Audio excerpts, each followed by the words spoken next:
Greetings, ladies and gentlemen in the chat room. We're about to start the stream. This is a sound check. Please, someone in the chat, type 1 if you hear audio.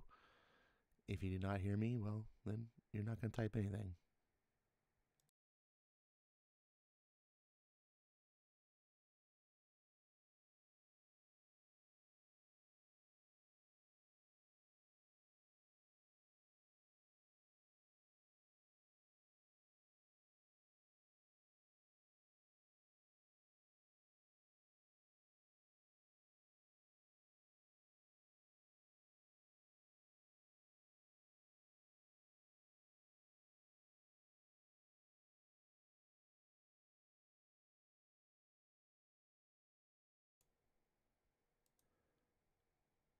Hello, everybody.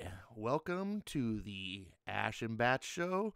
As usual, I'm Ash. And it would not be an Ash and Bats show if we don't have technical difficulties and start late.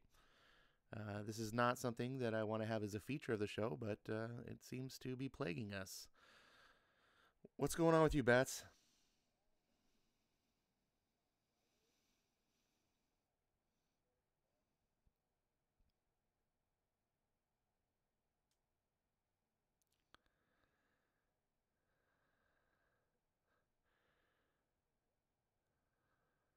All right. Well, that's more exciting than my life. At this point, everyone, you should be hearing both me and Bats, and if you don't, well, say something in the chat. I'm just chilling. We changed the show to Sundays for Bats. It was rough on his schedule to do these late night shows and then having to get up at the crack of dawn and go work a grueling work shift. So I conceded and said Sundays sounded pretty good to me. Hopefully it's not bad for any of you guys.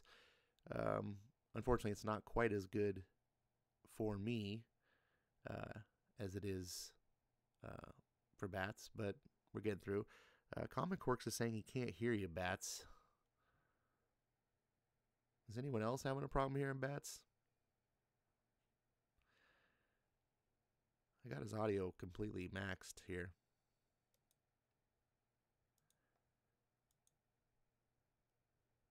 And it's max too.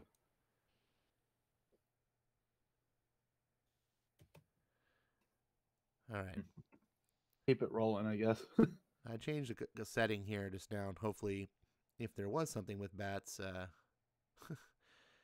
yeah, okay, cool. I hear him now. Yeah. I fixed whatever the case is. So, I basically restated what Bats was saying. You didn't need to hear that anyway. Eric Brain said maybe Bats is still on Wednesday. Yeah, maybe. I feel like I'm still on Wednesday. Wednesday works better for me. I don't have to get up quite as early. And then Sundays I'm just busy and doing stuff. And tonight's show really caught up with me. I was like, oh, you know what? We're going to have 4 extra days between shows and to prepare. And I didn't utilize it at all.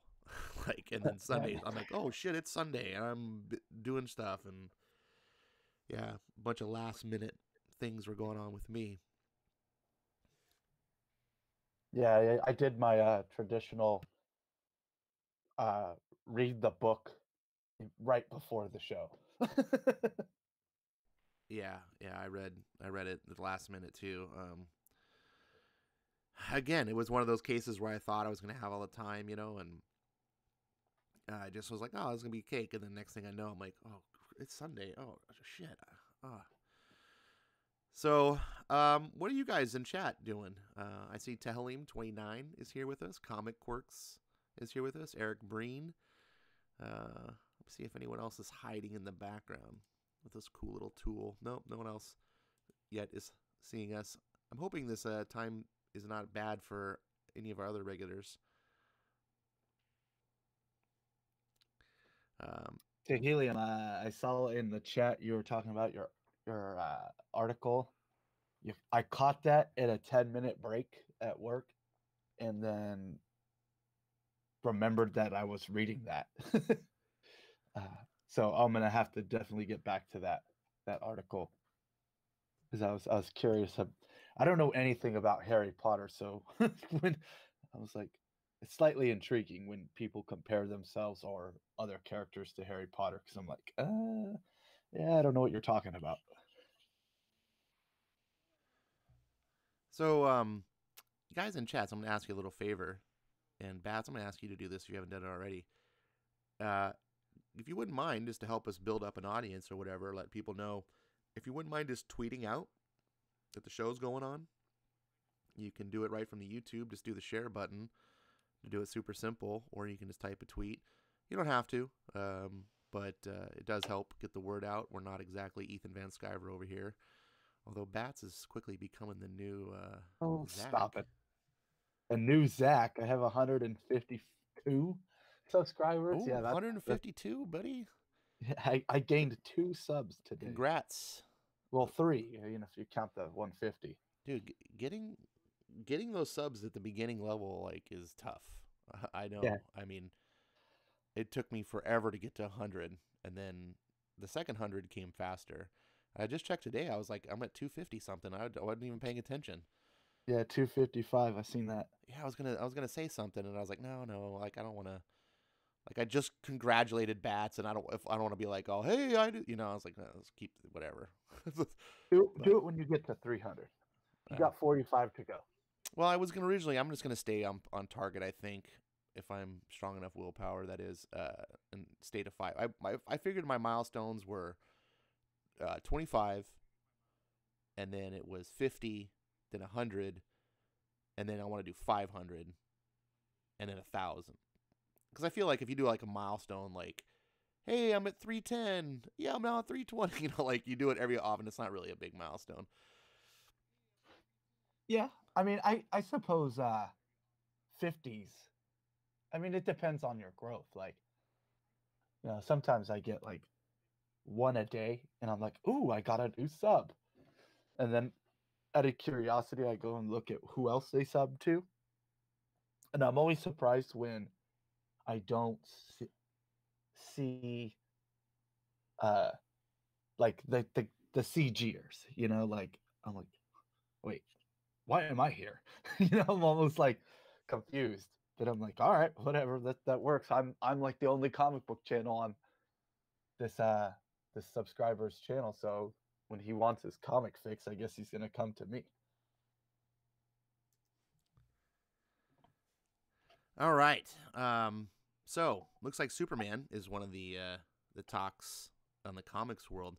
I wanted to talk to you a little bit, and we haven't had a chance. We haven't really communicated much off air this week, which is kind of surprising. Did you get a chance to read my Nightwing review or watch my Nightwing review?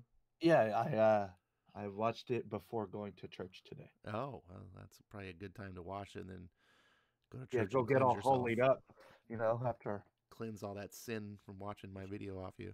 Yeah, that was definitely what I needed. Um, I needed Jesus to make me feel better about myself. so I think I explained some of my points in the video, but I kind of wanted to just talk to you a little bit about Nightwing because I thought it was an interesting situation that we're in where you are a longtime fan of Dick Grayson as Robin and then later Nightwing, longtime DC fan. Which is I'm which has got me into the comics in general, really. sure. And then I am a person who's had a lot of prejudice against Robin, never been a fan of the Robin concept. Never was really a fan of Nightwing, even though I kind of wanted to. I mean, I remember back when I was, I think it was like in 5th grade, they do this thing in the public schools, at least out here in Southern California, where they like, someone comes in and they do this whole like oral hygiene thing, and they like teach you how to brush your teeth properly, and everyone gets a toothbrush and a little thing of, a floss. And then one of the things they gave us was this comic book. I really want to dig through my long boxes and see if I still have this. I don't think I do, but they gave us this comic book, and it was a Teen Titans comic book. And I can remember back then, and the only thing I knew about comics other than the main Marvel character, the main characters everyone knows: Superman, Wonder Woman, Batman, Hulk, Spider-Man, the main normie characters that everyone knows. Mm-hmm. I knew those, of course, but the only like non-normie comic that I knew was X-Men. That was what, as you know, I've beat that to death. That's what got me into comics.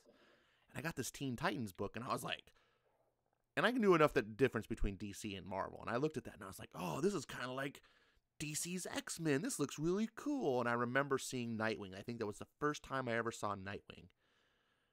And then I was like, oh man, they made Robin cool.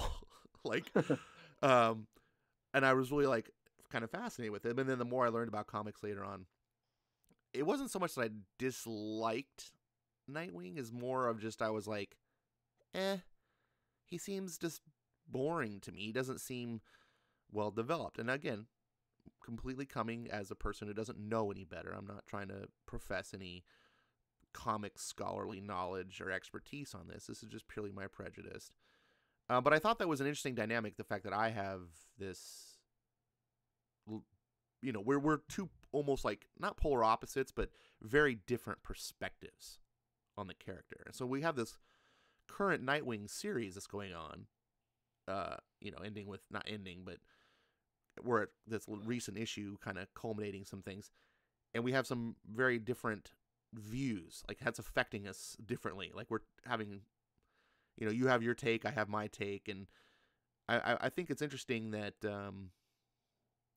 that, you know, not that we're seeing things differently because that seems natural, but I don't know. I'm getting to this point where I'm kind of tongue-tied and I'm blabbering. What do you think about my views versus your views? I mean, like I had like, you know, jovially said in the comments. I don't know if it came off jovially, but I had said leave it to a back in my day Marvel fan to want to change things at DC, right? And you know, you had mentioned about like DC caught in the 50s, which I don't really ever get that vibe. And if that vibe does exist, that's fine because it's that fictional universe. Like what makes and what makes Batman and the DC universe really cool is that like it can kind of be different timelines all at the same time. If you look at like Batman the animated series, it's very Art Deco and Gothic, and they have computers and cellular phones, but the TVs are still black and white. You know, it's like, and it's like this like amalgam of timelines in one timeless universe. So I don't really, I'm never so concerned with DC being the world outside your window like Marvel is. You know, like we have so many fictional cities like Gotham and Metropolis, and even just like fictional countries in DC where being, you know, Donald Trump's not the president in the DC universe, Right, but right. he is in the Marvel universe. So Marvel's constantly in this sliding timeline to be modern, where DC doesn't care. They're just like, we're gonna run with this timeline for until we're sick of it, and then we'll tell a story with the Flash, and everything will be fine. And so with character, you know, with I see where people are like, oh, DC, you know, I think a lot of people have this misconception of DC Comics with, I think Super Friends has done DC no justice whatsoever.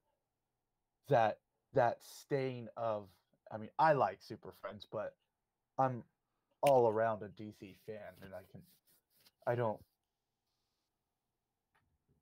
very open to the different takes on the characters. But with like modern continuity, I don't want things like it's a series. What why I'm so upset is just it's a series of bad things happening, one thing after another. And you even talked about it in your review. There needs to be peaks and valleys. Well, it's all just downhill right now, and I don't see it.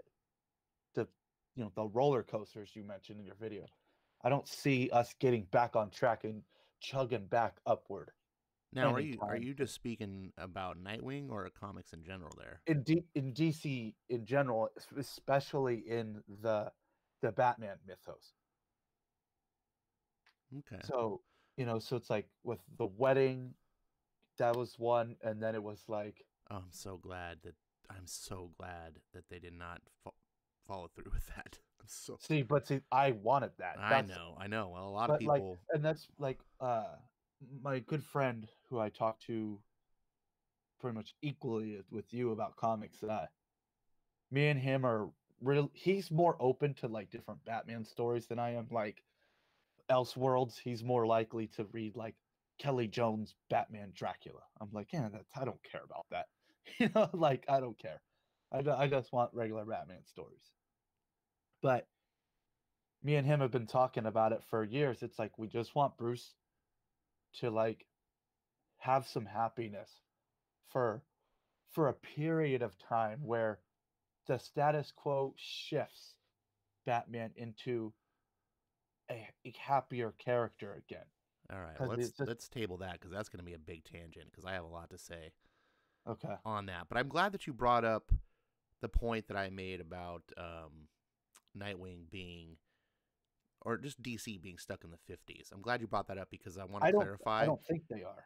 No, I know you don't. I'm saying Okay. I'm glad you brought up my comment that I said that. Because I want to clarify. I don't think I communicated that correctly. Obviously, DC is not the DC universe is not stuck in the 50s.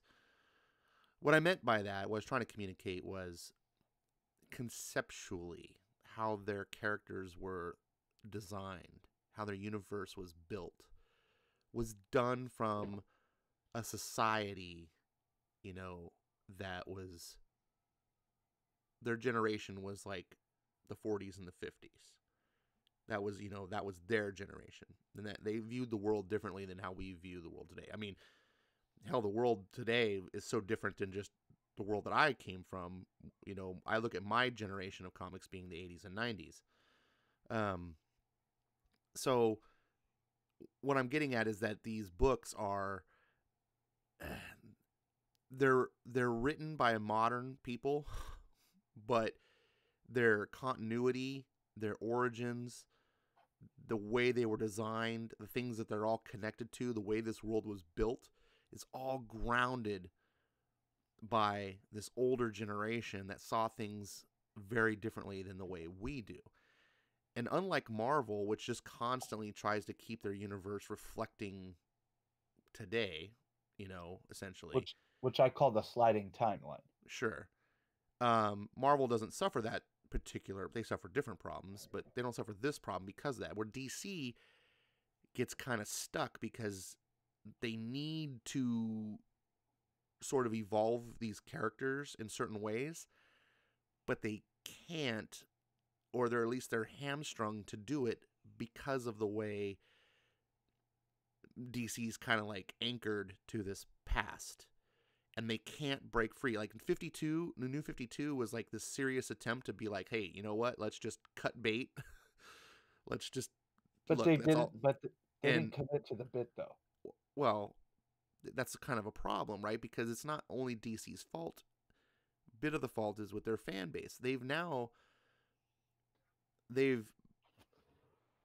they have their fans, and they're it's legitimate, right? And these fans are fans like you that are tied to this old stuff, and they don't have a problem with what was being done. But they also have they have faced this challenge of like new fans like me who do have a problem with it. And it's like, who do you please? Do you please your fan base that's been there for you this whole time? Well, of course, there's a good argument for that. But you need to grow. You need to build new fans. And if you can't win over the new kids of the day, you're dooming yourself to failure. And if older fans can't loosen their grip enough to allow DC to do something, I feel like New 52, you can say they didn't commit to the bit, but fandom gave them hell for it. I mean, it wasn't like fandom was like, we're loving this, and DC's like, we're just... Like, not committing to the bit is New Age of Heroes. Like, Well, that is just let me explain. sure. So when I say they didn't commit to the bit, their best two their two best selling books were the Green Lantern books and the Batman books. So when it came to rebooting the entire universe, well, Green Lantern just picks up from the last book, and he just has a slight costume alteration, and it moved on like nothing even happened. And then so did Batman, and it wasn't until they were maybe 12, 13 issues in, they started planting seeds of an old universe. So if you were, a lot of people were following Green Lantern and all the Green Lantern tie-ins from Green Lantern Rebirth and went all the way through like the Lantern Corps stuff. It was like quite some time. It went from like 2000. I mean, I remember getting Green Lantern Rebirth the same weekend Sin City came out in theaters. So that's the timeline where, what was that, like 2004, 5, somewhere around there? And it went all the way into 2011, and Green Lantern didn't really change. It was still the same book. Same with Batman. Batman really didn't change. So they didn't commit to the bit with the idea of, well, we're rebooting everything. Well, you didn't reboot everything because you still have a Nightwing, you still have a Robin, you have a Red Robin, you have a Jason Todd, you have a Barbara Gordon. So you didn't commit to the bit, and you still got a Green Lantern and a Green Lantern Corps and what would they call it, New Guardians or some crap, where it was like each color of the Rainbow Lantern book. And so there was like 4 different Green Lantern books and like 8 different Batman related books. So if you're rebooting from the start, you can't have a Birds of Prey. You can't have a Catwoman. You can't have a Batgirl book. You can't have a Nightwing book. And so they didn't commit the bit because they were like, we don't want to lose money here, but we're going to change Superman. We're going to change the Flash. We're going to change the Justice League. We're going to change Wonder Woman. We're going to change everything but the top selling books. And I think that was a poor choice on them, because that was a big fault on DC's end, because everyone goes, I thought this was a reboot. Why is there still 5 Robins? And then they're like, oh, well, and then they said everything that's happened before was all within 5 years. So it's like, why is Nightwing in his 20s? How is he Robin and now he's 20 something and Nightwing? Why? How is Damian here? So it's like, but now you put Superman in a t-shirt. Huh. Well, So they did. you know what I'm They did actually do the New 52 Superman. I mean, because they had 2 Supermen. No, but that's what I'm saying, is that they didn't commit to the bit because they weren't willing to restart Batman fresh. Yeah. They weren't willing to start Green Lantern fresh. Which is really, really weird to me, because in the New 52, they did the unthinkable. They overwrote Frank Miller's long-standing, sacred like origin story, and they're like, "Oh, we're gonna like update this," and I'm like, "Wow, I didn't think I'd see that in my lifetime." And so they do like an origin for Batman, the whole year, and the whole Batman Year, mythos. Yeah. So why not start that way? Because they weren't willing to commit to the bit.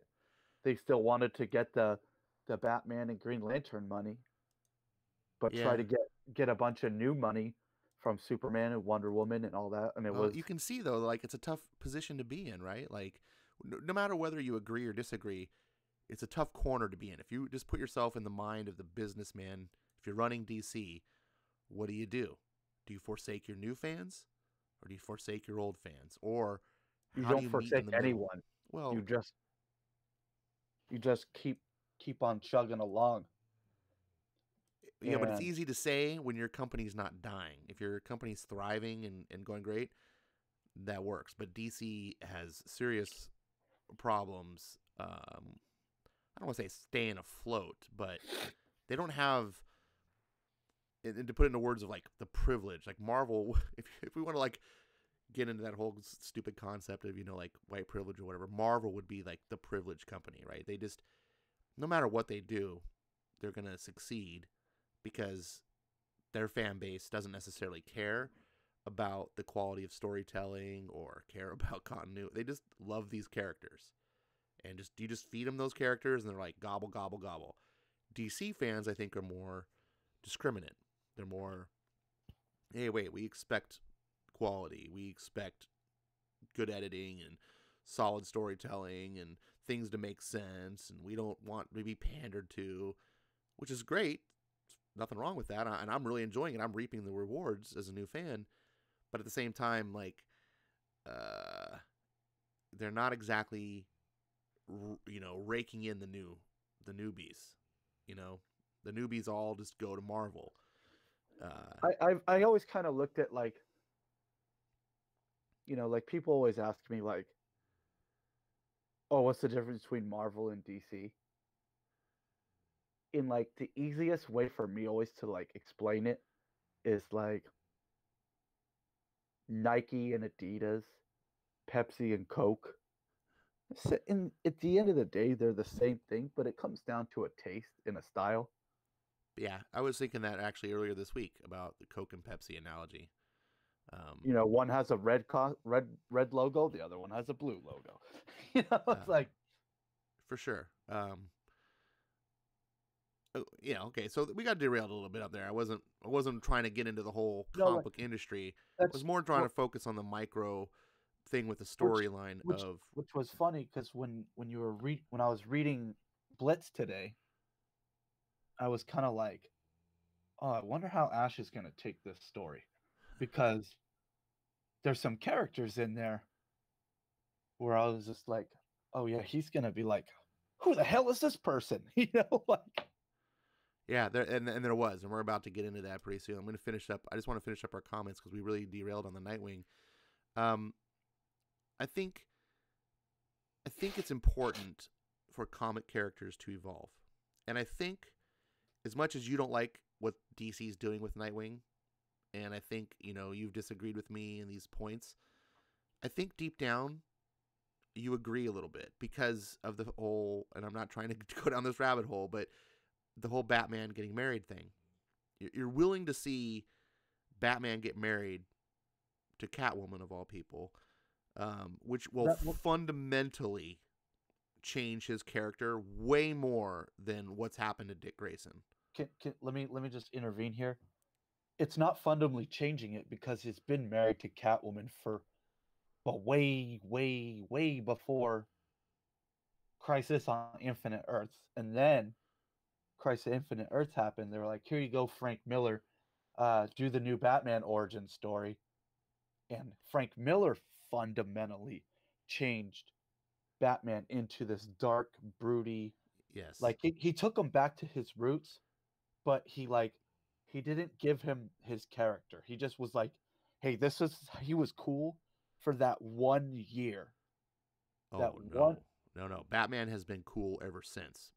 Frank Miller made Batman cool again.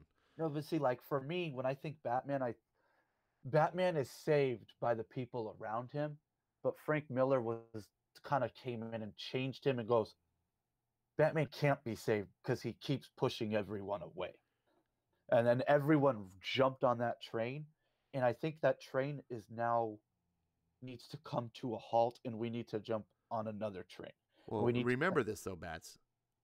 You got to go back in time and go to what DC was doing back in those days. And it's one thing to say, I liked that. And everyone's free to be like, hey, have your taste, things you enjoy. But it was not working. DC was on the verge of going away. They weren't selling books. Batman was not popular. In comicdom, he was becoming a B-list character, which is really bizarre to think. In today's world, Batman is number one. He's eclipsed their flagship, Superman, and it's been that way for a long time.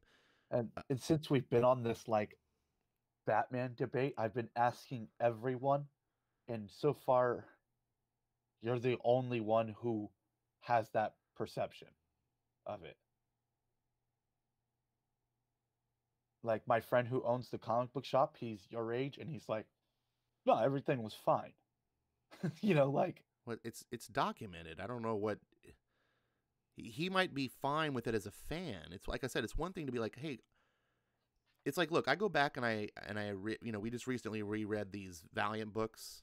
That Venditti Valiant run with Exo Man of War yeah, was absolutely fan freaking tastic. Doesn't change the fact that it's selling less than 10,000 copies, right? Like,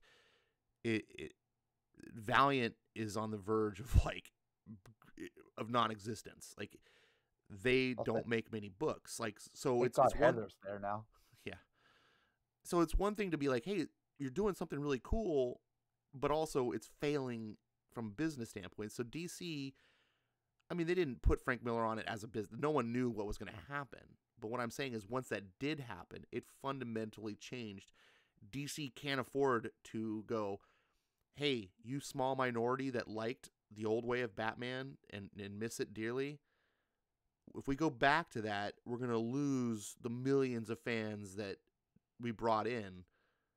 You see what I'm saying? It's a give and take, and it's a tough thing from a decision point of view, which is why I put in that in my review. Like, I was like, it'd be kind of cool if DC had this little separate imprint where they like could just stamp it in a certain area of time, and we could just have this period piece where Batman and Superman, like, they're all just like stuck in the 50s or whatever, and it was just time. The pre-Flashpoint universe should never have gone away. That the whole point of Crisis on Infinite Earth was to not have to have multi-timeline, multi-Earth storylines. And so, like, them doing that was their bad, and they realized it was their bad, and then they try to retroactively fix it with Rebirth, and now they're doing it again. And it's like, it's just like it doesn't like they're like, okay, we're just gonna keep ruining Batman right now. We're just gonna ruin Nightwing. We're going to ruin Superman. We're gonna ruin Wonder Woman. But here's the problem. You keep always going back to the Tom King like ruining Batman. Yeah, because it's the top book. Stop. Yeah. So you're talking about him ruining Batman, but you're speaking as the fan. You're speaking as a person. It's ruining Batman for you. Tom King is writing the most successful comic in comics. It's a train wreck. People are watching it. It's the same with Bendis. No. If that were the case, then Bendis, that would be the top selling book. There are a lot of people who like Tom King Batman. And that's the problem that you're not willing to acknowledge. Well, I haven't met them. I have like everyone in my personal shop. Okay, that's called confirmation bias. That's a problem. We all associate in groups. Actually, it's not conference. It's called groupthink. Confirmation bias is something else. Well, I'm just saying, like, of every customer that I've spoke to in my local comic shop, they're all on the same page. They're like, I don't like this, but I want to see what happens. And that's everyone that I know, including people I know who read Batman just in graphic novel, who are like 6 months behind. They're like, I don't like this, but I want to know what happens. Like, my friend's like, why the hell is it called The Wedding if they don't get married at the end? That's stupid.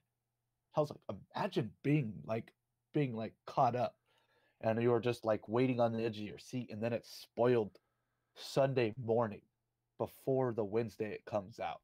So I don't buy into this theory at all. I think it's hogwash. If that were the case, X-Men would sell, because X-Men is the best-selling comic of all time, and it's dog shit. If that were the case, Amazing Spider-Man would sell, because that is Marvel's most powerful or famous character, and by far the most popular character among normies. But those don't sell. People don't just buy I mean, okay, yes, there are examples. We do. Some people do buy comics just because of the train wreck or that. But if that were the case, we would be seeing this. It wouldn't be an isolated incident. It wouldn't be isolated to just Batman, right? Detective Comics started doing bad, having poor quality, sales dropped. People are like, whatever, stupid. They dropped Batman like a heartbeat. It's even now where I'm telling people, dude, Tomasi is making the best comic at DC. Like, you need to jump on board. And people are like, whatever. I'm like, it's so good. It's so good. I can't it's get also people. the perpetual buyers. People like me, I'm having like the hardest time. I just want to drop Spider-Man, Yes. but I keep buying it. Yes. And it still sells half as much as Batman. Maybe Spider-Man. 2/3. So my point being is that Batman, yes, a lot of people that you know don't like it, right? It's the whole Trump thing. The whole world thought that everyone just loved Hillary Clinton and no one liked Trump, and that Hillary Clinton was going to win, and it was going to be a landslide, and it was going to blah, blah, blah, blah, blah. And I was like, no one likes Trump. I don't know anyone that likes Trump. Yeah, because they all kept their mouths shut. And then when it came election day, guess what? Trump ends up winning. Because you may not like him, but a lot of people do. And I'm not speaking to you. I'm speaking to the proverbial you. It's just that way. Hillary. Just because we're not aware. It's like The Last Jedi. You know, we surround ourselves with people who hate The Last Jedi. Everyone I know in real life, everyone I know, and I know quite a few Star Wars fans, loves The Last Jedi. I don't know a single person in real life that doesn't like it. But I go into comics world and I get into Twitter and everything, and I'm the only person who likes Last Jedi.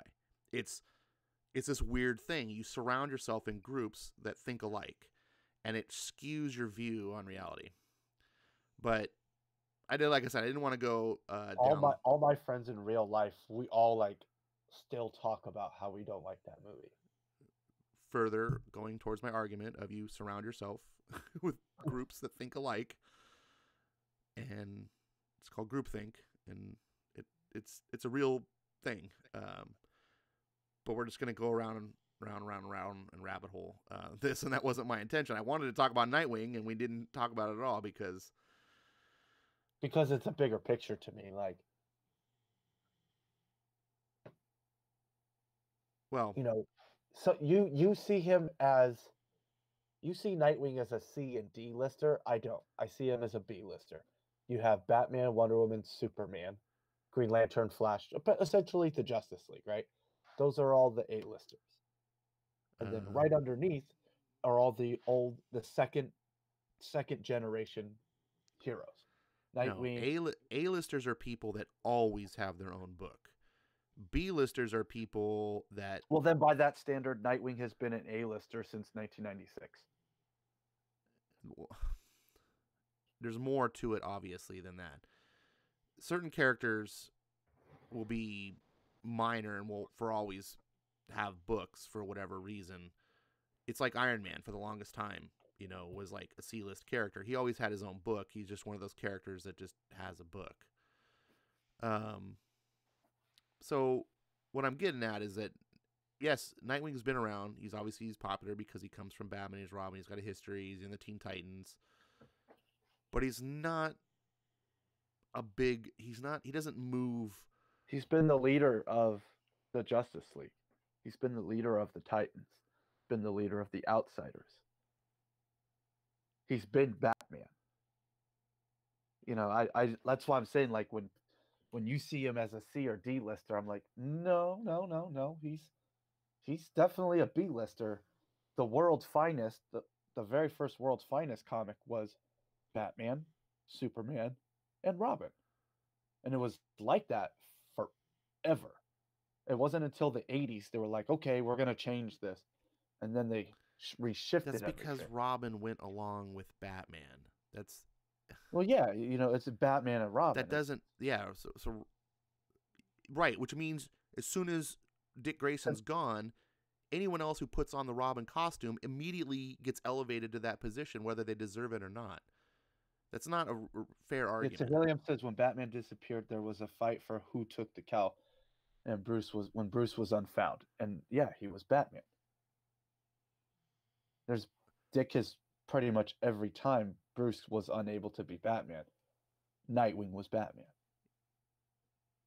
Right. It's the logical choice if you're gonna have, but that that doesn't that doesn't make him. Anyways, we're just rabbit holing. I'm trying to stay on a certain point. You keep tangenting off into something else. So let's just move on because you don't really want to talk about Nightwing, and I'm sure the audience is fucking bored to tears. So this week's comic was something recommended by Sergeant Bats, and it's called Flash Blitz. It was a story by Geoff Johns, and who was the artist? Scott Collins. Scott Collins, that's right. And it's featured in a trade paperback of Geoff Johns' Flash Volume 3, but that trade paperback was a larger bulk of stories than we wanted to read. So Bats suggests we just read this 4-issue story arc called Blitz. And let's see if I can get up here on the screen. I should have been more prepared.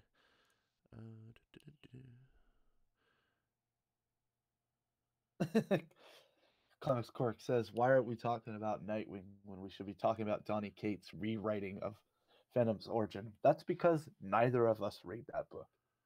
I have like the last 4 issues sitting on my shelf, and after seeing him lick Tim Doyle's ear, I can't bring myself to read those comics. All right. So I got Flash coming up. And Eric Brink says, I read them all, Professor Ash. Do I get extra credit? Yeah, you do get him extra credit. You read the whole volume 3? He's probably read these when they came out. Eric Breen's like a fountain of knowledge. He's like the Yoda, if we're putting in Jedi terms here. Yeah. He's been around for 900 years. All right, so on the screen, Bats, I'm going to let you take this one. I got it on the screen, this story, and I'm just going to let you describe. I'm just going to start going through the slideshow, and you just start talking, and you tell me if you want me to stop on something, and I'm just going to kind of go kind of quick, and I'll try to follow your lead. All right, so this is Blitz, Geoff Johns, Scott Collins. This is not the introduction of Hunter Zolomon. Side note, that's the name of EVS's kid. But this is the introduction to Zoom. Zoom is Wally West's, it's weird, Wally West's reverse Flash, because every Flash needs a reverse Flash. And oh boy, so for me, I love this storyline. I love his origin. His origin is just tragic and horrifying, which is perfect for just an evil bastard. So, and then the scene that Ash is flipping through here was one of my favorite scenes when I was like 18 years old when I first read this. I was like, oh, this is the coolest thing I've seen in comics. And you gotta just keep flipping through it. In the very first couple panels, Zoom kind of like went to reach for his water and he knocked it over, and then he gets deep in thought and then goes through his origin story. Which I really like the all yellow flashbacks with stop there. This is hopefully you didn't click over. Oh, you go back. Yeah, it's there's a delay. Yeah, like a few seconds. So go back. There you go, right there. Yeah. If I was wrong. Yeah, I like just there you go. Yeah, right there. So this really makes the flashbacks really like strong, I think. Who's the colorist? Do we know? I wish I did. We don't know, but I talk a lot in my reviews of how I like really simple, like 2-tone coloring. So like just this image in itself, this page is just fantastic to me, because you just have this red margarine or the purple margarine with the red gutters, with the yellow flashbacks, and then the present time is in color. And I was like, oh, it's just a fantastic page. I love that page. It really like the monochromatic yellows really like make you look at what's happening in the book. Where when you look at something in color, like here, your eyes just run through it really quick. Where the yellow makes you slow down and really appreciate what's happening. And then you saw here that like he realizes he's trapped in time, and he's moving faster than everyone else, and his water hasn't even fallen over yet. I thought that was just so cool. He's just like stuck in a second. And there's look at that suit. It's so sweet. Little flash fact: EVS came up with the Reverse Flash logo, where the lightning bolt's reversed and is black instead of white. But I'm curious, what's your thoughts on the art on Scott Collins from like 2003? Not really my style of art. Really? Yeah, it's passable. It's like doable. So I'm kind of like just in between, like middle road with it. Like it works well enough for the Flash, or for just a professional comic book of this nature, but it doesn't really do a lot for me. It feels a little cartoony. Okay. To me. Like I'm gonna stop here on this page with the old Flash and the family and stuff, and it's just the way the expressions and everything are rendered just look. I don't know. I don't know how to really put it into words. That it's. I like harder edges and lines, and cartoony's not really. It's not. It obviously it's not cartoony, but it just doesn't feel like what I normally draw to. I do like I do like some of the stuff he was doing with some of the background. Yeah, his city stuff. Yeah, I do like that. It's okay. Like I don't necessarily have a problem with it. Like it's just one of those things where I'm like, if I open up a comic book, I expect a certain level. Like it's like if you reach the major leagues, if you're a professional baseball player, I expect you to be at least a certain level of skill at playing baseball. I don't expect you to be like Hall of Fame, right? But you should at least be able to like play at a certain level. This guy's playing at the appropriate level, but he's not necessarily going to the All-Star game. So for me, there's two Flash artists. Is that how you say it? Artists. Artists. Yeah, two artists that if like essentially my two favorite Flash. You have Scott Collins and Howard Porter. And why I like them so much is because to me their style is fast. They're like they I feel like they draw fast. And it feels the vibe for me. Well, that makes sense. I think maybe if I had more experience reading Flash comics, I might have a little bit more developed viewpoint, because I don't have anything to compare it to. So when I look at this book, I'm comparing it, like I'm just thinking of comics in general. I'm not thinking of like, well, how well does it suit the Flash? Like you know in the story how Wally talks about he's like blue collar America. That's how like Scott Collins art reminds me of. It's very fast. It's very blue collar. It's like, hey, this is my job, and this is what I do for a living. I draw the Flash. Like I just get that vibe from his art, and it, like I said, it's super fast moving. Essentially, once we get to the booms and the snaps, it's just like it doesn't stop moving. This page that I'm stopped on right now, where what's his name? Jay Garrick, is that right? Yes, sir. Gets hit by Zoom. We don't see it because Zoom is so fast. this is a really good example, I think, of his skill as an artist. Now, I don't jump to praise him because I think my expectations are very high, but I will give credit where credit's due.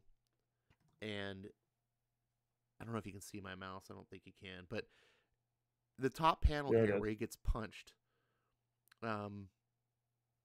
is starts off the scene, and then these middle panels in between are really, really this shows skill in visual storytelling. We see him knocked down. We see the effects of what's going on. We see Flash's reaction. We don't even need these word balloons. And then immediately we see Flash zooming to go help his friend. That's the next panel. And the camera pulls out to what we need to see, and then the camera comes in at the appropriate angle. Like a lot of amateur artists would maybe flip this, or they don't understand, like, the camera can't just flip around radically. It has to keep consistent with what you're used to. Flash is on the left, Garrick's on the right. So when it zooms in, it maintains that, drops to a below, the camera level is now below the head height, which is an appropriate way to shoot a scene like this, if you were thinking in film terms. And it just helps be emotional. And then we get the close up at the bottom. Now the characters are worried about something, which we know for reading that it's zoom, but this is such an expert way to tell the story, and this is what is missing in so many modern comics today, is this level of knowledge. Drawing comics is not as simple as just drawing a picture. That's illustration, and there's a lot of people who have a very good talent at illustrating, but comics takes it a step further. It's the ability to illustrate in a way that is aesthetically pleasing and also renders the subject in a skillful way so that the audience can understand what your drawing is. Like a stick figure is not enough detail. You want to have detail so the audience can understand what's going on, but then also structure it in a sense that you know how to tell a story with these pictures. You can think like a filmographer, or is that the right word? Yeah. Cinematographer. Yeah, another way. You think in moving, like you're telling a story visually. The term is sequential art. Yeah, sequential art is it is the right term, but it doesn't actually adequately describe the skill. No. I wish there was a word for that skill. And this is something that in the olden days, well, not the olden days, but like the heyday, I always keep going back to the 80s and 90s, and even before the 80s and 90s, like this was a prerequisite. Like you had to have this down before being just a hot shit illustrator.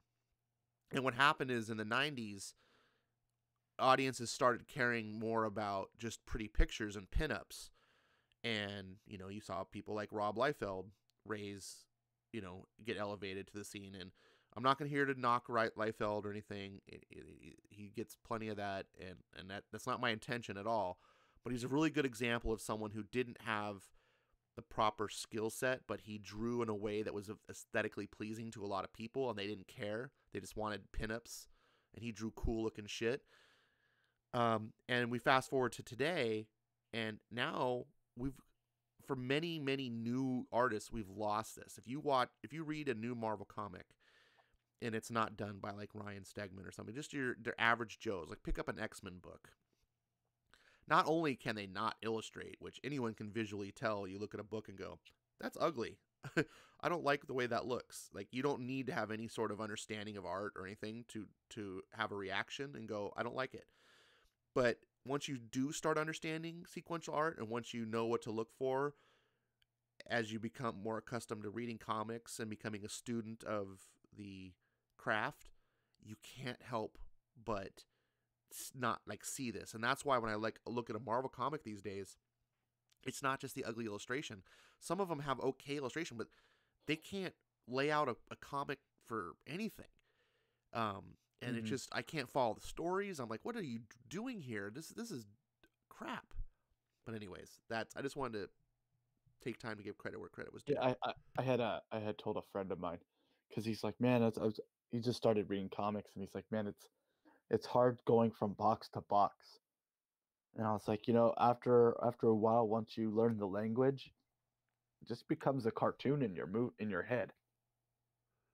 And then like a couple of weeks went by, and he's like, dude, yeah, you're right. Like it's like when I think back on the book, it's kind of like a movie in my head. I'm like, yeah, because they did the job right, like. Comics Quirk says the art reminded me a little of Frank Miller, a little whack. I'm gonna forgive you, Comics Quirks, because you're a decent guy and you don't know what you're talking about. So let's get back to Flash. Oh Bats. man. Okay. Yeah, I've never looked at Scott Collins like that. I love Scott Collins, so yeah, I'm gonna let that one slide too, because it made me giggle. Uh so yeah, the reason I picked this book was because of what we're going through with Wally West in not just the Flash book, but also Heroes in Crisis. So I guess Eric Breen and did Comics Quirks read this? Uh so that Press that imp- type 1 in chat if you read the book. yeah. Keep going. uh does this page remind you of something? This page right here, with the impulse, I can't put my finger on what it reminds me of, but it definitely is reminding me. It's it's from Flash Annual #2. Oh, is it? Remember, Impulse shows up and he beats up the speedster. Okay. I didn't put the two together. But So Flash Annual #2 was a big homage to this issue. okay. That's why the cover is similar, where it has Godspeed and Barry Allen going toe to toe on the cover, where here it has Wally and Zoom No pun going toe to. intended, Eric Breen. Go ahead. What do you say? Keep going. Okay, so sorry, I get sidetracked. So, but yeah, I said I picked this book because essentially you read Flash Annual 2 and you liked it. I did. Like, you enjoyed it. Uh and what, really got, tickled my fancy was that Flash Annual 2 reminded me of this storyline that we read, and I was like, and this for me was my jump on point for Flash, which most Flash fans go, wait, you jumped in at Blitz? I'm like, yeah. They're like, that's crazy. Like, that's like the craziest place to jump in. And I was like, is it a bad place to jump in? They're like, no, that's like a really good spot, but everyone was here before you, and you like came into like, it's like if you didn't see any of the Marvel movies, but you went and saw, was the last one, Infinity War. you know, you're like, oh, this is cool. So in in the new DC universe, we don't have a Jake Garrick. We don't have a Jesse Quick. And we just got our Impulse. And that, like, as a Flash fan, bugs me because they're important parts of the Flash family. So, we saw that in the scene where Wally and uh, Linda say that they're going to have a baby. And they're upset with Jesse not being there. And so here, Linda loses the kids, which is, spoiler alert, they fix it and they have their kids. And then the new 52 happens, and then it's taken away from them and puts Wally in the Speed Force. Rebirth comes, they pull Wally out of the Speed Force. But the universe has been completely written, and this universe is gone, which then causes Wally to have a mental breakdown, which puts him in Sanctuary, which then gets him killed. So all bad things just keep happening to Wally. And it's like it's tragic because before this storyline, as it's implied, Wally was he was the he had an open identity, and everyone was his friend and everyone liked him. And that's kind of where I jumped in because I was like, "Oh, cool. Wally has no secret identity. Everyone knows who he is. That's a cool, interesting concept for a superhero. That's not like the normal thing." And so I was like, I'm gonna start reading The Flash, and this is what I started with. So I have to say, this is a crazy story to start on. I mean, I don't know much about Flash, so this isn't my first Flash story, but it's kind of like a jump on for me as well. Like, I feel like a new reader, and I'm reading this, and I'm like, there is so much here to absorb. Uh, it is. It's not but necessarily bad to jump on. I think Geoff Johns writes is a strong enough writer that I don't feel lost, but I definitely feel overwhelmed. Like I feel like, oh, there's a ton going on here that I don't understand. yeah, and that's how I felt. I was like, oh man, Flash is so good. There's so much to the Flash. And it's not just it's it's a good jump on point as well as good as like me jumping into comic books at Teen Titans number 44, where I'm like, I have no idea who a Starfire, a Cyborg, or a Jericho is, but I know that this Dick Grayson character is now a new character. And I'm kind of a fan. I don't know, maybe it's just the way I read comics, but I kind of like the idea of just kind of jumping into a new universe. Like I've been thinking about just jumping into like EXO on the next issue. Like I'm like, should I wait for the storyline or should I just jump in and hope for the best? you know? Well, it depends on how it's written. Yeah, I think some comics I are love that written when they're that running on way the that you water. can just jump in.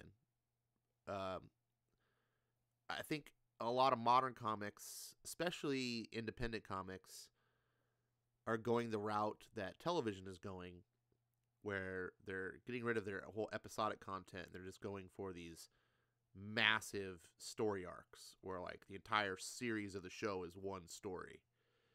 Mm-hmm. Where, I'll use Game of Thrones as an example. I know you haven't watched it, but many people have watched it. You don't want to just jump into Game of Thrones like in season 3.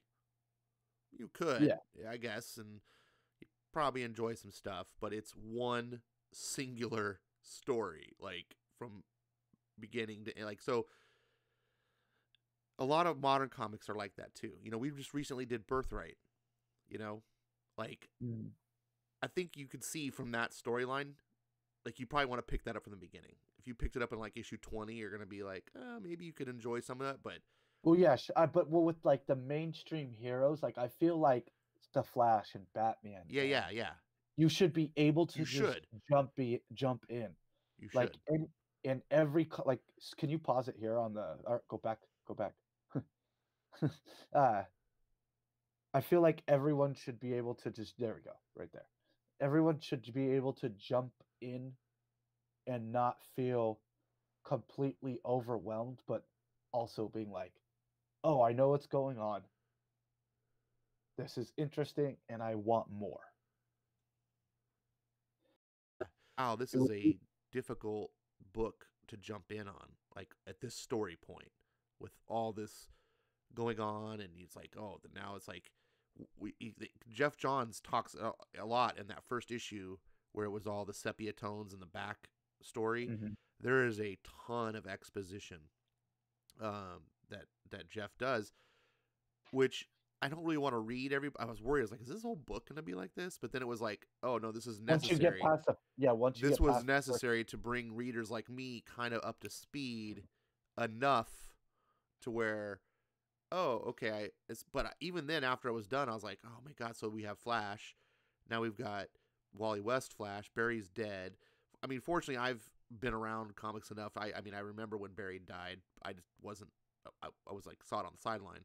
Um, so these aren't new things, but I was imagining as a new reader, I'm like, oh, you got this Barry, and then I got this Jay Garrick, and oh my god, what's going on? And oh, there was Barry's ultimate nemesis was this Professor Zoom, and now this new guy is taking up, and I was like, there's just this so much, but he gets you up to speed and launches a story, and it's enough so that I could enjoy this, and what you pointed out so accurately is want more.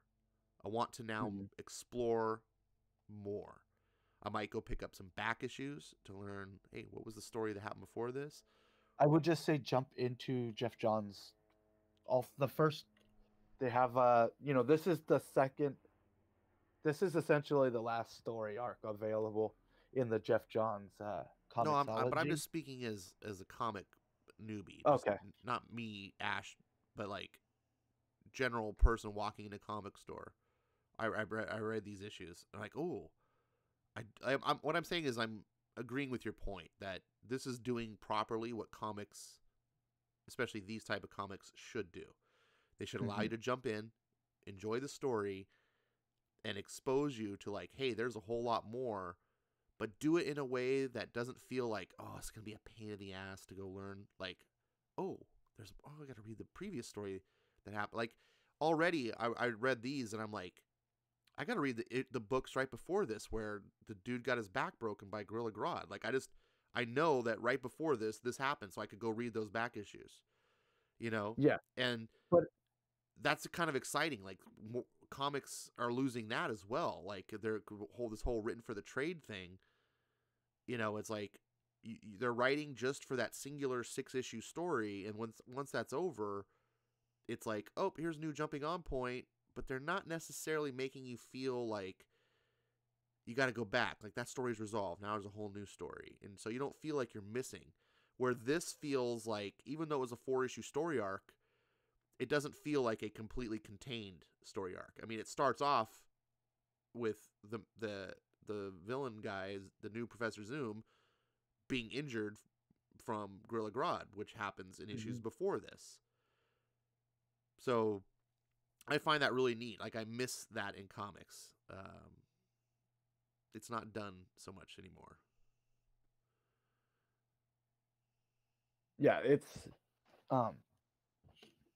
so the scene that we have here where he's looking at Barry and he says, I'm quitting, and then Barry shows up on the next page. Really like tickled my DC fancy. I was just like, I forgot all about this scene. I I remembered the ending of this story, but I don't remember how he did that. So in the middle of the story, I had seen that green flamey word balloon, and I was like, wait, the Spectre's in this? I don't remember the Spectre Yeah, I being caught in that this. too. I was like, was that the Spectre? Yeah, like I didn't remember that in there. And I actually forgot the Spectre was in this. Wow. I knew the ending, but I was like, wait, how did he do that? And then when we get to the scene, I was like, oh, like, because I haven't read it in 15 years. And it was almost new to me, but it was also nostalgic at the same time. And it reminded me something I've been saying for the last 15 years. Hey, you got to go read that run on the Spectre.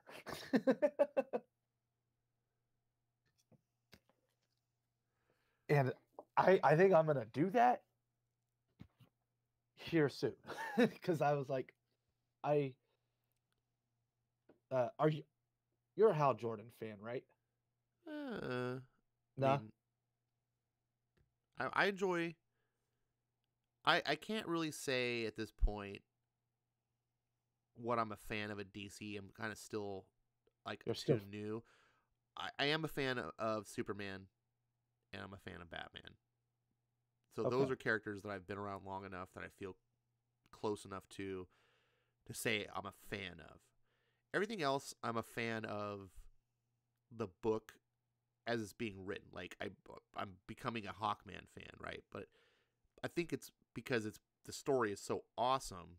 I'm in the process of being turned into a Hawkman fan is what's more accurate, because Venditti is doing such an amazing job and I'm loving what I'm reading. Yeah, when he writes Green Lantern, it's like, yeah, I'm entertained, but am I a fan yet? I don't know. I'm growing. It's growing on me. But the characters themselves, DC, it's for me, it's really strange. It's like it's more of I'm learning what I'm becoming a fan of based on the quality of the books. So I don't really gravitate to any book because like, oh yeah, like you, or like I always buy Nightwing. Like that's you, right? Like I don't have that with DC. I just go, who's writing what? Oh, that guy's writing this? Okay, I'll start buying it. Like Hawkman's stupid, but I don't care. Venditti's writing it, so I'm gonna buy it. You know, like Oh, so so that's where I'm at. I think I had mentioned this when I had why I selected this book. This book was also my first step out of Gotham. So this was, I had been collecting comics. Let's see, like I started like collecting monthly at 13. And so for 5 years, I was just like Batman, Nightwing, Batgirl, Detective, Teen Titans, or like, but Teen Titans wasn't a book then. It was, I was collecting random back issues and Young Justice. So I was collecting those books. And I had been a fan of Wally from the Titans and his appearances in the Nightwing books, where I was like, hey, I'm gonna go venture off and see what's going on with the Flash. I like the Flash. He has no secret identity. He's like married and he's got like kind of just like he's a normal guy who happens to have super speed. And it kind of intrigued me where like, with Batman, he's a billionaire. No one knows who he is, and he's got all these proteges. But where Flash, it was just like, hey, yeah, he's like a normal dude, but he's also a superhero on the side. And I was like, yeah, I'm gonna go check that book out. And then I came to this book of all books. It was actually the issue before that one, this storyline. So you bring up an interesting point. Like the superhero secret anything, right? That's a trope that's as old as comic books. And I've always disliked the concept of the hero who's like without the secret identity. Like, oh, everyone just knows that so and so is so and so, like, and that like it really annoyed me when Marvel did their Civil War thing, and Peter Parker takes off the mask and all this stuff, and I'm just like, oh my god, what are you doing? Like, you're destroying a fundamental part of Peter Parker, but also just comics in general. And this is a very important trope for a very important reason, which Spider-Man, I think, hammers it down probably better than any other comic I've seen doing it. But Geoff Johns hits it here with really accurately and well done. It's like, look, you can go around and show the world who you are, but you face really deadly people. And if they can't get to you, they're going to get to the ones that you love, right? And that's what happens here. Like, he loses his kids because he's like, I don't care, I'll just be Wally West, let everyone know. Like, he didn't think it through. Well, and he pays the price. And also, Flash is the only character where his villains respect him as a person. They were like, look, we're criminals, we're bank robbers, we don't kill people, but we steal a lot of shit. That's always been their shtick. Yes, however, that's their shtick from an audience viewpoint, and that's the shtick so far. Well, that's what I'm saying. Wally West or Barry Allen or any hero shouldn't be able to think, my particular villains that I fight, they're cool. They're not going to That's what I'm trying to get at. Okay, go ahead. That's what I'm trying to get at is that he he felt safe because he's like, look, me and Boomerang, yeah, we go back and forth, but at the end of the day, he knows that like he does this, I do this, and it's just a back and forth. It isn't until there's a new threat invented to challenge him to be, because the whole story is, I'm going to make you a better hero by doing something horrible to you. That's the whole point of this storyline, is to make flat, because Mark Waid is the reason Wally West had an open identity. And so when Geoff came on, he put new breath, new air into the book, and everyone's like, "Oh, Geoff Johns' run on the Flash is so great." Right? Because once a guy's been on the book for too long, people kind of get burned out. So I remember when Geoff Johns came on and everyone was talking about like, I don't care, I don't read Flash comics, I read Batman comics. And it wasn't until around here where I was like, yeah, I'll check it out. Because like with what was it, Hawkman, you were hearing so many good things about it that you were like, it's worth my attention. So that was kind of my point on it. It's like, you wanted to you want to know why everyone's looking over here, so then you're like, oh, this is why. Okay, yeah, this is really good. And it's, saying he kind of reinvents Wally West with this Zoom story, because now, since what, 15 years, Wally has been on this journey, and now it's 2019 and we're still dealing with the ramifications of the Geoff Johns Wally West storyline. Well, with okay, there's fair points. This wasn't at all wasn't where I was going with this. I liked that Geoff addressed those things you talked about, but he also addresses just this comic trope, because the thing is okay, that's fine that Flash's rogue gallery is like this, but I'm talking about just your common thug, right? You take you arrest some guy, or you stop some guy from, I don't know, robbing a bank or doing whatever. You put him away for 10 years. The dude comes out. Oh yeah, that Wally West, man. Stupid Flash. Oh, I can't get him. I'm just a nobody. He's a superhero. What? I could shoot his wife. Like, it doesn't matter that your supervillains are okay. Just anybody, you'd have to think about this. Hell, you just have to think of crazy psycho stalkers. Look what's going on in the real world now with just comic book fans, like swatting people.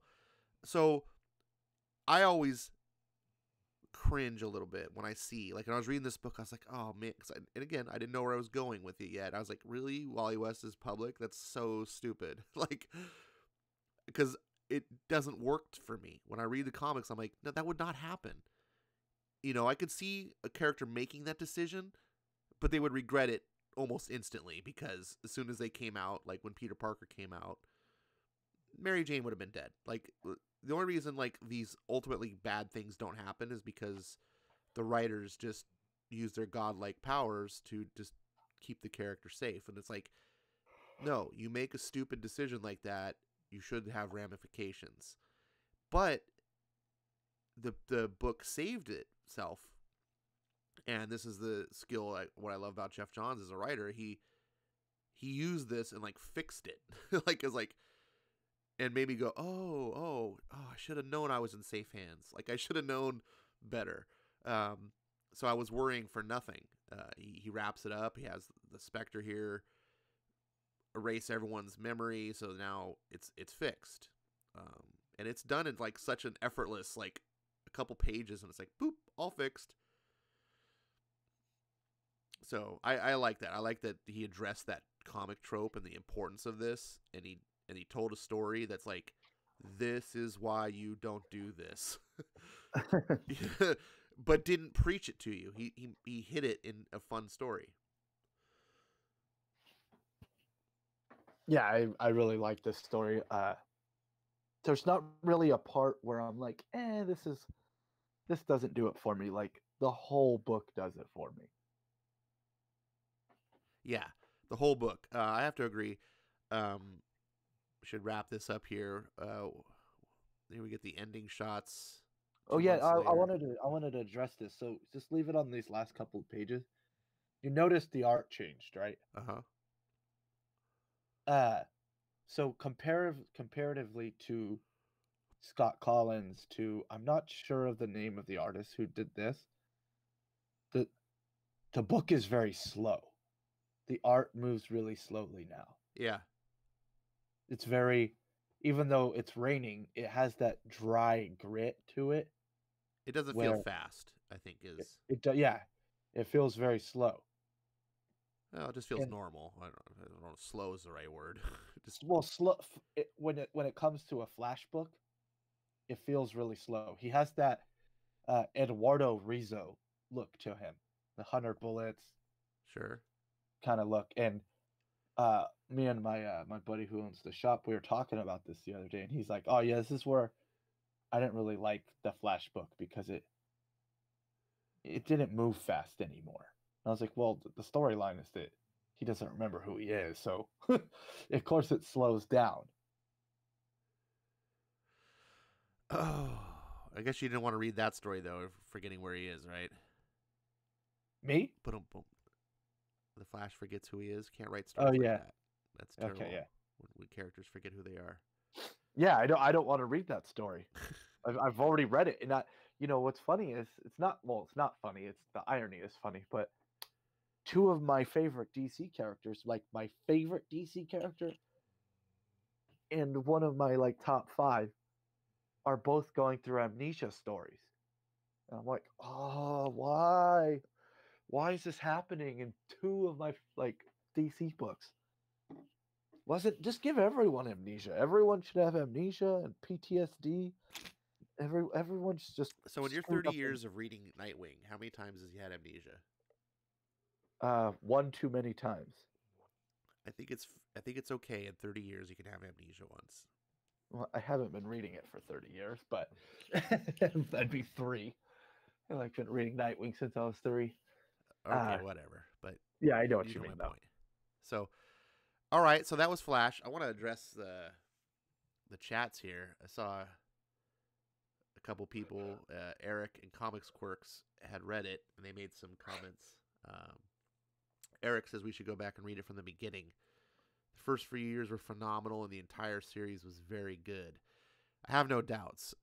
It's become quite clear to me in my short time at DC that Geoff Johns is he's definitely one of their best writers, if not the best writer at DC.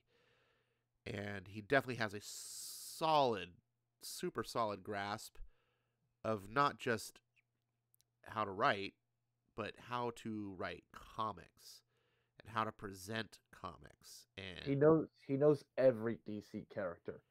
yeah, and I was reading this. One of the things I was thinking about Bats when I was reading it, I was like, wow, there's a lot of qualities in this book that I attribute to Venditti. And now I see why a lot of people are like saying Venditti is like a Geoff Johns clone. Uh, I had named one of my videos that says Venditti's the next Geoff Johns. oh, okay, because both of them aren't just talented writers, but they have a knowledge of like how to structure a comic book. And it's one thing to be able to be just a good writer, right? To be able to conform your writing into the genre of comic books, it's a whole different ball game, right? You could be a best-selling novelist. It doesn't mean you know how to write comic books. There's a craft to it, and vice versa. You can be a great comic writer. You probably couldn't write a book to save your life. It's just a different skill set. And what's funny is like people say, you know, like I say it, and I'm sure you've heard other people say it, that there's so much of a clone that DC is aware of this, and Geoff Johns is known for taking, and pretty much an unsellable character such as Hawkman and making him popular. And then he did a run on the Flash that was really popular, and he also did a run on Green Lantern that was really popular. So it's like, Right. they're it's almost kind of like,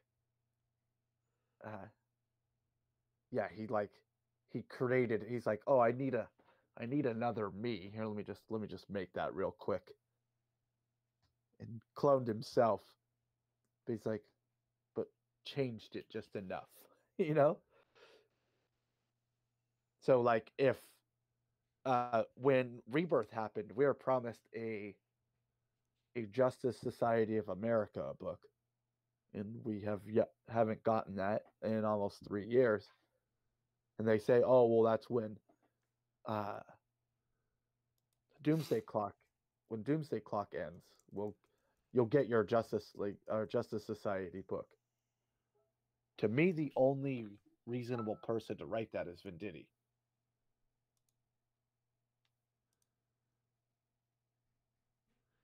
Yeah. I didn't want to go off on a tangent on that. I just wanted to make a quick comment.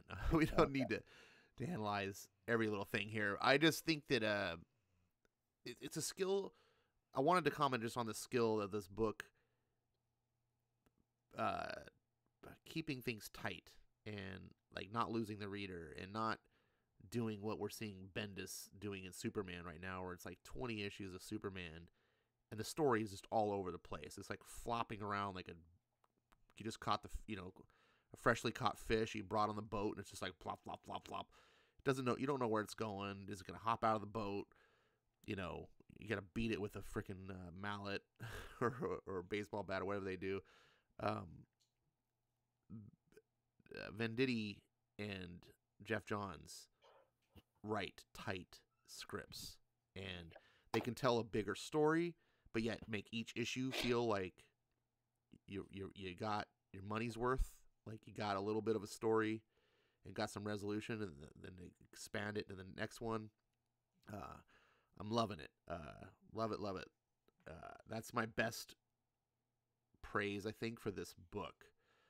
Um, Comics Works says this was his first Flash story. He likes Geoff Johns' New 52 Aquaman, but he's still not a big Flash fan.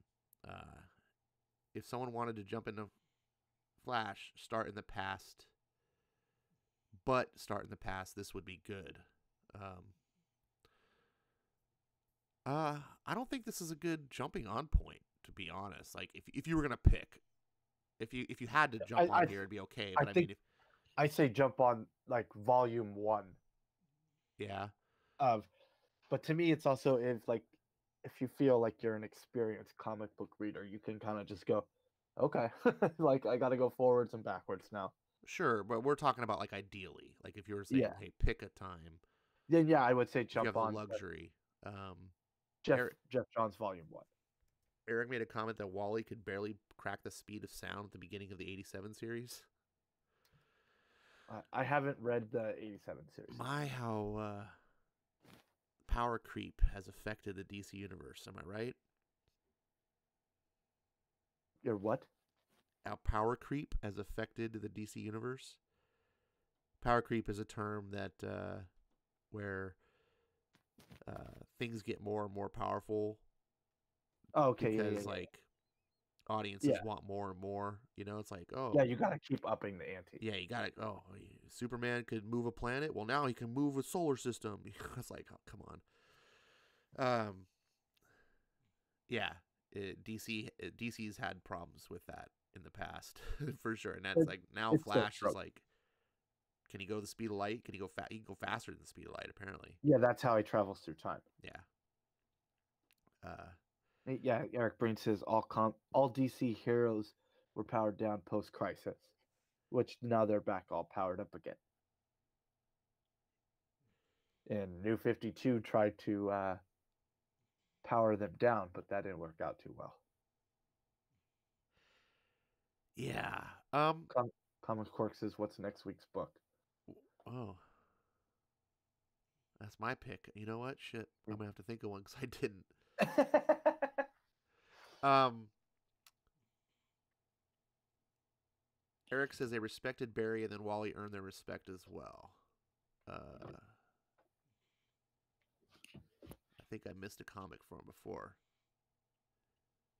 Eric Breen, you have to write comics if your readers have at least some idea of what's come before. If you start over with every new story, you might as well be an amusement park attraction. I agree on that. Like, and when I was making statements before, I wasn't trying to state like that you needed to explain yourself every time, but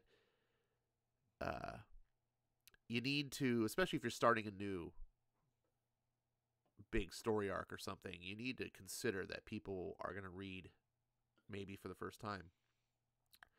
And you need to write your books. I think what the skillful writers have done in the past and what they're still doing today are they're writing in a way that they understand when they're pushing the envelope too far and that like someone who's new is just going to be lost. So they can push it just enough to be like, here's all this story stuff, and if I do go into something too bizarre or weird or not make sense, I'll stop and explain it. Right? I think that was what was happening here. I think Geoff Johns realized, wait a second, okay, there's a lot to explain.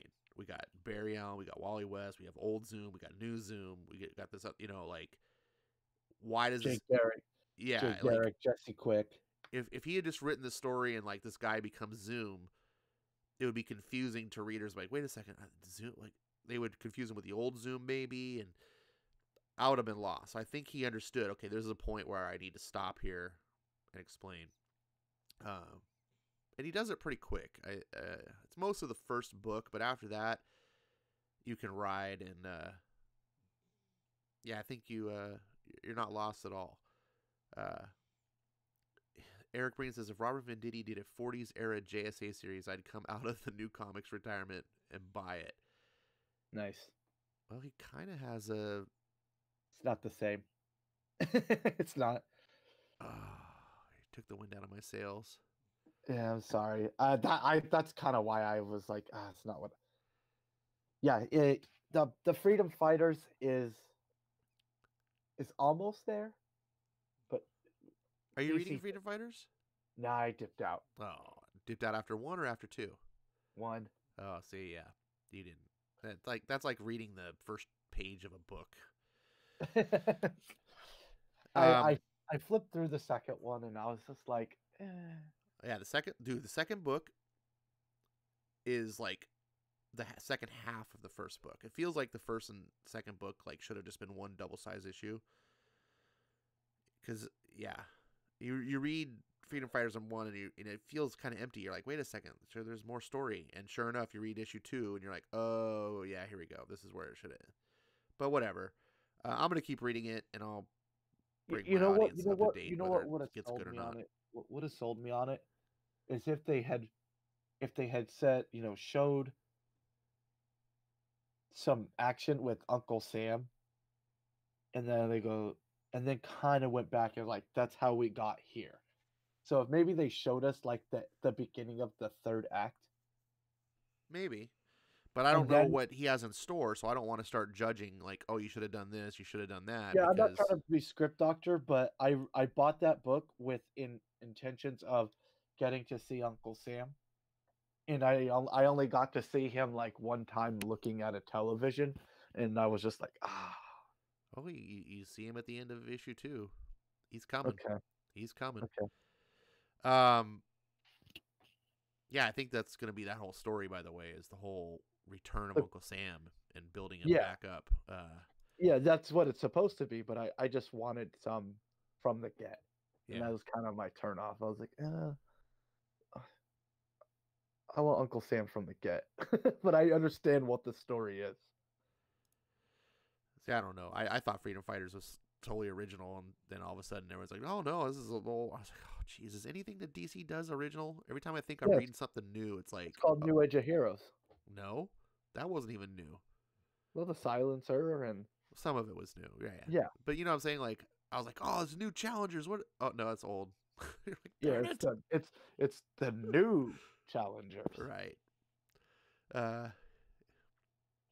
All right. So, what did you think of? Well, you're the one that recommended the book, but what were your thoughts reading it again for the second time? There was a lot of things because it's been like 15 years. There's it like I said, it felt I Did knew the story. I knew what was gonna happen. did it live I up to your memory? Like, was it as good as you remembered? Was it better than you remembered? Was it worse? Like, I recalled the fight being. I didn't remember them like punching each other across the world. that was pretty nuts. But I Why guess are if you you're moving at why are you light, scrolling through DMs? oh, because I didn't realize my screen was on. I was looking for old notes. uh, yeah, you're Uh, screaming. You're why is my? It shouldn't be on that. I didn't transition that over. yeah, but I forgot that they like had that they punched each other within the world across the world. I just remembered them fighting in like downtown Keystone, so it was really cool to see them like fighting across the ocean and like you punched them and then you turned the page and they were like went from like Alaska to like Arizona. It's like, oh, this is fucking awesome. I forgot all about this. And I really appreciated that. It did live up to me like my expectations of like, oh, the Flash is awesome from 15 years ago. Because this is like I said, this is what spawned me outside of the DC universe, outside of Gotham. So if I never read this book, it's very unlikely I would have read, you know, Aquaman or Hawkman and all the other characters that I grew real big appreciations for over the years. So yeah, it's definitely a book that I'll probably like to read again in 15 years when I'm like a 48-year-old man. I think it'd be kind of neat. Like I read this 30 years ago. Let's see if it holds up. You guys that read it in the audience, Quirks and Eric, put in your comments Yeah, what are your real guys' quickly, thoughts? like what how you thought of it overall, what how good or whatever. And while you're doing that, I'm gonna state what I thought. Um, I'll be honest. This is the least liked of the books that we've done so far. Okay. Um, but that's not necessarily bad because I've liked all the stuff we've done so far. I was a little disappointed because it was Geoff Johns. So, and when you sort of like picked out this particular story, I was like, oh, not only is it Geoff Johns, but it's this particular Geoff Johns that Bats is really singling out here. And I get it now that I've read it. Like you're linking it to that Flash annual, which is pretty cool because obviously now I have a little bit of backstory that link, the connective tissue there. And then with the Heroes in Crisis stuff going on, so it's like Sure, yeah. Like I appreciate having that tissue, but going past that and just saying how did I enjoy it as a book, I think I was a little bit let down. Just because I think Geoff Johns is so fantastic and everything. So, but that's not to say that it wasn't a good book. It definitely was. It just was not a great book. This is an example of what I say to people a lot of times, at least for me, where when you're writing an ongoing series, not everything can be a home run. mhm. Sometimes you just have to get base hits, and then boom, home run. And for me, this felt like a good solid double. Keep using baseball analogies. I felt like it was pretty good. Nothing to like, oh, you gotta read this. It's not one of those type of books. And another part of that might be just in the unfair comparison, like what it's standing up to. The books that we've done so far, I think, are all monumental books. The XO was and the Bloodshot were fan-freaking-tastic. That Robin book was stellar in its own way. I'm missing one of the Birthright. I mean, Jesus, Birthright. How do you miss that one? Though I mean, all of those are just like, these are books where I'm just like, oh, here, if I had the graphic novel, like, I read this, if I had a trade of this, I might say read it. If you like went over and like, ooh, this looks neat, I'm like, yeah, check it out if you're interested. But I wouldn't be like, you need to read this. It's like if someone said do you have any Flash, and this is the only Flash book you had, then I'm like, oh yeah, here you go. Yeah, it's fun. It's a fun story. It's a perfect example of just solid execution and doing what mainstream comics need to do. Every month, put out a solid book. Eric Reed says, please don't talk about 15 years from now. I'll be in my 70s. So, and that's a tough thing to do, putting out a monthly book. I can't imagine what writers, you're on a book for a couple years, month after month, telling a quality story. That's a lot. I mean, writing one good story is challenging. Writing a good story every month for years, that's wow. So yeah, I enjoyed this. I'm glad that I got to read it and get some experience in the Flash, because he's not a character I know a lot about. And we're gonna move on from there. Doesn't look like Quirks wants to say anything. He probably fell asleep. Eric says he's glad he picked up the trade. It was worth reading again. Well, that's fantastic. I think I would like to actually go back and read. That's the one thing I would say. At some point, I'll go back and read all 3 of these trades. I haven't read the whole run. I kind of read the storyline before this one, and then on forward. So I as well want to go back and reread it. Or read it in general. Yeah, Eric, I hear you about the start time. I'm sorry. That might be a future consideration, but for right now, it's tough to coordinate. And we really are trying to make this slow or shorter too. We got so derailed. So we're at 104 minutes right now. An hour 42. No, we're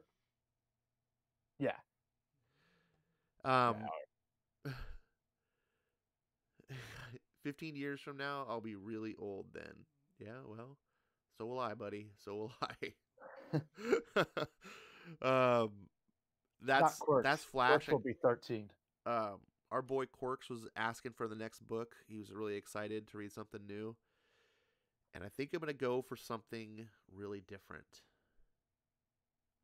I was going to pick Venom originally, because the first story arc by Donny Cates that launched the Venom series at Marvel, which got all the hype and everything, is out and it's on ComiXology.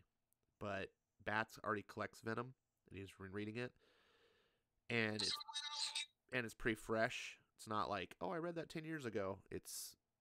So I was like, okay, I'll pass on that.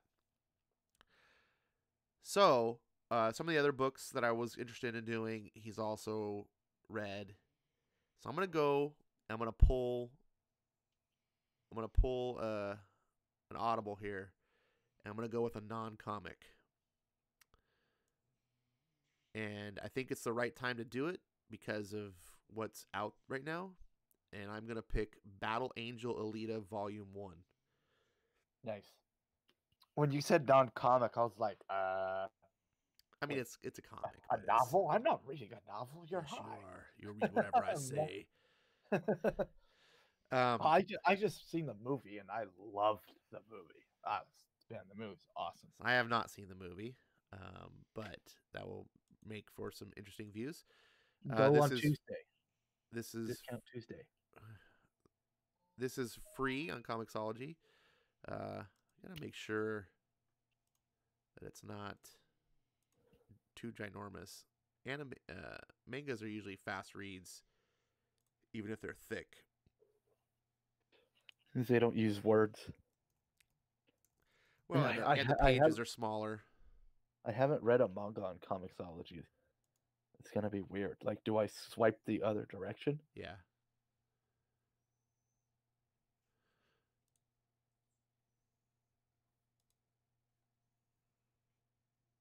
Let's see here. So here is Battle Angel Alita Volume 1. And it's 224 pages. So that'll be a breeze for a manga. Hey, you're breaking the rules, man. Oh, am I? Okay, so yes, according to the rules, it has to be 200 or less. And since I'm breaking the rules, that means Bats can veto this if he wishes. Do you wish to No, veto this book?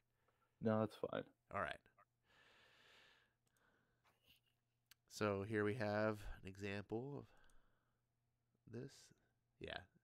The pages are just smaller usually in mangas too, so like you have less panels often. Maybe this doesn't really make it look that way, so but a lot of modern mangas are. I'm looking forward to this. What about you, Bats? What do you think? Is it a good choice?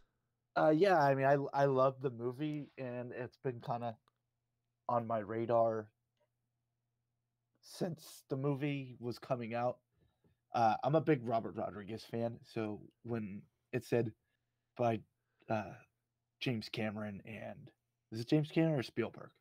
Cameron. Whoever. It's Cameron, right?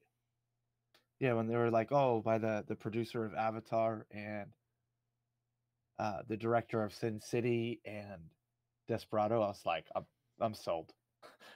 I'm sold right there. Like I love Robert Rodriguez. I even like Lava Girl and Shark Boy. So I know I'm in the So minority. Quirks is giving me shit about my pick. What's the matter, Quirks? You're like a kid. You should be loving anime or manga. He said, I just read my first manga in years today, Tokyo Ghoul Volume 1. Oh, nice. See, I don't look at Eric Breen is like 5,000 years old, and he's reading a manga, and like Comics Quirks is like barely out of diapers. He's crying about manga. What's going on? This is like backwards day. Yeah. Tehelim 29 says, "Cool choice, Battle Angel Alita." Yeah, come on, Quirks, get that positive energy going. This is Well, hype you up for the movie. he lives on a college campus. He's just surrounded by negativity all the No, time. that's true.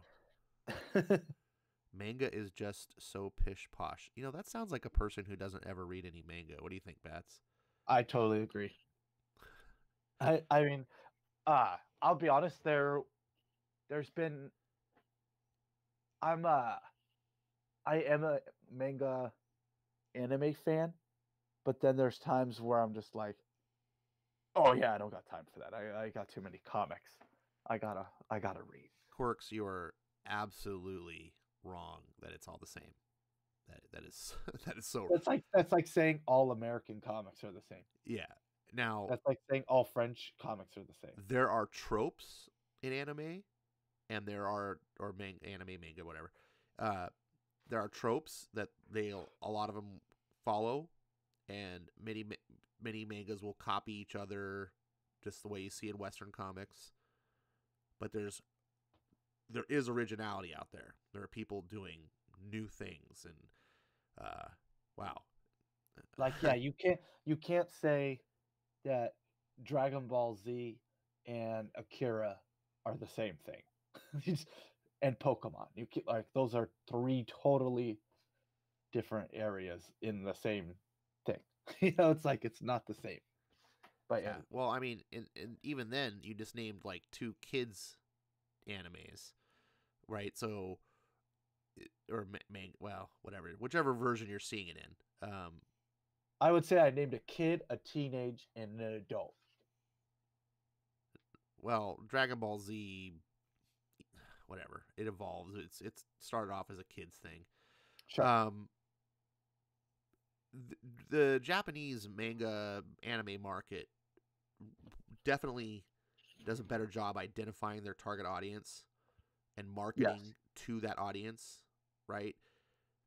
It's like they have shonen and shouju. Am I getting those terms right? Yes. Right. It's like shonen is like aimed at like teenage boys Who like action stuff, who like, yeah, and then shouju is aimed at teenage girls. more And romance style. they'll like identify their book and be like, this is a shouju book. So you as an audience person come in and go, oh, I know what I'm in for. You know, like this is what they're writing for. In Western comics, it's all about this is for everyone. Yeah. We're writing for everyone. We want to be inclusive. No, the Japanese are not about inclusive. They're like, we're writing for the person that wants this, and we're gonna fucking hammer it home. So that's why you see people like Bats, who's like loves Dragon Ball Z, because what Dragon Ball Z does, they've identified that. They're like, we are doing this, and if you like this, you are gonna get this times a million over and over and over. And when I discovered Dragon Ball Z was like the actual like time period, I was like 13 years old, and it was like I want action-packed cartoons with people punching each other. Right? Well, like while I was watching things like the Godzilla animated series and Powerpuff Girls with my little sister, over here on my own time, I was watching Dragon Ball Z. And my little sister was like, yeah, I don't like this cartoon. You know, like, I'm like, this is the best cartoon because it was for me. Now get this. Comics Quirks is saying... I just ignoring that comment. I read it. No, I can't ignore this. I have to. He's saying Dragon Ball Z is actually good. Okay. First of all, I don't like Dragon Ball. If you're saying Dragon Ball Z is good, then you definitely need to give manga a chance, because that I can't even... I don't even know what to say. Like, Dragon Ball is like so mainstream. Like, it's so it's mass McDonald's. appeal. It's McDonald's of anime. Sure, yeah, that's a good way to put it. So, and I'm looking at Goku Pops right now. I love Dragon Ball. I have Goku tattooed on me. So now, and then he makes a second point when he says 100 episodes with one small problem. Dude, you just identified Brian Michael Bendis. You love that. You love Bendis.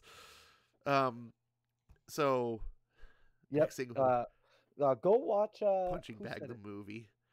I will never recommend a Dragon Ball Z. Don't worry, guys. We're not going to read any Dragon Ball. If you do, it's Bats' fault. Tehillium says Sergeant Bats might like Cowboy Bebop. I'm a fan of Cowboy Bebop. Well, Comics Court's over here saying there's 100 episodes. Well, boy, there's only 26 episodes of Cowboy Bebop, and the show is over. Yep. It's done and over. Well, there's a movie. Well, yeah, but nonetheless, it's like you don't have to watch the movie. You should. You should, yeah, absolutely, you should. But it's done and over. Cowboy Bebop's pretty good. And by the way, Quirks, if Quirks hasn't watched Cowboy Bebop, he needs to watch Cowboy Bebop and understand that it's not the same. There's like a lot of shows. I know people just in general who refuse to watch shonen shows because they're like, how many episodes are there? And they're like, well, there's this series, this series, this series, and this series, and this series has X amount, and this one has X amount. They're like, no. I'm totally cool off of that. I'll just watch this. Like, I know someone who's like, oh, I wanted to get into My Hero Academia, but there's already like 65 episodes, and it's too much. Like, he likes the 26-50 episode. Like, it shouldn't go further than 50 for him. I don't get that at all. Like, no, but it's like if you watch something or you read something and it's freaking amazing, why do you want it to end? Why? Because people want contained one and done stories, and I get that. You know, like with shows like Dragon Ball Z and Naruto and My Hero Academia, I don't buy that at all. I feel like the success in like media, like whether it's movies, TV, comics, books, just novels, like people don't want one. People want more, and a lot of times what the problem we get is that a subject will get milked to death and then it becomes stupid because they just like keep going back to the well when they should have stopped. You know, I think what a lot of people have is like this fear of investment. They look and go, "Oh, that's 800 episodes. F that." Well, yeah, it's easy to say that when you don't know anything about the show, right? But when it Yeah. becomes like your favorite show of all time, you're like, "Oh, there's only 800 episodes. Why can't there be 1,000?" It's like, Yeah, like I can personally say from my own experience a couple years ago when Dragon Ball Super was, new episodes were coming out. I mean, this is kind of embarrassing to say, but I started to like tear up because I couldn't believe that like, now I'm a 30-year-old man and I'm in my room again cheering the cartoon TV. I'm like, "Come on, Goku, yeah, yeah!" And then I start to like pulled back for a second and was like, "Wow, there's new episodes of Dragon Ball again." Like I accepted it that it was over and it was gone and it was a period of my life and it was what it was when it came out. But now there's new ones? Like it's and then I went and saw the Dragon Ball Super Broly movie 3 times. And I was wow. like, "Oh, I just can't wait for more Dragon Ball to come back because it's coming back." And So no, I'm excited for Alita being the choice, precisely because I've never read it. You've never read it. The movie's out. No one in our audience has read it, and it could suck, right? Like I don't think it's gonna, right? They made a movie for a reason. James Cameron bought the rights to this like 20 years ago for a reason. Um, I have a feeling it's gonna be there's something solid to it, but it's something new and different, and that's kind of what, at least for me, when I was coming up with this idea of doing this this little thing, was not to just read like, oh, let's all read Watchmen, let's all read Dark Knight Returns, let's all read, you know, the most famous comics that everyone knows and loves, and yeah, just have a big circle jerk about how amazing they are, right? It's let's find something special. Let's discover something. Like you made me discover Robin and have a whole new perspective of Robin because you picked that book, mhm. and I discovered new things about Bloodshot that I was like, what? Why did I miss this book? And that writer, I wrote that. I'm forgetting off the top of my head, but I wrote that writer's Uh, name down because Dwayne Sazin, blah, blah, blah, blah. yeah, Swerzinski. Uh, I discovered something. Birthright. Oh, okay. So this is now segue. Uh, this is the normal part where you talk about a subject of what are you reading in comics, and Yeah. we did Birthright last episode, and I was so enamored by Birthright that I went on eBay and I found a lot. Um, and a guy was, guy was selling issues 1 through 28 for $15. So I nabbed the shit out of that. And then I went to my comic book store and I bought issues 29 through 35 for much more than that. And so now I will have the entire collection so far of Birthright, which is still ongoing.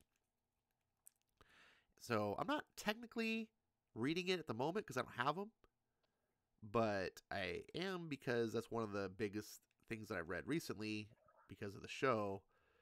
And oh my goodness. So yeah, that's one of the things like this show can do, or this little project, is get you to discover something that maybe you didn't know you were going to fall in love with. Right? Mhm. What are your thoughts on that? Or do you have any? Uh, It's no, okay if you don't.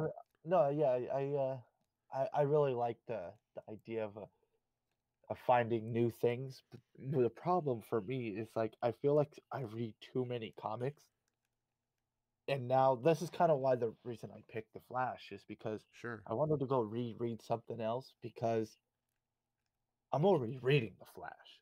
Like where now I was like I need to read Bloodshot. I need to read Exo, and now I need to read Birthright. So it's like I, as much as I like discovering and finding new things, now I'm like,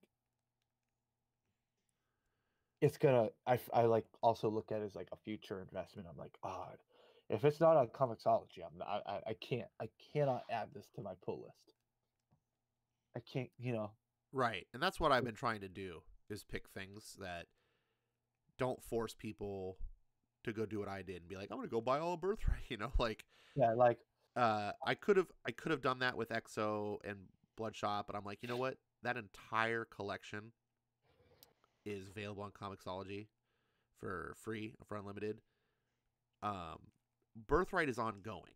So while I can read the first 3 trades on unlimited, the story then continues. And I think you can identify with this pretty well, being a collector. I didn't want to like just start picking up the comic after the 3rd trade and then having this hole in my collection. mm-hmm. And the fact was, I mean, I found that collection a lot for $15. Well, it was $30 because it was $15 shipping and handling. So $30. Yeah. It's like about $1 a book. Like, that's really economical. And I really, really want to support good books. Like, I'm tired of having shit comics. And I feel like I'm doing okay at my pull list. Like, I'm pretty proud of my pull list, except for Superman in Action Comics. And I can't wait for our friend Comics Quirks to have that red pill digested and see the light. He's swallowing it. He is. He's swallowing it while putting his finger in his mouth. he's hiding it under his tongue. He is just on the Bendis hook. Bendis is reeling him in. So, but he may have that biasy where it's like for me, like, I don't know if Chuck Dixon has a bad book, because to me he can't do anything bad. Which guy? I didn't hear what you said. Chuck Dixon. Chuck Dixon. Okay, yeah. Like, for all I know, he's just taking a crap on a keyboard, and I'm like, that was amazing. That was amazing. It was perfect. Right. Right. So he's like, he just might have that. So here's the thing, like, for me, I'm like Bendis, right? Like, so I can identify with Comics Quirks a little bit because he's kind of like me, like new to the DC universe. And like some of the things I like where you like cringe and be like, oh, Ash, oh, why do you like this stuff? Like, it's a matter of taste, right? I don't have a problem with what's going on with Dick Grayson right now so much because he doesn't matter to me so much and I'm new to him. It's like I don't have this history. But he's the same way, like with Superman. It's like Bendis is his first Superman. I identify. I'm like, what you not being upset with all the ways that Bendis is changing Superman isn't the issue that I take. It's the actual failure to tell a good story, where he's literally, you can point out and document where he's being a bad writer. I mean, he's just literally breaking canon and having things that don't make sense. Like the beginning issues where it's like, look, I need to take your son from you because he can't learn what he needs to learn here on Earth. And it's super important that I teach him the things he needs to know. And now finally, 9 issues later, 8 issues later, whatever it is, we get to, now that I have you in space, I don't really know why I have you here. I'm having an existential life crisis. And maybe I can't teach you anything. I don't even know what I can learn. And then the boy going, oh my God, Gramps is crazy. I need to get out of here. And it just, what? None of this makes any sense. Or like having Superman, like his wife is supposed to be in space with his son, and she shows up out of nowhere, but she's hiding from him with the wig. And he finds her, and you're like, whoa. And the first thing he does is like kiss her on the street, and literally has pictures of people taking photographs of Superman kissing Lois Lane. And I'm thinking to myself, any reasonable person in the world would be like, what are you doing here? Where is our son? And why are you hiding from me? Like, nope, I'm just going to kiss you, revealing my secret identity to the world, or at the very least, make everyone go, why is Lois Lane cheating on her husband Clark Kent with his Superman? Like, the dumbest, and it's like not even addressed in the comic book. It's like it's just if it was like part of the story, like Bendis was like, "Don't worry, I have a plan. There's a reason. Like I know it doesn't make sense, but trust me, it happens this way, and it's gonna matter for a reason." No, it's glossed over. It's almost like Bendis didn't understand what he was doing, and then like later someone points out and goes like, "What the hell is this?" And it's just like, "Oh yeah, I forgot. Superman and Clark Kent are the same guy, but like." And like editors didn't care. I was like, what? Well, let's be honest. Brian Cunningham doesn't do anything. No, he's not edited. I mean, this was already documented. Bendis, by Bendis' own words, was saying that he had free reign to do what he wanted with Superman. So those editors are just basically copy editors. They just check for spelling mistakes. I mean, no one can challenge and tell him what to do. So again, when you have something like that, you look at what George Lucas did with the original Star Wars when he was edited and he had people taking him to task. George Lucas on prequels when it was like, I'm the bigwig, no one can tell me what to do. You start having all these plot holes, all these editing mistakes, and all these things because no one can say, yo, that's wrong. You're doing this wrong. And that's what Bendis is doing. It's like all the rest is a matter of taste. If you say, hey, I'm cool with 17-year-old Superboy, I think it's stupid, but who am I to tell you to hate that? But his writing is terrible. He's just telling it's not even like it's a bad story. It's a failure to tell a proper story. Sorry, I had to rant on that.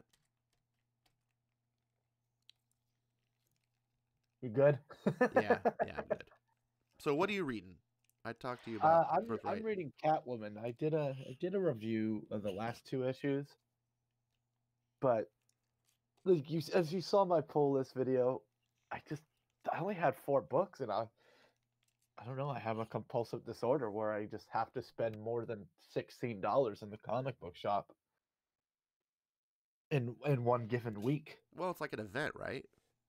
It sucks when you go to the comic book store and you're like, oh, there's only 2 books out.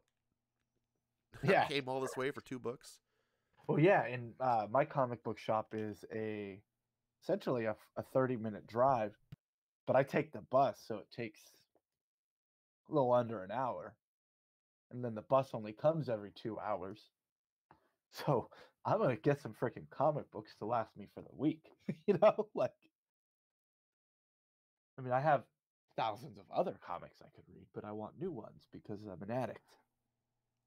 But yeah, I had a Catwoman. I read Catwoman 1 and 2 when it first came out, and then 3 had just sat in my stack for 5 months, and it just kept getting pushed to the bottom, pushed to the bottom, pushed to the bottom, and then where I accepted, I was like, yeah, I'm never gonna read this, and I almost put it away, but then I just went to go put it in a box, and then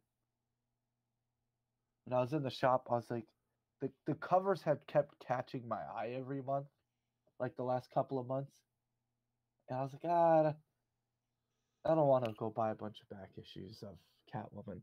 And then I just finally caved and was like, originally I was gonna get the missing gaps of my Justice League Dark, because when all those Justice League books came out, I had kind of was around for a couple months and was like, yeah, I'm okay. So how far along into the current Catwoman run are you caught up to? As far as the issue that came out this week or last week, which is what number? 8. So you read all 8 issues? Yes, I read the first 2 when they came out, and then I read 3, 4, 5, 6, 7, 8. I don't think I watched your review video yet, but I did remember you had it captioned better than Batman. Are you really enjoying? Well, obviously you hate Tom King Batman, so that's not really a fair assessment. But compare it to Detective Comics. Like, is it really good? Like your Catwoman? I like it a lot, and I like it for a number of different reasons. I really like the writer artist Jolie Jones. She has a really sexy style, she knows how to draw like menacing women, and it really works for Catwoman. And I really like her because she's also an artist. She's not very wordy, so Yeah. there's moments where, and Catwoman's a cat burglar. She's sneaking around a lot of times. So there's some pages that just don't have dialogue, but the storytelling through the art is really strong. Um, and she just has some really good sequences. So I really like, and that's the first six, and then what the issues that I reviewed are 7 and 8, which is the next storyline, and they got an art team that their names are hard to pronounce, but Right. they're I'm just curious. I Just as a what I person, like. I don't read Well, Catwoman, yeah, obviously. what I say in my review that it's originally my title was going to be uh what Tom King wishes he was, but then I realized that was kind of it didn't flow right as a title of a video for me. You're like, what do you mean he wishes he was what, Catwoman? Like, like, and so when I say it's better than Batman, is that it has this really dark, gritty, dry, slow burn to it that I think Tom King thinks the way he writes. You know what I'm saying? Like when you hear your own voice on a recording, it doesn't sound the way you thought it did. Right. I take that concept and apply it to writing, and I think Tom King's writing, like, he thinks he's writing like Jolie Jones, but really he's not. He doesn't have that dry grit, that slow burn that Sure. it, I think Tom King's actually a talented writer. I do too. I think the I do problem with too. Tom is he's been on Batman too long. That's my feeling. I feel like he should have just been on Batman for like 2 years and then move him to something else because it's just sometimes having that fire, that inspiration. I like using sports analogies. Like pro football. Like head coaches a lot of times it's just like it's time to move on. It's not because they're a bad coach. It's because you stay on the team for too long. Your ideas they've all been used up. You just got to go to a different team. Like, and maybe you can find success again. And I think Tom King could find success again under the right book. But the problem here, and this is going back to the whole business aspect, is we run into this conundrum that DC finds himself in. So Tom King is on Batman, which is their number one selling book by far, like as far as ongoing books go. So this guy has achieved a lot of success, right? He in the business world, he's credited as like, dude, you're like the top writer at DC. They can't really justify his page rate or whatever if they throw him on, say, Hawkman, Mhm. right? Like, hey, you went from a 120,000 seller book to a 20,000 seller book. Like, yee, like where do you put Tom King? That's the problem. Like he's big enough that at least from DC's perspective, he's big enough that he has to go on something big.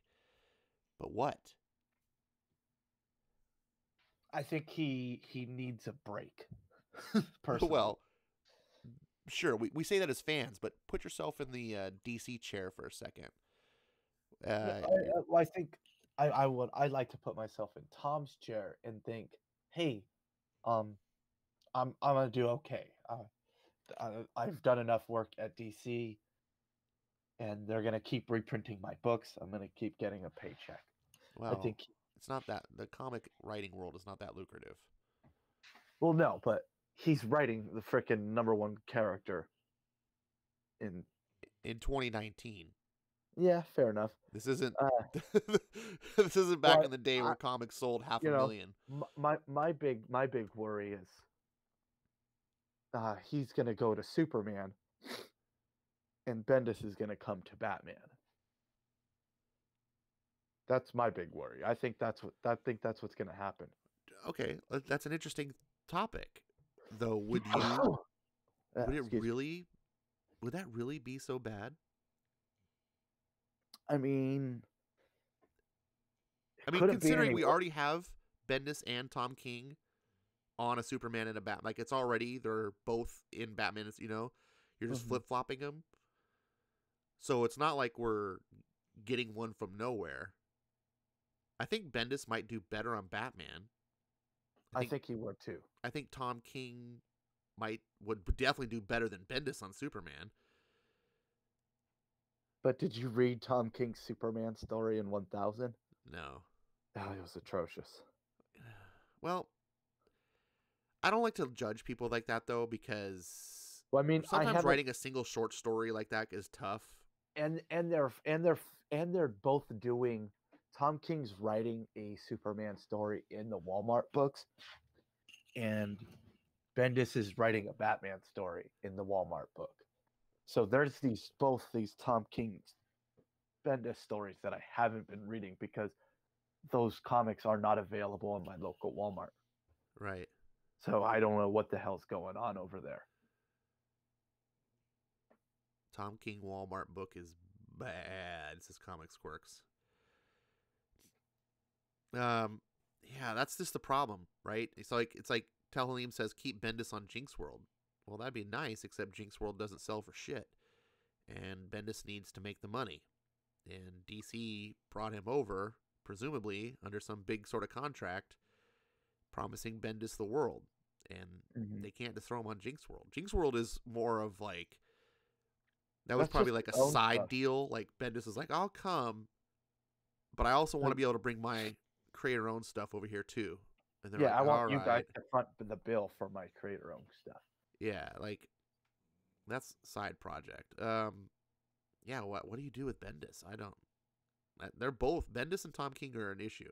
I at least respect Tom King as a writer, because even if he gets a little low T on Batman or he gets a little bit focused on the whole like, oh, everyone's depressed and down, and even if he still tries to tell stories. I just felt there was I don't know if there's the right term, but there was a paradigm shift in Tom King where he went from really good to really bad. Yeah, well, that's like And it didn't like he didn't just decline slowly. yeah, well, that's that It about faced. that's that thing where I tell you about, right? Like where people they have that spark, and you're like, oh, you're writing Batman. They're like, oh, I'm writing Batman. Yeah. Oh, good. I got all these ideas. I'm all excited. They got that fire burning, and then like 2 years later, it's like, hey, you're still writing Batman. They're like, yeah, it's getting old. See, and it becomes like just a job. You know how it is, like when you get a new Yeah. you get a new No, yeah, job, and you're like, absolutely. I'm gonna do great, and then like 2 years into the job, you're just like, oh fuck, I don't want to do this anymore. I feel like that's what happens. Creativity, like not everyone can be like Chris Claremont and just stay on a book forever. I think it Yeah, or really like helps Larry Hama Larry as Hama, well. right? Yeah, like it helps to move around and like get your creative juices flowing, and you Well, can come back that to just Batman it later. just dawned on me why they can do that. What? They're teen books. Oh yeah, yeah, They're like they have such a huge cast of characters that they can just shift and move around. Like where X-Men, you kind of focus on the same five, and you're like, you know what? I'm gonna I'm gonna move these two out and move these two in, oh and no, have I think you just really hit the nail on the head. I wasn't thinking about that, but now that I'm listening to you and I'm thinking back on X-Men, he totally did that. Like he would just change up the team all the time. which keeps it fresh, but you still have you still have something. You're like, oh, Cyclops is still here, and so Yeah, is Wolverine, and they're like, ah, well, let's just move Wolverine out of here and move in Deadpool or whoever. I don't know. yeah. No, he did. I mean, he even got rid of Cyclops out for a while, replaced him with his brother. With Havoc, yeah. Yeah, like there's a time where it was Well, like the and then X-Men were all girls except for Havoc. Like it was weird. yeah, like, and there's there's still a part of me who wants to be a GI Joe fan. I collected the book for 6 7 months, and I really liked it. I collected it on Zach's recommendation, essentially. Hey, hold the horn. Hold the horn. DC Fans United is in the house. What's up, DC Fans United? Ike, We gotta what is? we gotta make a shout out for Yeah, our boy. yeah. Make sure Ike gets acknowledged Do not before want we him to feel at all left out. This is our boy. He is a great friend. Watch his channel, DC Fans United. Yeah, Ike in the house. All right, go ahead, Bats. I And just so yeah, that was important. I wanted to get into GI Joe, and so I for some reason I made the dumb mistake of like looking up like GI Joe on the internet, and I and instead of just reading the book, and I saw like a picture of like all the Joes, and it's like a huge image with like 100 plus characters in one image, and then underneath there's like a key where it's like the silhouettes, and they're blacked out or whited out, and there's just a number in them, and then you look underneath that, and I'm like, oh, good lord. Like, I mean, I know like rock and roll, I know Scarlet, I know Duke, Snake Eyes, Storm Shadow, Right. but I was just like, it's I'm running out of names now. Yeah. Like, You open Pandora's box there. You can't. GI Joe is whew, that is a and that's a I fandom really, into itself. yeah, and I really like Scarlet for the obvious reasons. I'm so shocked. Yeah, that like that's a running trope with me. I just like redheaded superhero chicks. Just the thing. All right. Any let's see what else. So yeah, Catwoman is good. All right. Well, so here's what I never got to talk. So my problem my problem with Catwoman, well, I should say my prejudice with Catwoman is I don't like villain books. And I know Catwoman is like one of these borderline characters where she's like kind of a villain, but it's more that she's just a criminal as than a true villain. But my point being is like I read comics for the heroism. Like I love just the myth of superheroes. And one of the things I'm really loving about DC that I didn't understand while I was a Marvel fan. Oh, Quirks, you did not. Oh God, Quirks. Okay, move on. I didn't understand when I was a Marvel fan to the same extent Yeah, was I later the I level, like the aspirational hero, and how well that DC can do it when it's doing it right, like with Superman. Uh, I love these type of stories, and DC does it really well. I don't like stories about characters. How do I say this? It's not that I hate them. Like I'll take them as a miniseries. Like I remember when Venom got a book. You got a back in the old days. You got miniseries before you got your own book. They gave him a miniseries, and I was like, yeah, cool. I'll read a Venom miniseries. Like, but I didn't want to like a whole book, like an ongoing story of like turning a hero, like a villain, into something that you should idolize or root for. So I can't do Suicide Squad because yeah, I get the concept that they're doing it against their will but they're still bad guys. Like, I don't want to root for bad guys. I don't want to try to identify, and that's another big issue, right? I don't want to identify with bad guys. When you read fiction, you have to identify with the character. It's on some level. So Catwoman is a struggle for me because I appreciate the character. I love the character as a character and when she appears in the Batman books and stuff. But I have trouble with this idea of following her around on her ongoing story. Do you find that you don't really have that sort of trouble, or is she just like a different type of book, or what? uh yeah, I don't know. I've never really thought about that. Um I guess it's kind of, to me, she's not so much of a, I mean, obviously she is a villain, and she's been a villain. She's been in Arkham. She's live that lifestyle. But Catwoman has always been a book that I've always what I call, putting my feet in the like dipping my feet in the pool, where I kind of just sit there and I enjoy it for a while. But it's not like Nightwing where I stay on it for 20 years and I get mad at it. I'm like, oh, I'm not enjoying this anymore. Okay, I could drop Catwoman. Okay. Uh, Same with Deathstroke. Deathstroke has been a book like that for me as well. See, I was I thinking kind of, about getting into Deathstroke. I really recommend it. I've I been hearing really, really good things, and it's written by Christopher Priest yeah, too. So what? if you like Christopher Priest, I mean, I'm willing to become a fan of Christopher Priest. I don't yeah, have a, that's understandable. I'm neutral on him. So, but my point is on this is I've been hearing really good things. Like it's one of those things that on the grapevine people are like, "Oh, Deathstroke is so good right now. Oh my god, have you seen what's?" But it's one of those books that hardly anyone's reading. So Yeah, it's like kind of a quiet whisper. You're not hearing like shouts from the rooftops because there's not enough people.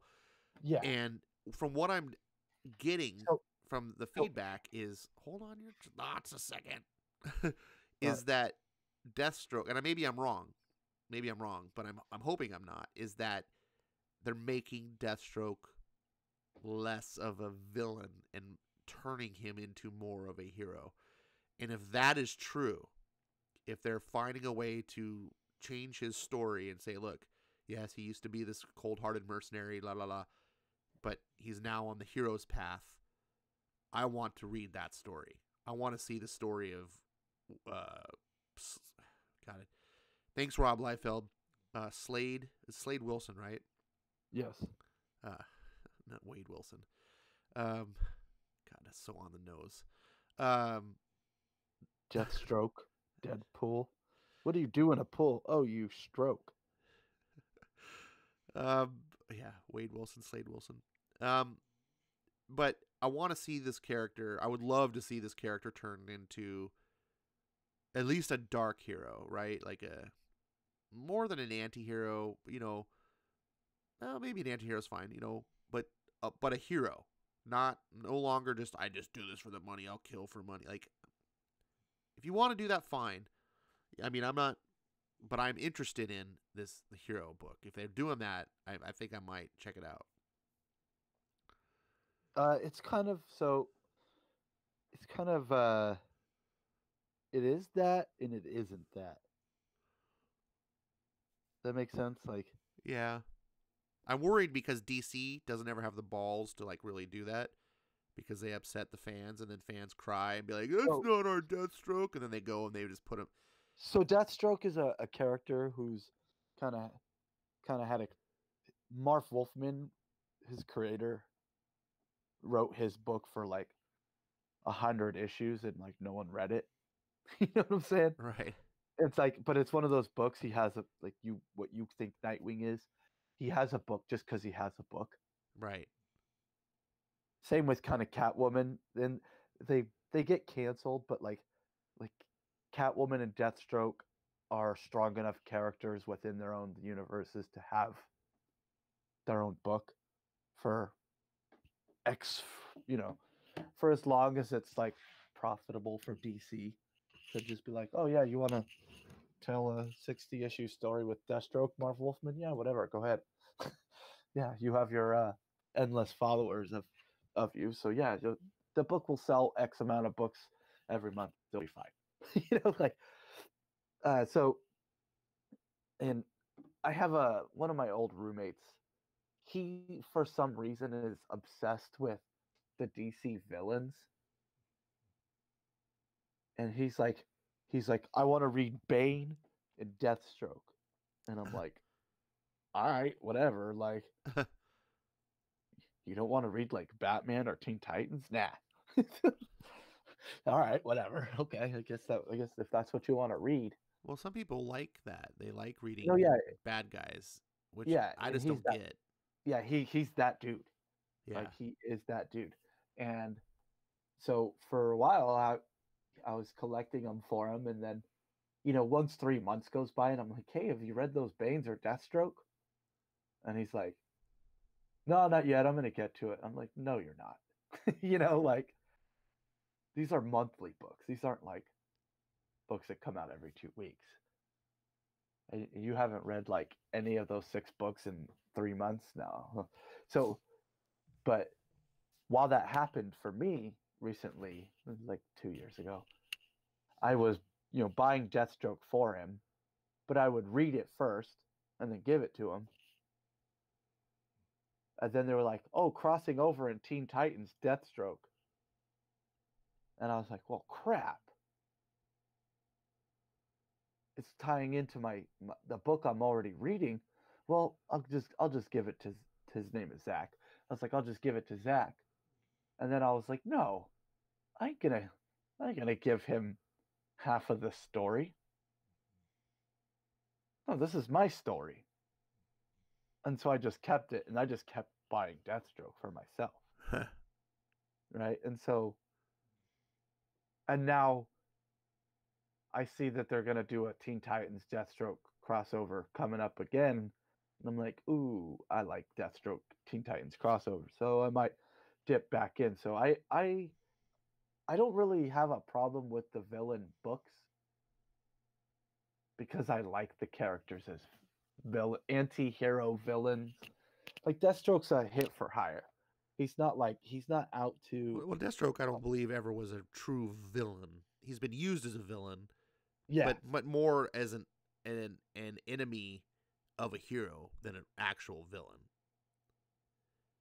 Right? Like when he goes up against Batman or whatever, it's not because he's out being a villain.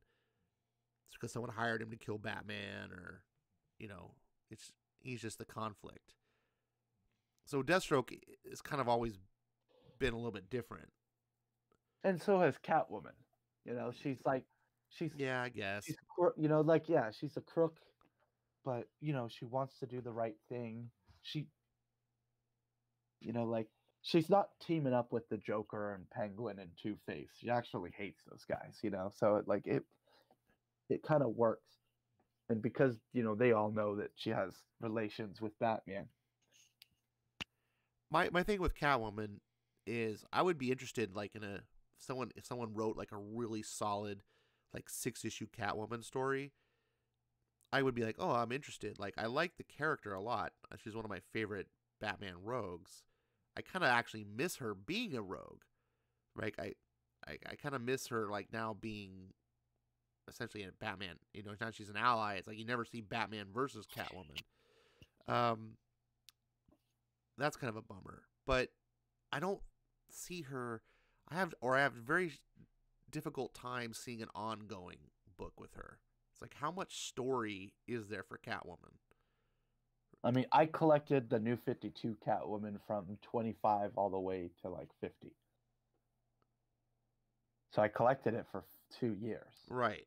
But that doesn't necessarily mean there was all great story. No. But yeah, there's times where I was like, this is getting kind of stupid. Right. A lot of times that ongoing comics, they suffer because they're just forced. It's like, well, we want to put this book out.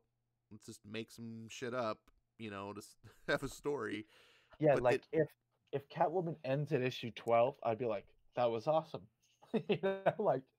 Yeah, some characters are just, they're interesting characters, but they don't have decades worth of story in them. They're just, here's a couple interesting story arcs, and then that's it. Like, I don't think every character you can just do, and I think that's one of the problems that Marvel's in right now, right? Where they're just like, they're making these series with characters that are just like never should have their own book.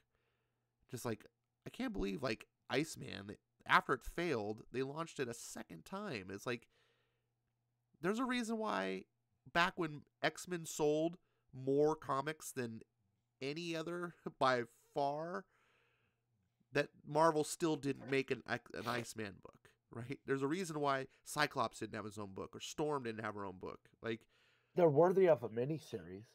Sure, Iceman had a miniseries. And yeah, she had a miniseries in like the late 80s, early 90s, and then he had one in like 2003 in the Grant Morrison era.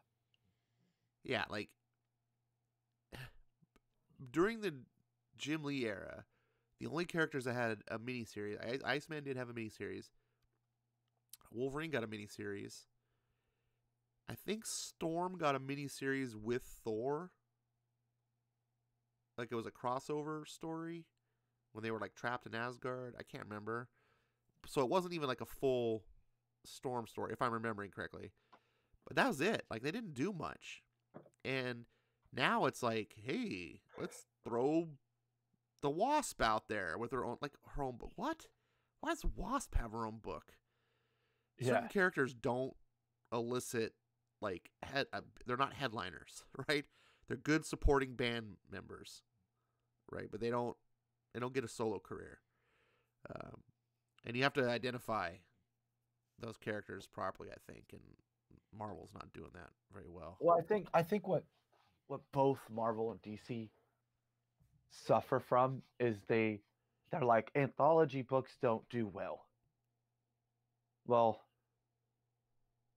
I think the anthology books are kind of good in the sense that like you could have like Spider-Gwen, the Wasp, and I don't know, pick another one, Kamala Khan, right? That one book with all three of them might sell better than all three of them combined. Maybe. You know, The like problem with anthology books not selling well, though, my personal opinion, has more to do with anthology books sucking. Like it just is historically they make these books, like Marvel 2-in-1 or Marvel Team Up or whatever, and it's just like, let's throw our crap talent on there and do some bullshit stories. And it's once you're a comic book fan and you're wise up to this, you realize like, yeah, that's not where the good. But Spider-Man's in it, yeah, but it's gonna be a stupid Spider-Man story. Like you just know, like you're just like, well, just go read Amazing Spider-Man because that's where they're putting their talent at. At least that's how it was in the old days. Like the bigger the title, the bigger the talent.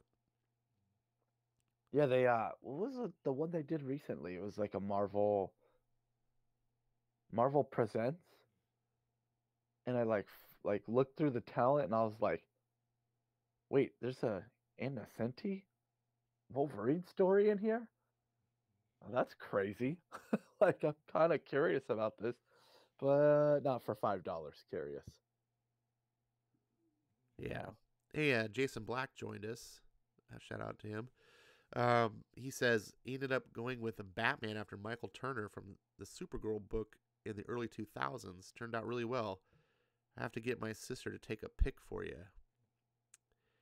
Yeah, I missed the whole Michael Turner era. He came around after I was out of comics.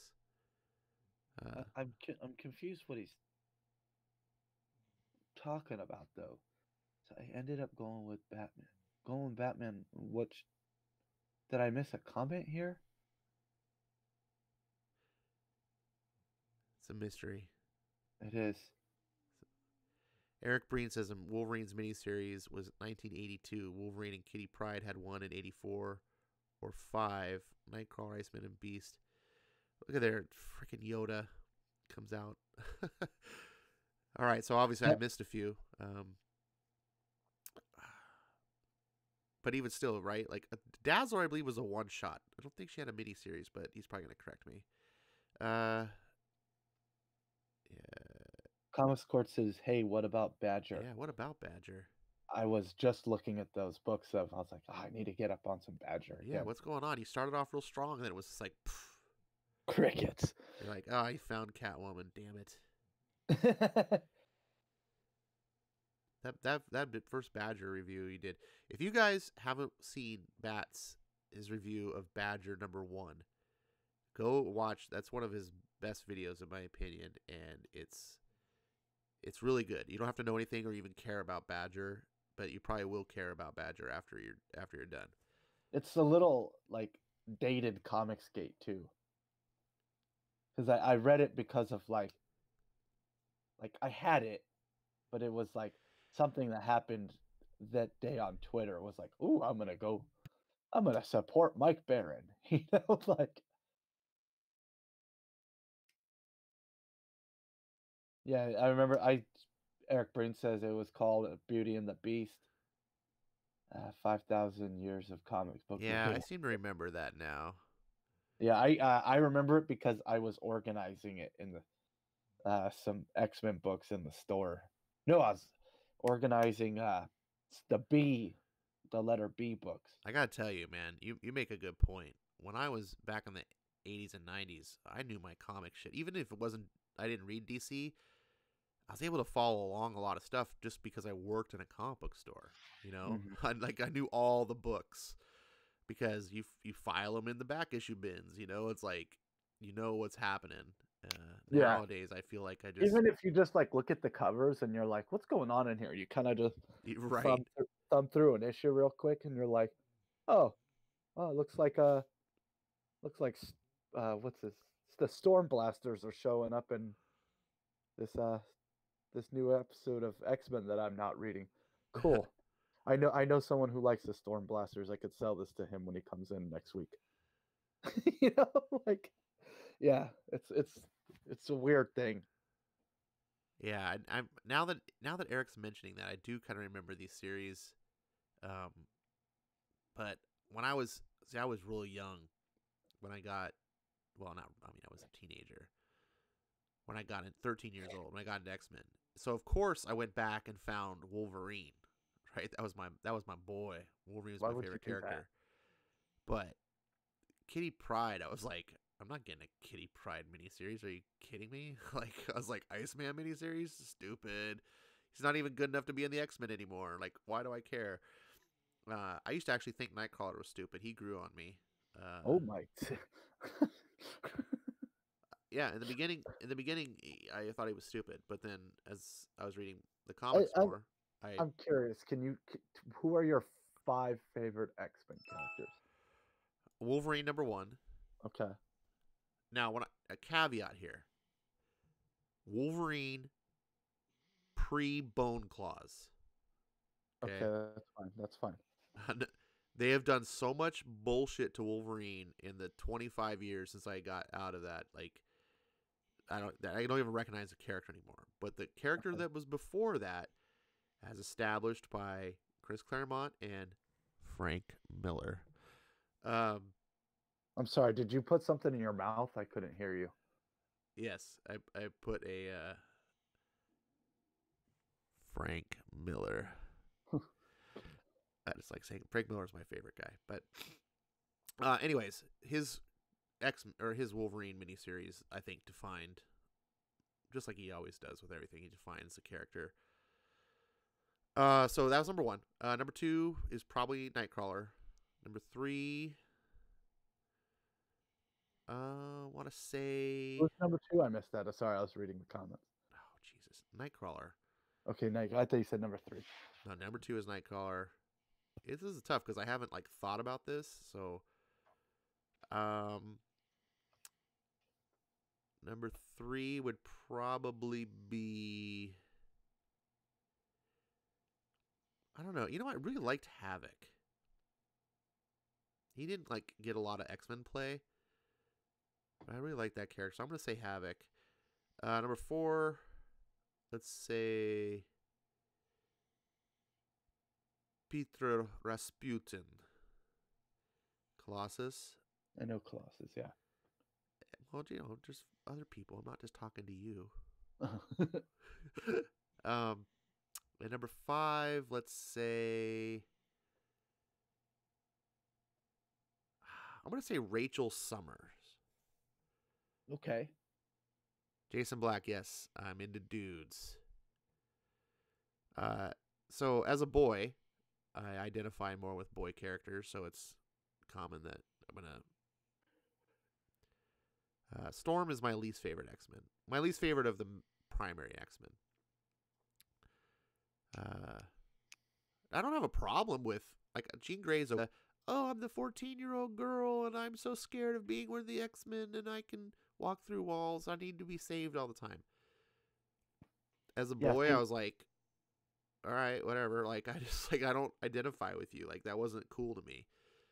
You know, a character going, I'm the best at what I do, but what I do isn't very nice. Like that was fucking kick ass. I was just like, yeah, this is oh, what's this guy? He's a top secret agent. Oh shit! Like he's an assassin. He's trained as a samurai. He's lived for over 100 years. Like, this guy's Wolverine was like, come on. Yeah, mine. We have two in common. It would be Iceman pre-Bendis, because it's obvious. Pre-Bendis Iceman. Pre-Bendis Iceman. Pre Jean Grey Iceman. Yes, pre-Bendis Iceman. There you go. Number 2 is Beast. Number 3. You're gonna name all the original X-Men, aren't you? No, number 3 is Angel. There's 3 originals right there. Number 4 would be Nightcrawler. And number 5 would be Colossus. How? Oh my goodness! You named the 3 least interesting of the original X-Men that no one wanted to buy, and they had to cancel them and then send them off to some island somewhere and hope that people forgot about them. Those are your 3 favorite. Oh, Tehillim Rogue. Good call. No. She's an oppressor of women of Kree, and no. Dude, Rogue gets props for killing Carol Danvers. Right there. What other character can you say killed Carol Danvers? Rogue. Brie Larson.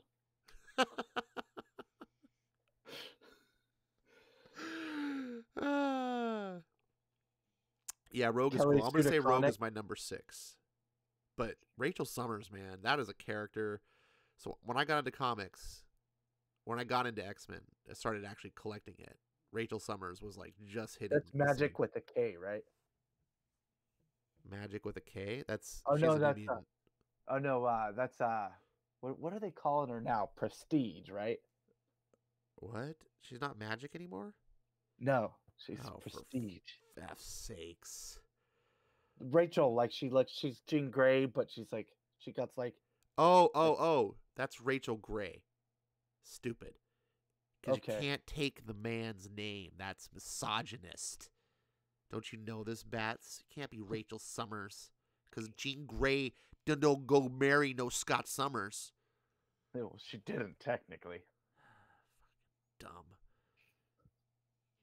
F Marvel. God. That's just... God. They're doing a lot of stupid shit over there. But, like... Tehillim says, I like Psylocke. She is hot. Yeah, she is hot. Not anymore. She's not Asian anymore. They de-ninjified her. Because she's just a British woman now. You can't. She was too hot. Too hot for comics. Like, they're like, we're going to give this Asian a British accent and make her a ninja. What Jim Lee did with Psylocke was masterful. Took one of the stupidest X-Men and made her into one of the most badass, cool, like, just female characters in comics. And then modern Marvel's like, we can't have the hot Asian. We gotta put her back. So stupid. And like Rachel Summers, like, we gotta make her Rachel Grey because Jean Grey is an independent woman. She didn't never marry. It's like, just shut the. I just want to strangle people over there. You know, a fun fact: Storm, Colossus, and Nightcrawler were originally going to be in the Legion of Superheroes, but DC rejected that idea. Wait, say that again? So John Burns, right? Uh-huh. Creator of Nightcrawler. Yeah. I just need you to say what you said because I didn't hear it. I don't need you to like explain it to me. Okay, so he had originally John Burns was working on Legion of Superheroes. It was originally going to introduce Storm, Nightcrawler, and Colossus into the Legion of Superheroes. But DC was like, nah, we're okay. We don't need any more. Are you sure about this story? Yes, you could look it up. Because he he wasn't even on X-Men when those characters were created. John Burns, or who was it? Who created those Dave characters? Cockrum Dave and Chris Cockrum. There it Claremont. is. Yeah, Dave Cockrum had. That's who it was. I'm sorry, Dave Cockrum. Okay, Who that sounds a little better because I'm like, he was working Byrne on didn't come Legion. around to X-Men for a couple years Yeah, later. my mistake. My mistake. Yeah, Dave Cockrum was originally going to put them in Legion, but DC rejected that idea, and so he just took his pre-existing idea, and instead of them having an L on their costume, he put an X on it. You want to talk about a boneheaded thing? Like, of all the superhero teams to like crack down and be like, oh, I don't know, we're gonna be strict about what characters you put on the Legion of Superheroes has amongst the dumbest characters ever created in comics. It's like, oh, I got this character idea is Storm. She's a African goddess and she could summon. No, that's maybe what the problem was. Maybe the problem was that DC was like, that's way too fucking cool for Legion of Superheroes. You need to like, Possibly. you need to make like Plant Lad, who like talks to plants. Yes, that's a book I want to read. Seriously. Hey, it's Rock Boy. What does he do? Oh, he talks to rocks. It's like, that's awesome. It's like Legion of Superheroes. Oh, jeez. Well, if it makes you feel any better, there's no Legion of Superheroes on ComiXology. Oh, I feel so much better that you won't make me read that. I guess that's a plus. Yeah, Jason Black says stealing Asian bodies is cultural appropriation. That's a good point. However, Tehaleem says it's racist to de-Asian Psylocke. I mean, they basically whitewashed her, right? So, what are you gonna do? You got this problem. Well, we might as well just kill her off camera, and we'll never talk about her again. Tehaleem says no, Elektra is not an X-Men character, but she sure is kick-ass. Yes, she is, Tehaleem. Yes, she is. And who created that character, by the way? I forget. I think it was Mark Waid. Yeah, probably. Mark Waid never created anything fucking cool in his life. There's more testosterone in Elektra. Too much testosterone in Elektra from Mark Waid. Elektra was created by Neil Adams. Oh, jeez. Actually, Elektra was created by Neil Adams' daughter, telling Neil Adams. Oh, no. Actually, it was created by Neil Adams' father, who gave seed to Neil Adams. All right. There's the inside jokes here. Yeah, that fucking tanked quick. Way to go. Bring up Neil Adams and now fucking everything's dead. You spurred your brain. Well, no one's talking. Yeah, the show grinds to a halt. Well, you break my brain every time you bring up Brian. What's his name? Frank Miller. Why? It just does. Well, you need to get over that. Oh, he's one of the fucking greatest of all time. Like it's not like I'm bringing up Mark Waid. Yeah. Look what Eric Brain said.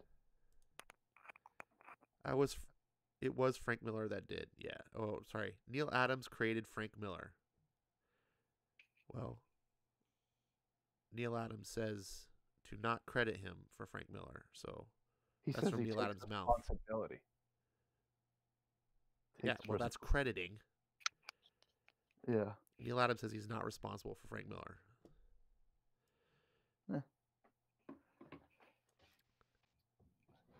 So that's silly. Everyone has their mentors. Like mentors they influence, but they don't make. And Neil Adams had, as he said in the particular article I'm referencing, had hundreds of people that he mentored. So none of them turned out to be Frank Miller, except Frank Miller. I want to know who the other people are. It doesn't matter. There was just Yeah, just intrigues. Neil Intrigues. Adams proteges. It's not like he was any good. I'm just kidding. Neil Adams is. I don't have anything wrong with Neil Adams. Um. Yeah. What else is in the chat? Is it wind down time? I think so. I think it is. But I want to get everyone addressed.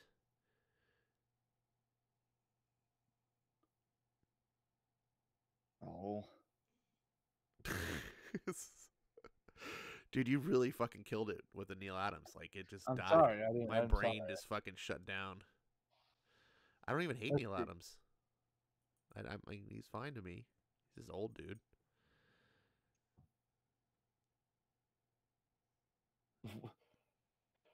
Quirk says, yeah, but Neil Adams is only remembered for Superman, no matter what Bat says. You got to get better at trolling, bro. That's not. That's not. I don't get it. It's not that funny. Let's see. Tehilium says, Electra isn't an X-Men character, but sure does kick ass. Okay.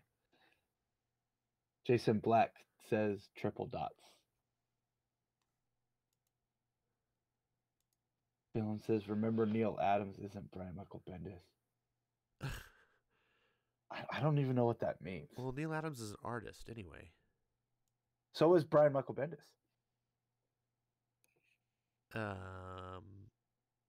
He is. He's a cartoonist. Oh my goodness. Before he was yes, a comic. Yes, I know Brian Michael Bendis draws. My that statement wasn't to.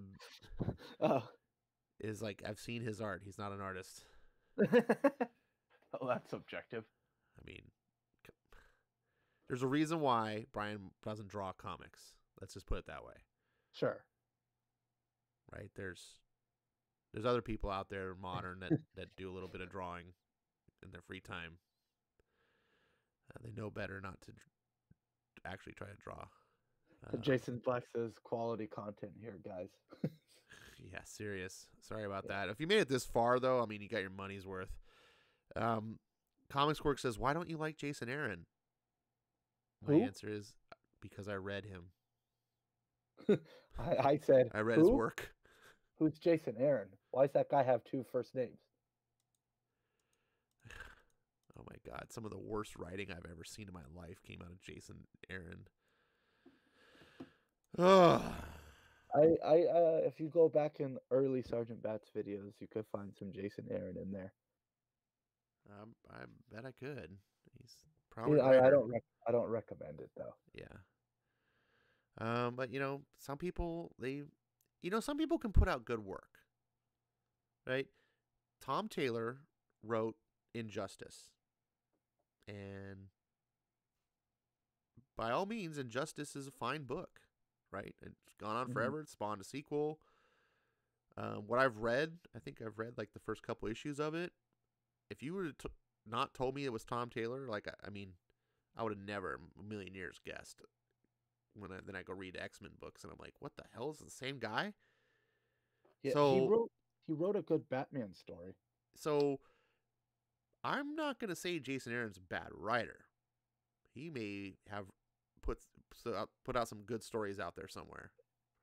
The stuff of his, which is limited, that I've read, was so god awful fucking stupid that I just couldn't take it seriously. That I was like, oh, I just can't even bother to read anything that you have. It's like Tom Taylor. You read X-Men Red and you're just like, oh my God, my eyes are bleeding. What am I reading?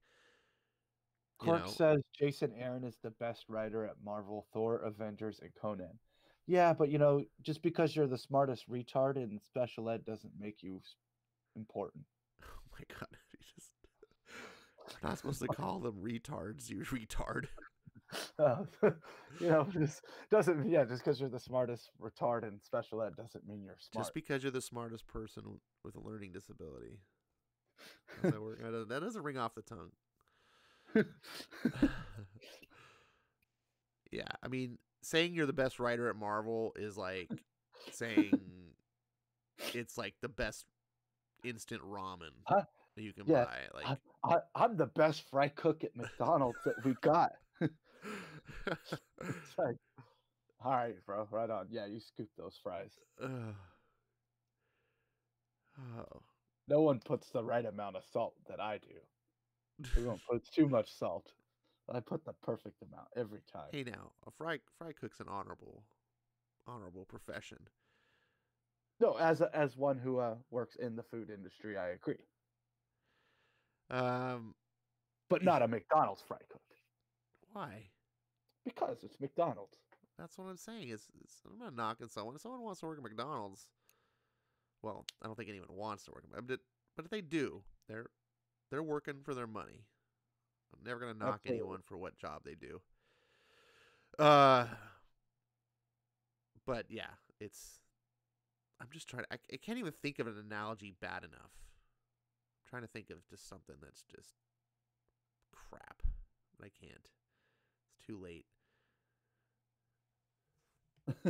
But yeah, Jason Aaron. Again, maybe he's written some good stuff. I don't know. The stuff I read of his was so just like I think I like hurt my nose by face palming.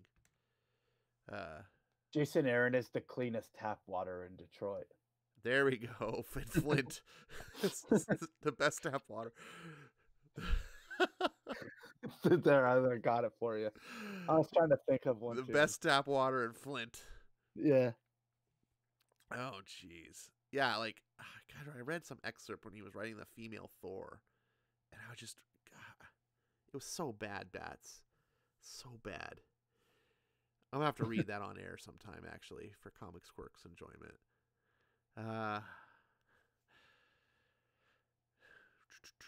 Yeah. God. I can't believe, anyway, that Jason Aaron is better than Donny Cates.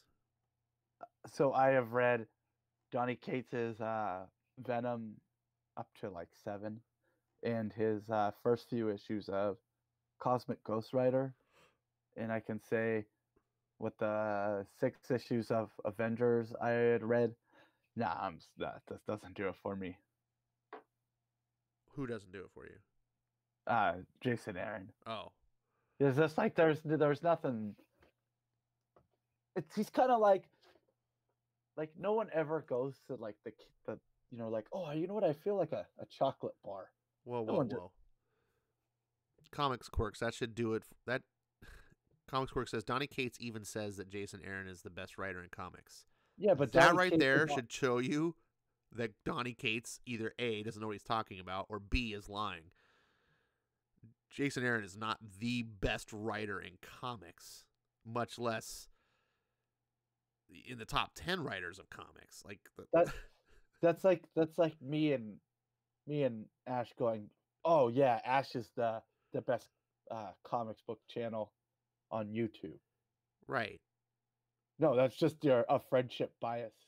That's all it is. That's just fluffing up a colleague. Like, that's what, like, Hollywood people do all the time. Like, you see someone on, like, a late night show, and they're like, oh, so how was it like working side by side with so-and-so?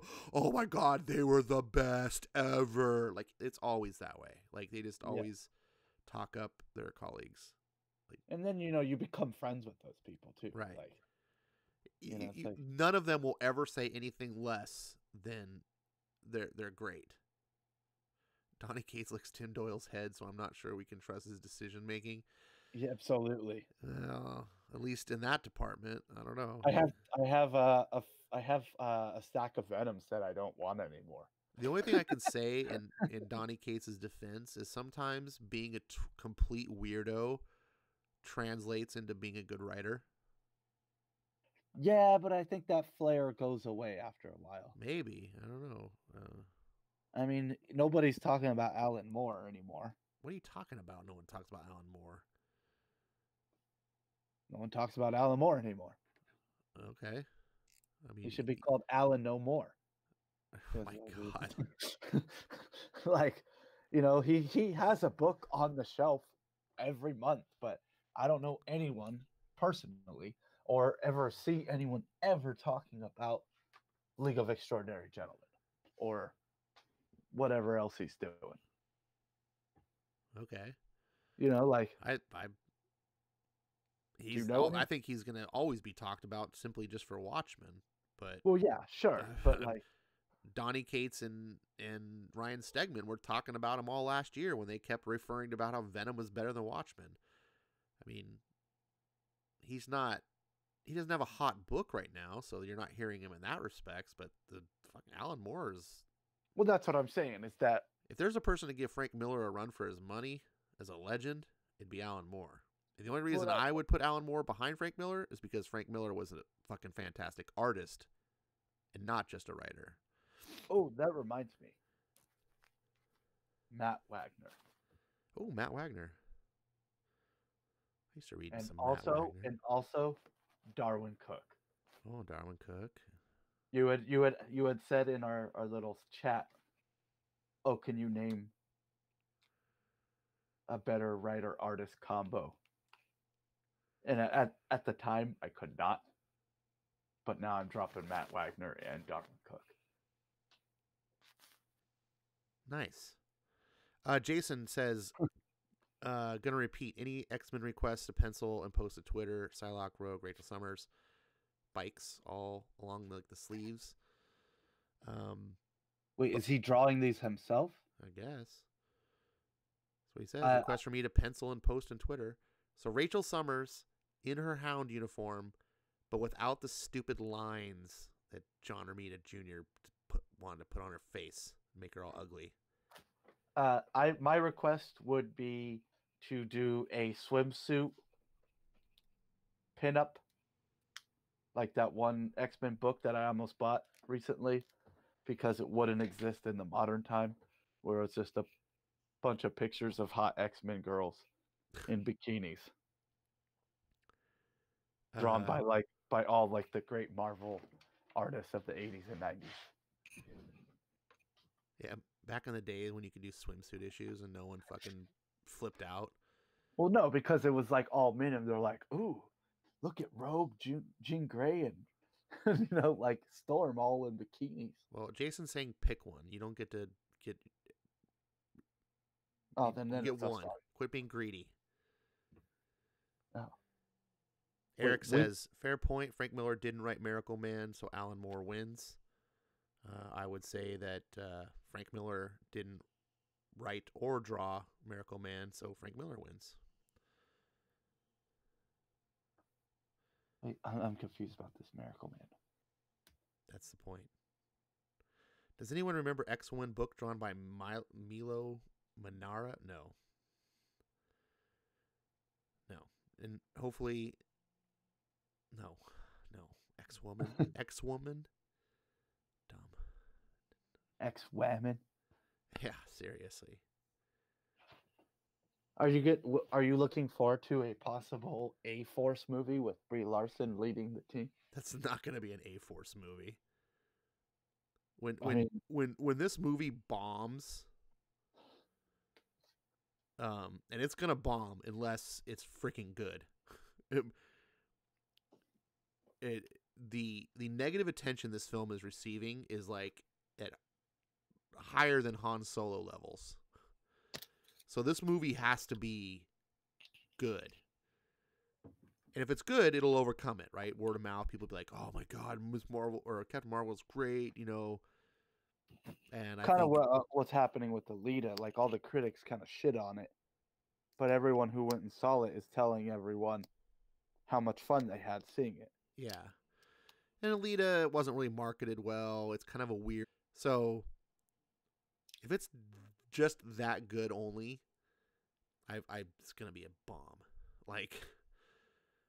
Because you have to think the amount of marketing that they've been putting for this film, Bats. I mean, it is all over the place. They are spending a shitload to sell this movie. And it had a big-ass budget. So if this movie only makes like $500 million, which would be good for most movies, that's a tank run to try to save the franchise. You can't at that point be like, hey, let's spin it off. And especially A-Force, oh my god, that would just be the biggest boneheaded play. If Captain Marvel fails, and then they're like, now we're gonna bring you all-woman Avengers, You think that the negative attention that Captain Marvel's getting right now is big? The backlash, the fandom would come and just be like, "Oh my God, you are doing all woman Avengers. Like, what are you doing?" People would just turn, because that's another thing you have to think about. It's like not just the success of this film. Like, films bomb sometimes. Sometimes you don't hit out of the park. If Miss Marvel fails, but this film is carrying other films, right? You can't. If Alita fails, oh well, we tried, we made a movie. But if Captain Marvel fails, every movie that comes out after Captain Marvel now is going to be stained with that. That's the problem that Disney has with Star Wars films right now, right? Because there's so much negative attention. It's like, shit, no matter what we make for Star Wars, there's this stain that we have to overcome. Which I think they should just stop at 9 and just leave it be for a while. Yeah, maybe. You paid $4 billion. Use other franchises like the TV shows. Well, I think the TV shows are just going to hurt it worse. They're Possibly. they're making 2 TV shows so far that are officially announced that no one cares about. No one asked for The Mandalorian. Like, I don't know what the hell Disney was thinking. Like, hey, we're going to do the show called The Mandalorian. So it's a guy that looks like Boba Fett, but it's not Boba Fett. And he's running around in the Star Wars world doing stuff. Yeah. Aren't you excited? No. That's not why I like Star Wars. Oh, well, then this'll get you. You remember that guy from that movie that didn't suck? Who dies at the end? Yeah, Cassian Andor and his funny robot friend. Remember him? Yeah. We're going to make a show about him. You mean the Star Wars rebel who was an asshole and like killed people? And his killer, what? Yeah, they're running around getting rebels. What? What?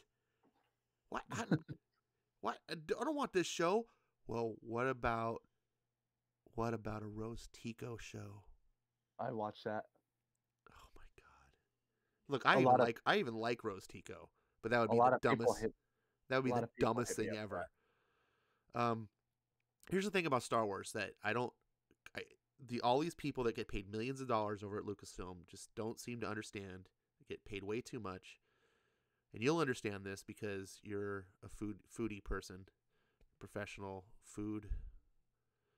I don't know exactly what you are, so I'll just leave it at that.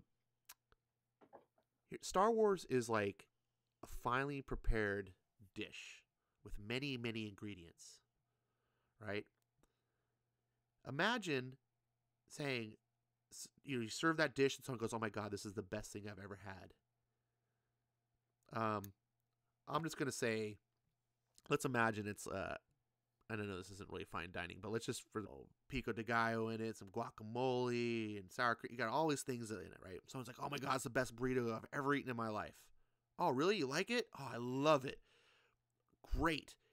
But no, the beans. You like the beans, right? It was in the burrito.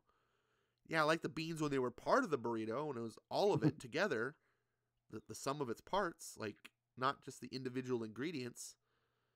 It's like, that's what Disney is doing with Star Wars. No, yeah, I get that. I like that analogy. Yeah, I might use that. It's like, don't give me an ingredient of Star Wars. Give me all of Star Wars. Star Wars is about a gigantic space saga with space wizards saving princesses from evil other space wizards. Tell that story. Who look like robot samurais who are Nazis.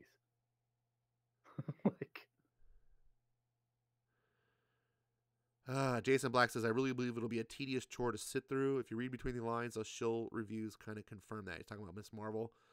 Brie Larson is the worst marketer.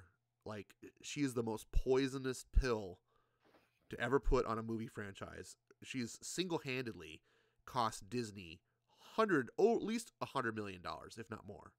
We'll see how bad this movie flops. If this movie flops, she could be responsible for hundreds of millions of dollars. Simply because of her blabbing on social media and public media and everything, like just not shutting up. Like she getting up on being like, there's too many white men. I don't want white men to see this movie's not for white men, and I need more people of color on my press tour. And blah, blah, blah, blah, blah. Shut up. Shut up. Well, those men told me I should smile more. Oh my God. Did someone tell you to smile more? What a grievous sin. Jeez, should we go find and kill them? Like, what the... This woman is the biggest poisonous pill. And I can't... Wouldn't you like to see this movie instead? It's not even that, right? Like, I don't care. I don't need my Miss Marvel to be sexy or whatever. I don't know what the final product is going to be. I don't know. But I do know that you're basically telling me, hey, we're about to serve up a huge pile of shit and time of day because you're turning me off before I even come into the theater. You're making me upset. Like, okay, you tell me it's not for white men to see? Fine, I won't go see it. Like, did you happen to see the thing that's making its rounds on Twitter of the difference between Gal Gadot and Brie Larson speaking?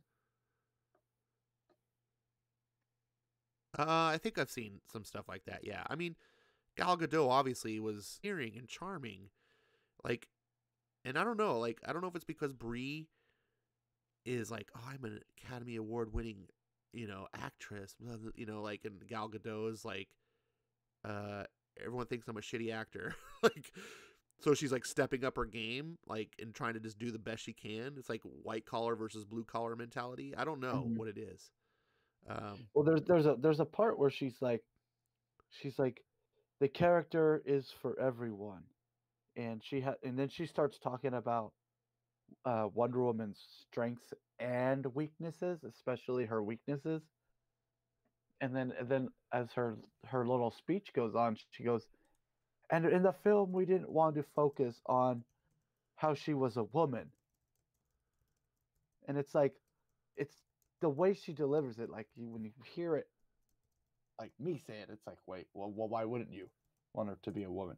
But she delivers it in like, hey, this character, she happens to be female. But what's a good example? It's the Silencer. I'm not like, oh, she's awesome because she's a girl of color. I'm like, no, I like this because it has guns and robots, and it connects to the Batman universe. Well, it's because you're a normal human being. You're like me. Like, when I was starting to read The Silencer, like, it doesn't even cross my mind. I'm not even like, oh, she's a woman of color. I'm just like, she's a character. Like, yeah. It dawned on me later. I was like, oh, wait a minute. I'm reading a character that's like, it's only because of the current political scene that it even matters, because it keeps being thrown in my face all the time. I don't know if Eric is still here. He said he was leaving, and I texted him in chat. But if you are still listening, Eric, thanks for being a trooper and staying with us. We are wrapping this show up. We're just in bullshit mode right now. There's no real content beyond this other than just talking with the people in chat and so forth. Yeah, just Wonder Woman was a good movie. Gal Gadot is a good person. Brie Larson is one of the biggest bitches in Hollywood. Like, I hate white men. Look, when you constantly have to tell people you don't hate white men, it's because you hate white men. Like, yeah, you are. I think, like, Disney, I wish I could be a fly on the wall at Disney, just to see, like, when people are just like, oh my God, what do? We got this woman for like 9 films contracted or something, like, how do we get out of this? Do you think she's gonna one punch Thanos? No, no. You Here's think? the thing: a lot of the negativity about Captain Marvel stems from the fact that she's a shit character in the comics, and Marvel Comics constantly pushes their social agenda through this character, and the fact that Brie Larson is this total, let's say face it, she's a bitch, and she's shitting all over the fan base. But if you remove those things, what you still have is a Marvel Cinematic Universe film. It's meant to be sort of the foundation or pillar of the future of the Marvel franchise, much the same way as the original Iron Man was. Mm-hmm. I don't think, and Kevin Feige has given us over 20 films of success. I mean, his resume is outstanding. I don't think we should just immediately take the behavior of the actress and the screwball antics of the comic book company, which thus far has not really affected the films, and lead us to draw conclusions that we otherwise wouldn't have reasons to do. You know, I think if Brie Larson never said a freaking word, if we just saw pictures of her, we might go, she's kind of always got a pouty face. Like, she never smiles. But that would be it. We'd just be like, you know, like maybe we just haven't seen other parts of the film. It's her reactions to it that fan those flames. If she just shut up about it, we'd just be like, oh, okay, I don't know who this Brie Larson is. We'll give her a shot. And we go see the movie and we judge it on its merits. But now she's so poisoned the well. She's so gotten people determined that this film is going to suck that they're going to go in to the theater and it's probably going to suck. Like I said, unless it just utterly wows people. And I don't think that's going to happen. But I do think that they're smart enough that they're going to put a good, solid formula to the plot, you know, the story, and they're going to tell a decent film. It'll probably be like Thor 1 or 2 quality that's what I'm guessing. And Jason Black says, but Captain Marvel sucks. Well, that's true, but so did Guardians of the Galaxy. Yeah, You know, I agree with that statement. Iron Man sucked for a long time, like until they made the movies. The movies have the potential to change the character and make it into something good. For me, I never wanted Spider-Man, the X-Men, or Fantastic Four in the Marvel Cinematic Universe, because to me it forced Marvel Studios to be creative and kind of take Marvel's trash essentially and turn it into entertaining content. Yeah. Oh, for where, sure. Where when they were like, we got Spider-Man, I was so jazzed, but then once I had him, I was like, oh yeah, I don't want this. You know? Well, I mean, so like I don't want them to Marvel still doesn't really have Spider-Man. It's still Sony. I know, but like he's there. He's in that universe. Yeah, but the stuff that he's in the actual Marvel films, I really like. I like him in Civil War. It's the only redeeming quality of that movie for me. Oh my goodness. Yeah, so I liked him in Civil War as well. I even enjoy, gosh, I got the hiccup there. I even enjoy the Sony film, but it's got a lot of problems too. So, yeah, but Captain Marvel needs to be like Avengers 1. If it's like Avengers 1, it's people are going to go in, they're going to be like, oh, fuck this movie. And then they're going to be like, walk out and be like, oh my God, what did I just see? That's my prediction. Like, that's what when I walked into Avengers 1, I was walking in thinking that movie's going to suck. And then I walked out just blown away. So I think that the movie could, if it's that quality, but there's nothing showing that sign right now. The cat's in it though. Right. And then, you know, you guys in chat are making good points. Like what the reviewers are saying, like, oh, the guy with the pointy ears stands out. Like, that really? Like, of course he does. He's got freaking green skin and pointy ears.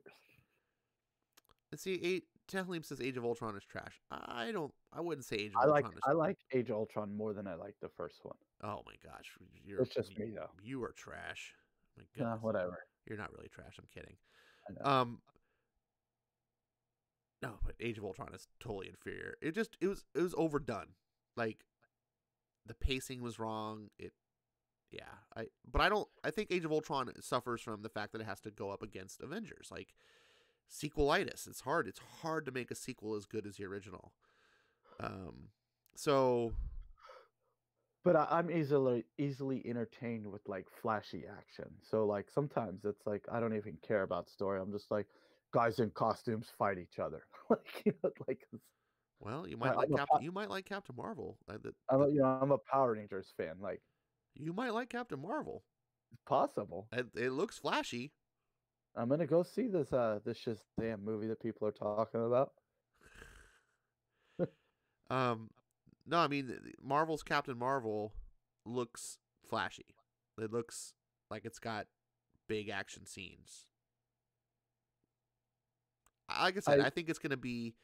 I noped out on the MCU after Homecoming. Homecoming's not an MCU film. It is. It has freaking Iron Man in it. Yes, but it's Sony. It's not. It has Chris Evans in it. Yes. It's connected to Civil War. It's the sequel to Civil War. It may be partially owned by Sony. No. It's not partially. It is owned by Sony. Sony controls. But like, Sony made the money, but it still has all the Disney Marvel heroes in it. Right. So that's like saying when you're reading Batman back in the 70s and Neil Adams is knocking it out of the park and then they throw in this fill-in artist and you're like, oh, who's this guy? Nope, I'm out. You're like, why? Because the art sucks. But yeah, that was one fill-in dude. Doesn't matter. Still by DC. Like, what? But Neil Adams is going to be back. I don't care.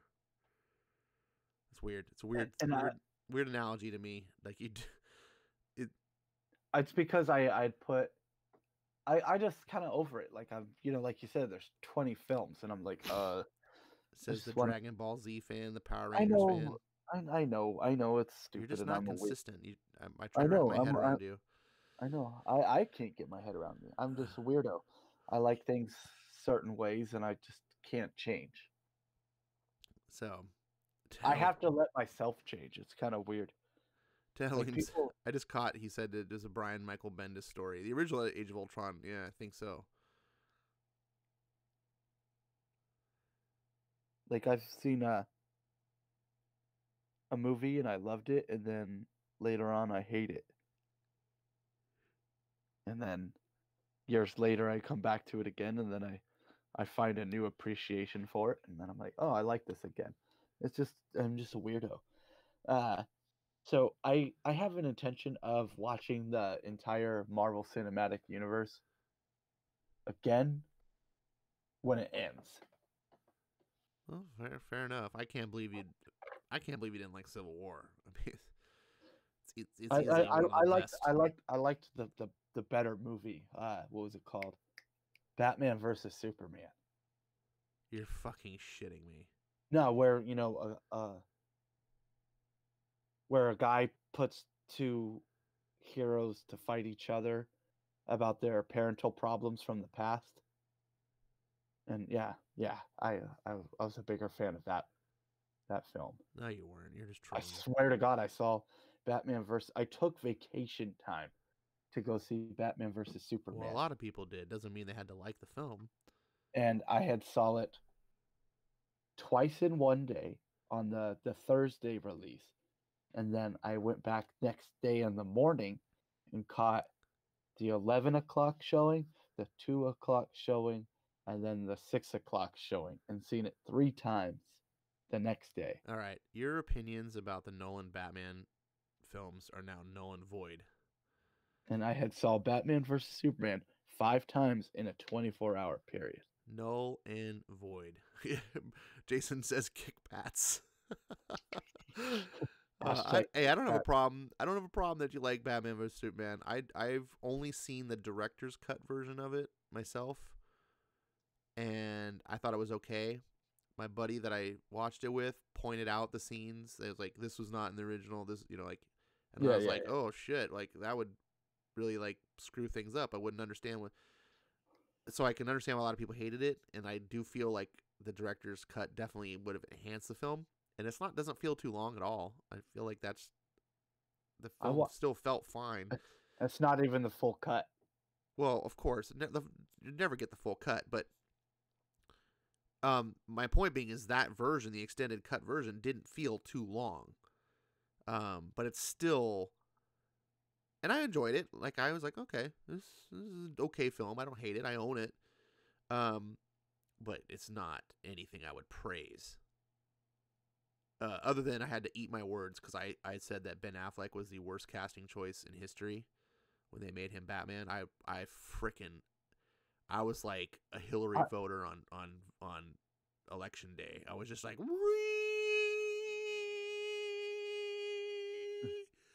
like I you know was what? just on the rooftops, What and then was I saw funny? the film and I was like, oh shit. Funny story is back in the day, I used to hike a lot, and if you go up in the Napa Hills, you kind of lose service. And so once I got down the hill, my phone just starts going off crazy. And I'm like, what the hell is going on? And my phone just was already kind of low on battery. And then it just like buzzed a million times and died. So I'm like, I don't know what the fuck just happened. Oh, All right, whatever. And so then I got home and I threw my phone on the charger and it just kept buzzing. And I was like, what is happening? So I jumped on the PC and I was like, oh my gosh. They cast the Batman. And I kind of stared at the screen for like a minute. And I was like, this is a really good idea. I like this. oh, I hated And that. I thought that and, was and the and worst. you and everyone else were on that same train. And I just kind of leaned back and was like, well, I like Ben Affleck as an actor. And I know Ben Affleck likes Batman comics. He also liked Daredevil comics. And I liked the Daredevil Oh, he movie. was fucking shit as Daredevil. Ah, He was fucking I liked him. terrible. I think him and the guy that directed that what was that movie that people liked, the Jungle Book, as The their chemistry was really good. the problem with Affleck is he's too Ben Affleck. He the Batman role is the first time I've seen him where I'm like, huh, I'm not like I'm actually seeing you as Batman. He just he got rid of his Boston accent and he's got this weird drawl when he speaks. And Mhm. I don't know. Maybe it's because he's grown up and he's matured. That's helped a lot too. Because I always just got this picture of like young Ben Affleck, and just like in all these films that he's been in. Like when he played, what's his Jack Ryan of all people. You're just like, oh my god. Who hasn't played Jack Ryan Yeah, though? seriously. I don't think Brie Larson's played Jack Ryan yet. I mean, she might be No. next. She probably is. She's probably already played him twice. So yeah, but I ate crow. Like I mean, that's one of the biggest things I've ever been wrong about. I saw him as I'm like, you might be the best Batman I've ever seen. Now, I mean, we could all agree he was the bomb in Phantoms, though. you the bomb in Phantoms. Um, but that version of Batman is not the best Batman. No, no, totally not. I cannot believe you, Mr. fucking DC diehard, don't you fucking mess with my characters, Sergeant Bats. That movie just totally messed with the characters. That was like not even recognizable. Like Batman's running around with guns murdering people. Like what? Oh, he did it in every other iteration of Batman in that Warner Brothers film. So Might as well follow suit. What? No. Yeah. Where did Batman kill people with guns? Well, he kind of blew up a frickin' factory with his Batmobile in the Tim Burton film. Well, Or how about that one time where he blowing up a strapped a factory is not killing people with guns. he came in and started shooting guns through the door. Uh, He strapped a bomb to a gentleman and then chucked him into the river.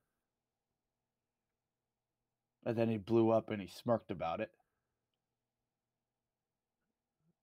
when In was Batman this? in Batman Returns. Oh yeah, I've mostly forgotten those movies. Those movies are all trash. But those are the ones you like. So the ones that you don't like are the ones that did it right in Christopher Nolan, and the ones you No, hate. I will say Batman has never been done what we would say right in any Warner Brothers adaptation of the film, the character. All right, so we'll agree to Fox disagree. Fox is the only one who's done it right. What? No. Yeah, Fox is the only time Batman was right. No. Mm-hmm. Yeah. Nope. Incorrect. We're gonna have to agree to disagree on this one. We'll be on this rabbit hole forever.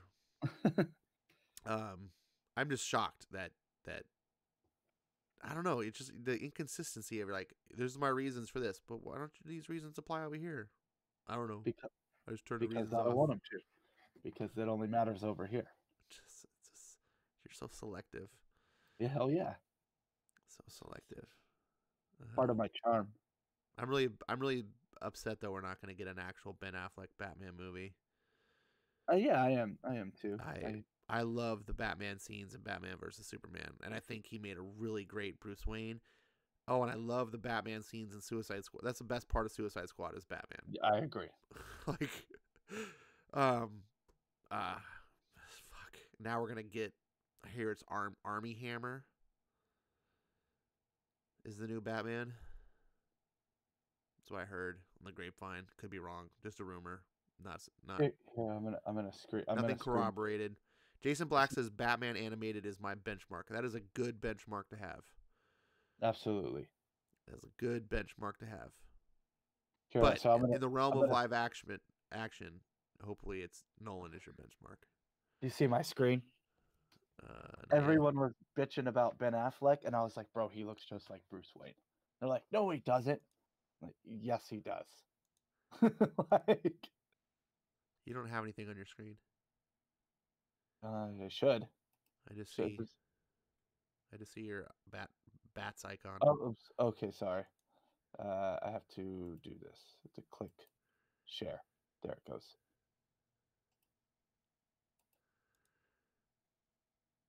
See? You see it? I'm gonna make your thing bigger on the Hangouts.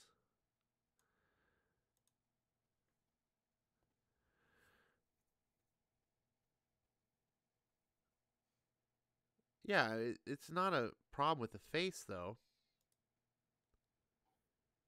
The problem is if you hear Ben Affleck talk, I just can't get over that. That's the problem when I saw Daredevil. It's like, oh, okay, dye Ben Affleck's hair red or whatever color it was in that film. I can't even remember. But as soon as he opens his mouth, you're like, oh yeah, you're not Matt Murdock, you're Ben Affleck. You're just like, but I think age has definitely changed him, and he's, like I said, he made me eat my words. My computer is hella slow.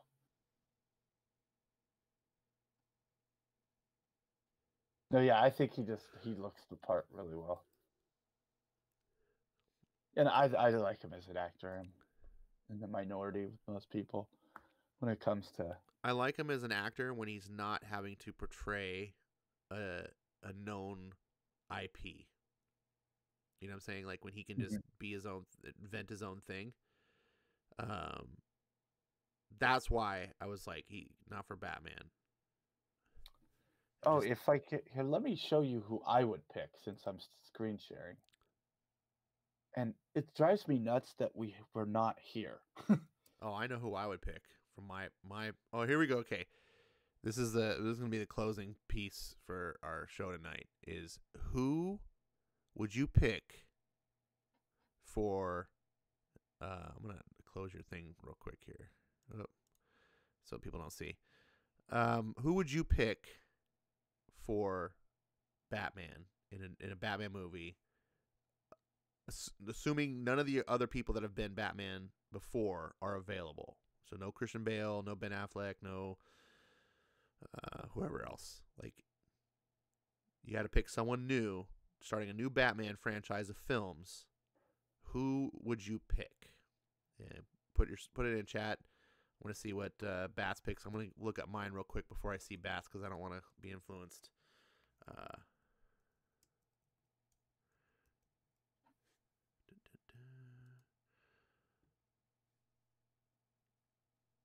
I thought I was screen sharing. You were, but I turned it off. So the crowd, I don't want to see it real quick. I want to look at mine. All right, so now that I found mine, I'm going to go back and I'll turn on your screen.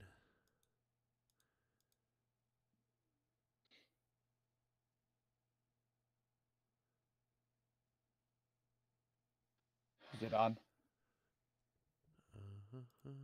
Yeah,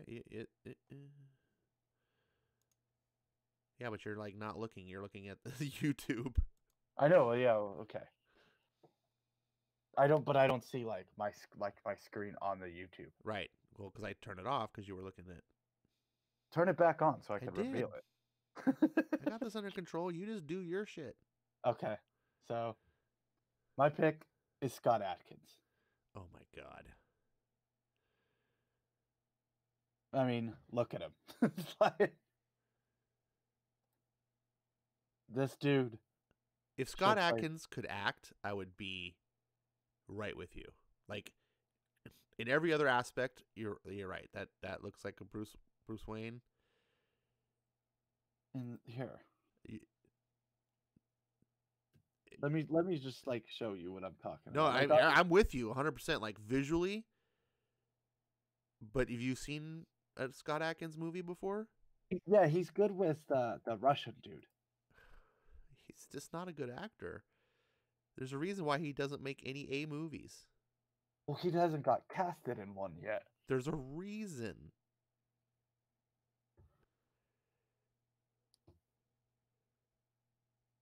Like, dude. Yeah, he's a professional martial artist. That's what I want. I want someone who looks the part and can play the part. Well, but you put someone in a bat suit and it doesn't even matter. You just have a stunt double. Well, yeah, then he needs to be the stunt double. And well, there's stunt doubles that can do this stuff. He looks the part, 100%. Like, that look is at that great. Pick. Boom. My only dissension on your pick is because I've seen his films. I think if they can maybe, I don't know. I see what you're saying, but that's the only downside is like if he could act, I'd be fuck. He'd be great.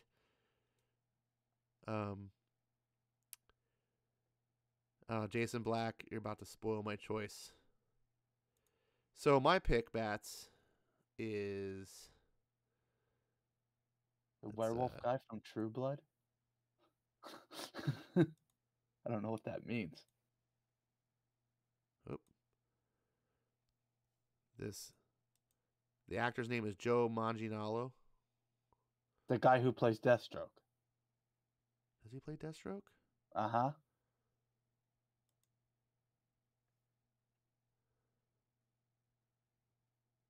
Why is it not coming across right? He was in Magic Mike. Yeah, he's in Magic Mike. Yeah, he plays Deathstroke in the pre-existing DC universe. I'm trying to get the screen to transition over, and it's not. Oh, because I'm still screen sharing. That's why. Sorry. No, it's.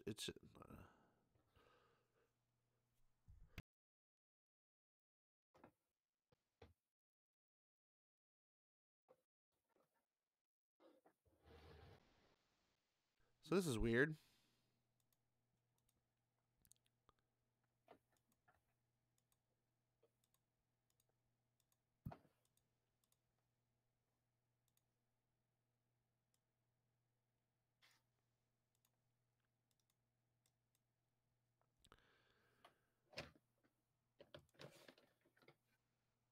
All right. Did it come through?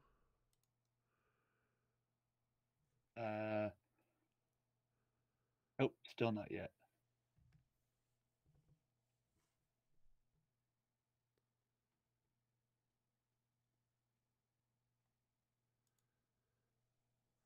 Huh. I don't know. I can't get this to work. Oh, wait. Here we go. No. There we go. Let's get to the right page. Are you seeing it yet? I'm seeing something. Yeah. All right. So this is Joe Manganiello. He's a werewolf. Or, sorry, True Blood. He's the werewolf guy. He does not quite have the characteristic handsome look you typically think of Bruce Wayne. But he looks like that wouldn't matter if, the kind of guy is like, oh, you're a billionaire? Yeah. And all of a sudden you're the greatest looking guy in the world. He's also Deathstroke, though. Is he Deathstroke? So, what is he Deathstroke in? Justice League. Oh, I haven't seen Justice League. Deathstroke's in Justice League? Type in his name with Deathstroke behind it.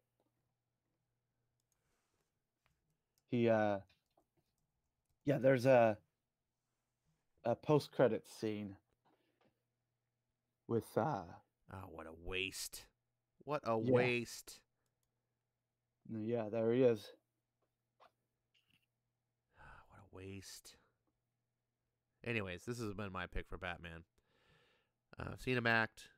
He's got a great voice, too. That's another thing. Like, I think he'd make a badass. Your pick was really good, too. I'd be willing to try to see what Scott... I mean, people say Ben Affleck couldn't act, so... My problem wasn't that he can't act. It's... He just has a certain... like some people just can't disappear into a role. Like, no matter what what they're doing, you're just like, yeah, I can't not just see you. Like, that's the problem Ben Affleck has for me. I'm just like, no matter what you do, you're just Ben Affleck. I was talking about this with my GM today, and he was talking about how he hasn't seen Justice League. And he was like talking about about that with Ben Affleck today. And I was like, that's really the same. He's saying he can't do that with Tom Cruise, disappear into a role. And for me, it's always that Ken Watanabe, or however you say his name. Ken Watanabe? Yeah, I can't ever not see that guy. Yeah. Well, he's really typecast, too. Like, everything they cast him in, it's like, be Ken Watanabe. Mm-hmm. It's like, yeah. So, like, when he was in, like, Godzilla, I was like, hey, there's that dude, Ken. When he was in, Ken Watanabe in Godzilla as Ken Watanabe. And then when he was in Inception, I was like, hey. And then when he was in Batman Begins, I was like, you're that dude from Crouching Tiger. Like this. Yeah. He's not in Crouching Tiger, though. Isn't he? No, he's Japanese. What was he in? He was in some kung fu martial arts film. Crouching Tiger. I'm pretty sure he was in Crouching Tiger. Tiger. Such a white man. Can't even tell the difference between Japanese and Chinese. I know, right? They all look the same to you? I can tell when they're Filipino. Yeah. Way to go. You can tell a non-Asian from an Asian? Mm-hmm. God, that was so white privilege of you. Well, I could tell a non-Asian from an Asian. Well, my coworker who's Filipino, he's like, I'm Asian. I'm like, bro, you're Pacific Islander. You're only Asian when it's convenient for you to be Asian. So DC ruined their next Batman choice by an after credit scene. Way to go, DC. I mean, Or Warner Brothers, sorry. Warner Brothers. So stupid. I hate it. If we do get more Deathstroke, he's gonna make a great Deathstroke. If we do, which we're not, because guess what? They got rid of the Ben Affleck. Like, Warner Brothers is... God, Warner Brothers is to their films like Marvel is to their comics. It's just... Yeah, I'm with Jason Black. Make Deathstroke the next Batman. Who cares? I mean, Like, seriously. I mean, if Captain America can be Johnny Storm, why can't Batman be Deathstroke? Every time someone's like, "Oh, you hear they're coming out with a New Gods movie? Are you excited?" I'm like, I'm not excited until I'm sitting in the theater at this point, because DC has announced like 30 movies, and they've come out with like 5. Oh, dude. You know? I think that the New Gods film is going to be more fucking trash than the Captain Marvel film. I think New Gods is going to make Captain Marvel look awesome. I feel like New Gods is something that cannot be adapted to film. Oh, I disagree. But, dude, you know who they're putting on the New Gods? Who they gave it The to? Wrinkle of Time person. Yeah, Ava DuVernay. Who, not only did she, like, fuck up Wrinkle in Time, she had the audacity. I've never seen this before her, and now we're seeing it all.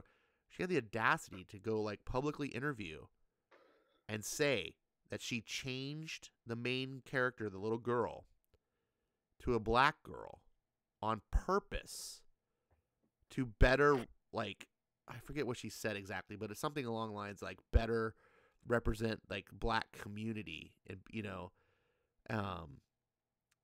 and that this movie was not for white people. Yeah, Brie Larson even said the movie wasn't made for you. Like, but this is the filmmaker. Like, first of all, it'd be one thing if you made Wrinkle in Time and you're like, I'm gonna make the entire family black, right? They did that for Annie a few years ago, rather than little orphan Annie. Like, they just like, oh, we're gonna make her black, but they made everyone black. The main character, Meg, in Wrinkle in Time, is part of a family, but she's the only black one. So what they're saying is, yes, she's special because she's not the white person. Oh, she's adopted. No. It's just so stupid. It's like when they made Johnny Storm black. It's like, you realize Fantastic Four is a family. That's so stupid. I had this like conversation with a coworker the other day about, like, he is, he's just barely scratching the surface of comics right now. And he's like, "Oh, I gotta go see Captain Marvel because I hate that bitch." I'm like, that doesn't make any logical sense to me, but sure, you're gonna go see this movie. And he's like, yeah. And then he's like, "Oh, I was thinking about buying the Iron Man books with what's her name, Kiki?" I'm like, "No, her name is Riri." He's like, "It's not Kiki?" I'm like, "No, that's a Drake song." He's like, "It should be Kiki." I'm like, "Who cares what her name is, bro?" Like, I was like, "Why are you gonna buy this?" He's like, "Because I'm curious about the story." And I remember what you told me. You're just like, just let him buy whatever he wants. Like, it's like, I was like, "Oh yeah, man, if you want to go give John your money and spend $20 on a graphic novel with only 4 issues in it, do whatever you want."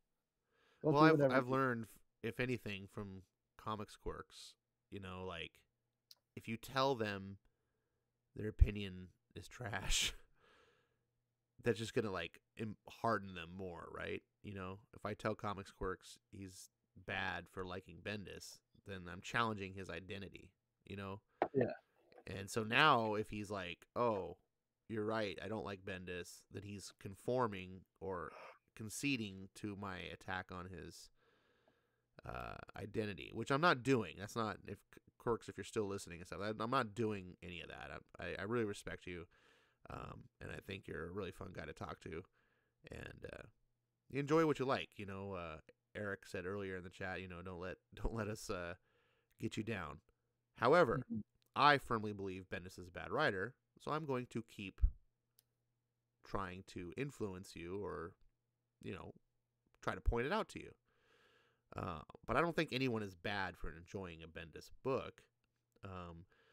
And you can enjoy things that aren't necessarily great, we call these things guilty pleasures. And I enjoy, I'm a big film buff, and there's movies that I would just be like, this movie's fucking garbage. This is trash, but I love it. I will watch it over and over again because it has a subjective thing to me that appeals to me. And so I don't ever want to be snobby regarding comics. And it's easy to come across that way, especially if talking about Bendis. Look, I think he's a bad writer. I'm going to explain why I think he's a bad writer. Because I like you, I'm going to bust your balls a little bit, because that's what guys do. But don't take it personally. And I don't think you're a bad person because you enjoy it. I definitely enjoy things that other people feel are bad. And that's just the way that it is. But if you get on it like you were describing with your friend, being like, dude, what the, it makes them resist. Yeah. But if you just if you redirect your opinion and be more like, oh, you like Captain Marvel? Huh. All right. Well, if you like that, you should really check this out. Because it's like what that is, but even better. And so they don't feel like instantly like they have to defend what they like. You know? He has no concept of ComiXgate, but just based on what he's heard from me going, oh, I don't like that. I think that's stupid. That's a bad idea. He'd come to this conclusion. He goes, starting to think that you don't like female characters or like non-white characters. And oh, right. Yeah. It's easy. And I had to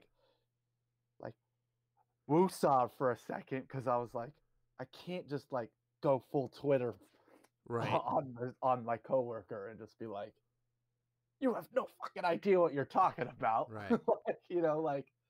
And then so I just slowly I was like, yep, that's me, bro. I just hate women. And I slowly lifted up my sleeve where I revealed a Wonder Woman tattoo. Just put it back down. I was like, yep, that's me, man. I can't stand women characters. Well, you have to remember that even if they're not aware of ComiXgate or whatever, they do live in our society. And right now, there's a very, very strong, pervasive narrative by the progressive left pushing this ideology that men are sexist and white men are racist and all this stuff. So even if they don't understand the politics and these different things that we, identify, and we use terms like SJW and ComiXgate and all that stuff, they may not, in their mind, have it like that, like organized, but they are subconsciously being affected by this narrative. And one of the narrative, is that a lot of men, and especially like nerds and stuff, don't like women in their hobbies, and they don't want women in their comic books, and they don't want women in the movies and all this stuff. And it's like, someone busted my balls earlier in chat. It might have been Jason, I'm not sure, but when I was saying my favorite X-Men, and it was like I said Phoenix at the end, and he was like, oh, nice save, whatever. And I was like, well, it's true. I do like a bunch of guys, and I shouldn't feel ashamed to be a guy that identifies with male characters, just like women shouldn't be ashamed that they want all women characters. Like, I get it. I don't have a problem with sexes. I never had a problem with people who said, I want a Ghostbusters film with all women. right? What I have a problem with is taking away from other people. I don't Mhm. have a problem with you. I I had I always used the Ghostbusters thing is when Ghostbusters was announced, I was like, "Oh, cool! It's gonna be like Venkman or like Egon's daughter, and they're too old, and so their kids are gonna be like the new Ghostbusters, and maybe like one of their friends or their like colleagues or something is gonna join them to bust ghosts." They're like, "Oh no, no, no, that's not the movie. The movie is that it's a complete reboot." I was like, "Well, what about like Venkman and Egon and Winston?" No, no, no, they're not in it. Right. But you're just those the girl with the glasses looks like Right. It Egon. wasn't enough to say, "Hey, we're going to make a story in this world with some women." No, no, no. You have to destroy the men. And that's the thing that people that deny the political, pervasiveness in this don't see. Like my roommate that I live with, like he's like my best friend. He's like basically he's like my brother. Like we're Mm-hmm. like super close. But he does not buy into my political ideas like at all. Like he's just we've come into like some pretty strong arguments about like he's like, dude, you're just fucking seeing shit that's not there. I'm like, dude, no, it's invading you, it's smacking you in the face. Once you see it, you can't unsee it. Mm-hmm. And Like so me with unicorns. I see yeah, unicorns everywhere. yeah, it's so I just don't even bring it up anymore.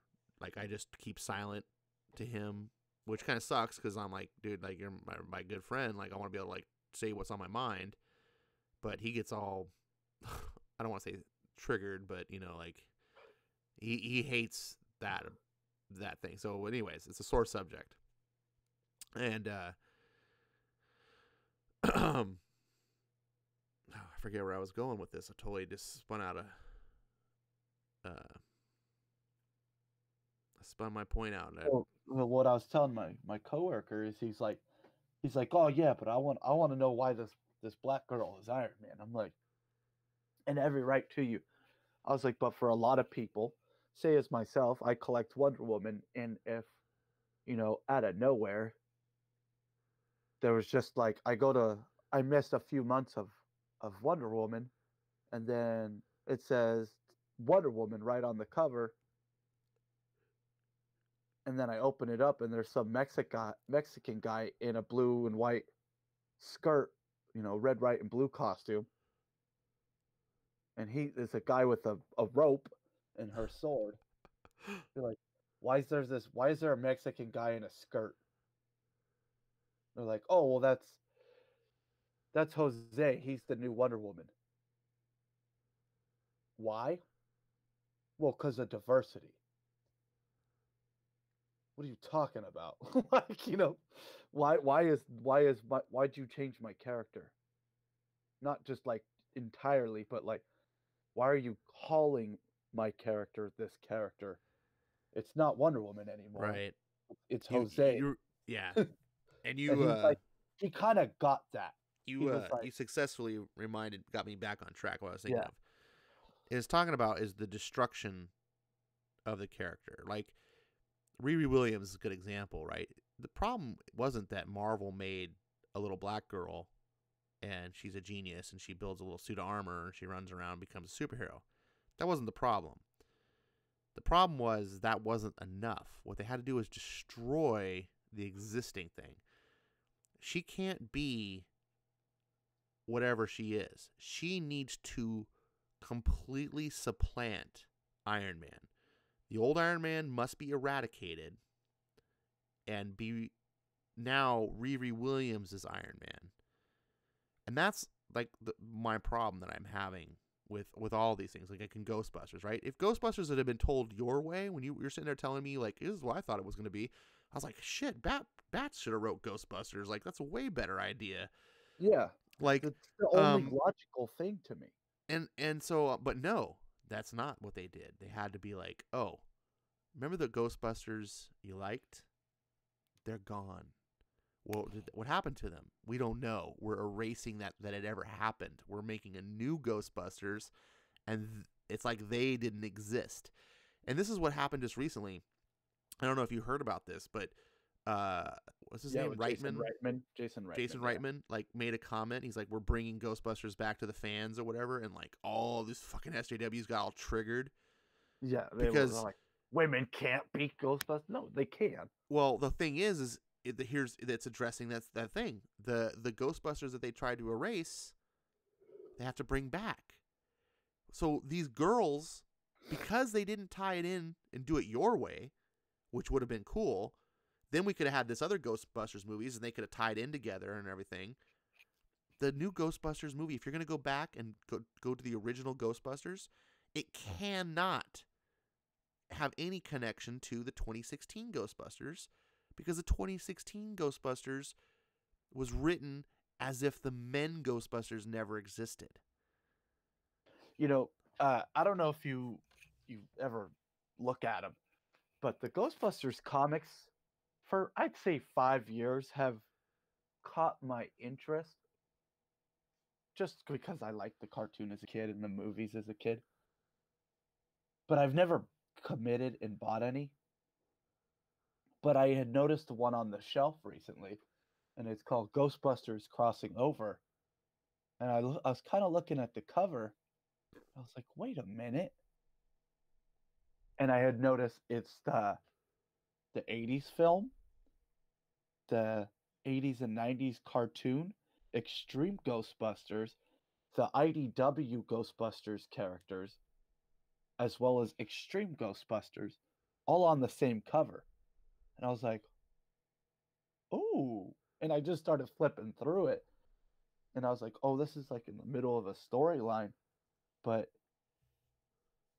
you kind of got me interested, because you're just saying, here's the multiverse of Ghostbusters. Yeah, that's weird. It's one of the cool things you can do in comics and get Yeah, away with. and you could only do it in comics, obviously. Like, now, they could even backpedal and make this new Ghostbusters with Ghostbusters 3. They could theoretically just like open a ghost portal, and the 2016 characters could jump through and if they want to be all femmed out and be like, we got it, boys, and just like ruin it for everyone. Yeah. But they could do that. They could. It wouldn't be good because it would displease both parties. What is interesting to me, and this is what really gets me, right, is so we got all the SJWs spurging out about this new Ghostbusters film, and it's like, oh, you're trying to erase the 2016 Ghostbusters. Yes. It doesn't feel good, does it?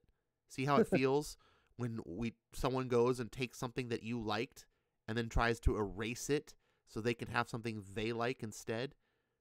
Stop. Understand how it feels. Quit being a hypocrite.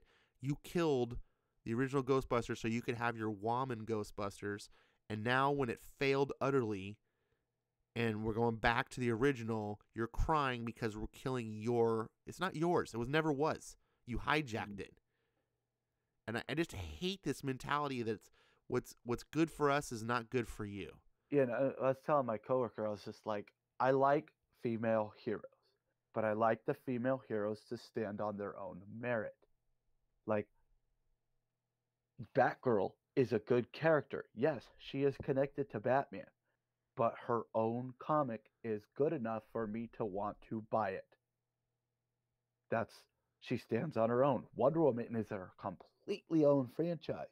She is a good character and stands on her own merit. There's a book called Silencer. I say you check that out. She is a very good character and stands on her own merit. Taking something like Iron Man or Ghostbusters and going, this is the new one, but it's with women. No, I don't want that. The same thing applies to Doctor Who. I don't even care that you try to tell me, oh, well, he can reincarnate. Oh, all of a sudden he reincarnates to a new gender. Oh, well, they explained it. No, you retconned it, and you told me this. You made new rules later on. No. You can't make up new rules all of a sudden. Yeah, Jason Black commented says, but they don't, quote, like it. They invent these arguments and claim that others are making them. Then when it comes around, they make those arguments. And it's right. Yeah, they If Ghostbusters 2016 was successful, they wouldn't be looking back at the old guys with the dead member in the cast. right. That's exactly right. Because You know, Ghostbusters 2 was not the big hit, right? no, So, but he nails it on the head. They do this all the time. And it drives me nuts. They make these problems. They create these arguments, but then they pretend like we didn't do this. We didn't start this fire. Like, no, you did. You created the problem and then pushed it over to us and then blamed us for the problem you made. And I mean, I got in this argument on Twitter, some guy about ComiXgate, and I'm like, you realize you're describing exactly what happened in like reverse. Like you're blaming ComiXgate for these things. Everything that you're like saying that you hate is exactly what happened to ComiXgate. You're complaining about comics, like you're complaining about people telling you that you're giving feedback about comics. You know, you're complaining about pros acting unprofessional. Like they were like basically speaking like a comic skater, but like they were directing it at ComiXgate. You know, so like some CG pro said some shit that was inappropriate or something, right? And then they were complaining about like how CG books are bad and then getting shit for it and all this stuff. I'm like, yeah, that's exactly how ComiXgate started.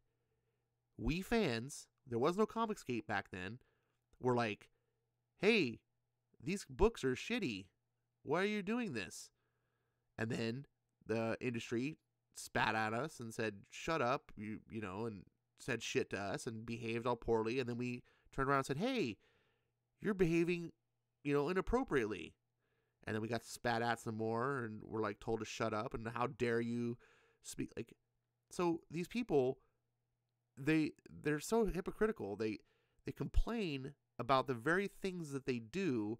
They don't like the very things that we don't like, but they, whatever reason, it's like when we make the same exact arguments as them, it's like, oh, shut up, you have nothing to argue about. I remember I used to be a part of the DC message boards back in the day of message boards for social media. I went under the moniker of Nightwing the Man Wonder. And I remember it being big news on like Ain't It Cool News and like Newsarama back in 2003. And Jeff Loeb, who was writing Batman at the time with Jim Lee as the artist, a lot of people hated Hush as it was coming out monthly. And I was like, oh, this is freaking great. I love this. And then I remember about halfway through the storyline, Jeff Loeb was like, all right, I'm out. I'm off the message boards, because he was like one of, I'd say, 15 people at DC who were in the message boards. And the fans were like, the fuck are you doing to Batman? Blah, blah, blah. I can't believe you're doing this. Blah, blah, blah. You know, just the typical fan shit on the internet. Yeah. And then Jeff Loeb was like, I can't argue with these guys. I understand. I'm out. I can't be here. You're right. I'm the guy writing the book. I can't be here. Right.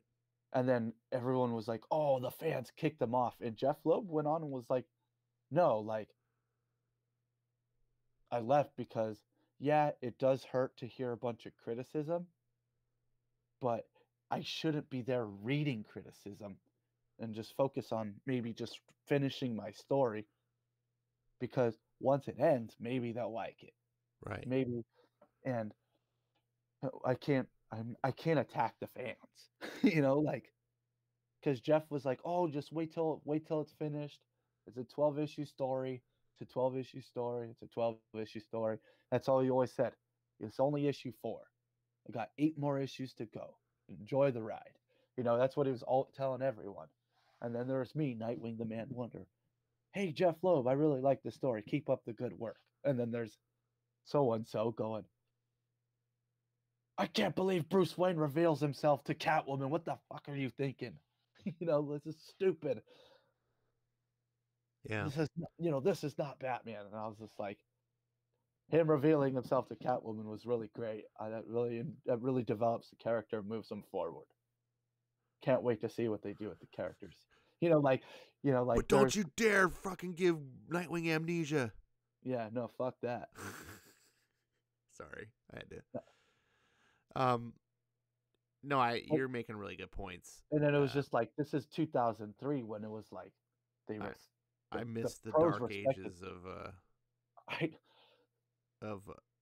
think I feel like comics right now are in the dark age, right? You have like comics like we have like the golden age, silver age, bronze age. Like someone made a list a little while back and they were like, what do we call this age? And I was like, the dark age. Like it's so obvious. The dark age is the British invasion though. No. That was a great time for comics. I know, but it's called the Dark Age because we have like books like Dark Knight Returns and Watchmen and Sandman and yeah, but that's not an official like age. That was during. They keep. I think this should be called. The age we're in is the Comicscape age. Well, but it's the Dark Age. We're in the Dark Ages of comics now, and I feel like the time you were just describing was like the Inquisition. That led up like before the Dark Ages. Okay, fair enough. When it's just I've heard horror stories about the chat rooms, the message boards, yeah. message boards. Like just, I talk about like Twitter and stuff. Like people are like, "Oh no, you think Twitter's bad? You should have seen them." But I was like, yeah, and I think I think Twitter has evolved the public perception and everything, because the one thing that Twitter differs between the message boards is it can't be censored. The message boards have moderators that could go in and just be like, I don't like what you're saying, and then just delete your posts. And that was, from what I understand, a lot of people that would speak out about comics and stuff couldn't be heard because moderators would just delete their posts or ban them from the chats. And so you get these message boards where if it wasn't all horrific like you were talking about and driving, Jeff Loeb away, then you would get these or these boards that were just overly moderated where everyone's just like, everything is awesome, like, and no one could ever like talk critical at all. And so then I think that was, at least from what I understand, what people are telling me, that's kind of where Twitter blew up, because it was a playing field where you could say something and people couldn't just come and squelch your voice. And that apparently is what caused a lot of the big triggering from the SJW side, because it was like, we can't stop these guys. We can't control the narrative. And they're just flipping out. And then message boards quickly died. Zach was removed from all like the message boards before he became who he is now. Yeah. Okay. According to my roommate, I'm yelling. It'll lower my voice. Damn that roommate. You need to get yourself a good mic so you can sit up nice and close. Speak with your Batman voice. No. Makes you sound sexy. Yeah, I'm okay. What's the matter, Jared? No, stop it. And you just said my real name on the live stream. Good job. No one would have known if you wouldn't have said anything. I don't even know why I said that anyways. Jason, back in the day, people didn't know how to be horrific like they are now. Mods didn't have that much work. People were excited to talk to someone with different views. That's probably true. However, I don't think people really started getting this horrific until like Backlash happened. I think initially when people just started saying, hey, why are you making Captain America a Nazi? And then, Comic Pro would get up on Twitter and just be like, shut up, you're a racist bigot. We don't care what you have to say. And then they were like, hey, wait, why are you calling me a racist bigot? I just like Captain America. And shut up, you're white privilege. You don't understand what you're talking about. People are like, whoa, I pay money for these books. And it just like, it escalated. I feel like I've watched over this past, year and a half that I've been involved in Comicscape, just people just getting tired of it. You push people to a limit and they just break. They don't care anymore. I've seen people who are like, I'm going to be reasonable and talk it out and all this stuff. And now these same people are just like, F them, like screw, like they're just done. They're broken. They're like, I tried to, be rational and, talk it out and polite, discourse. And I was treated like just shit and told that, I should die of dick cancer. And like, they're just, when you get treated horribly, you eventually reach a point where you can't. You're just like, I'm just done. I feel like, at least for most people, that's true. It's funny you bring that up. It looks like Mike McCone has blocked me. He blocked me on Facebook too. Oh my goodness, that fucker. I said the same thing. I said the same thing twice. I said I was a big fan of yours for years.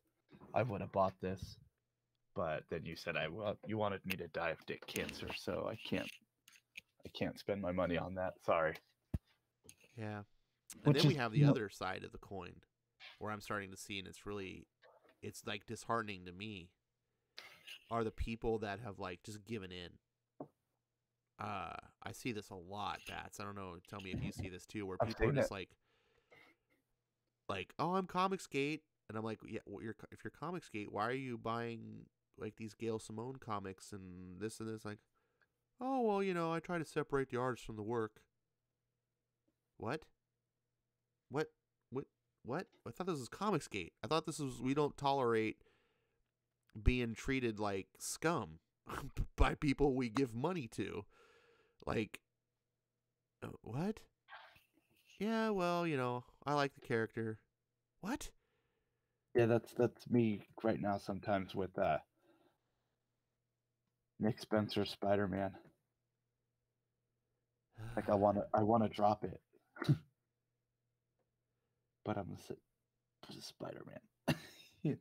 Well, yeah, I was just gonna say you're a YouTuber, so it's a little bit different, but it's not really. And it's disheartening to me because I don't know. Like, I think the only way Comicsgate is gonna win is if we stop letting these shitty people make money off of being shitty to people.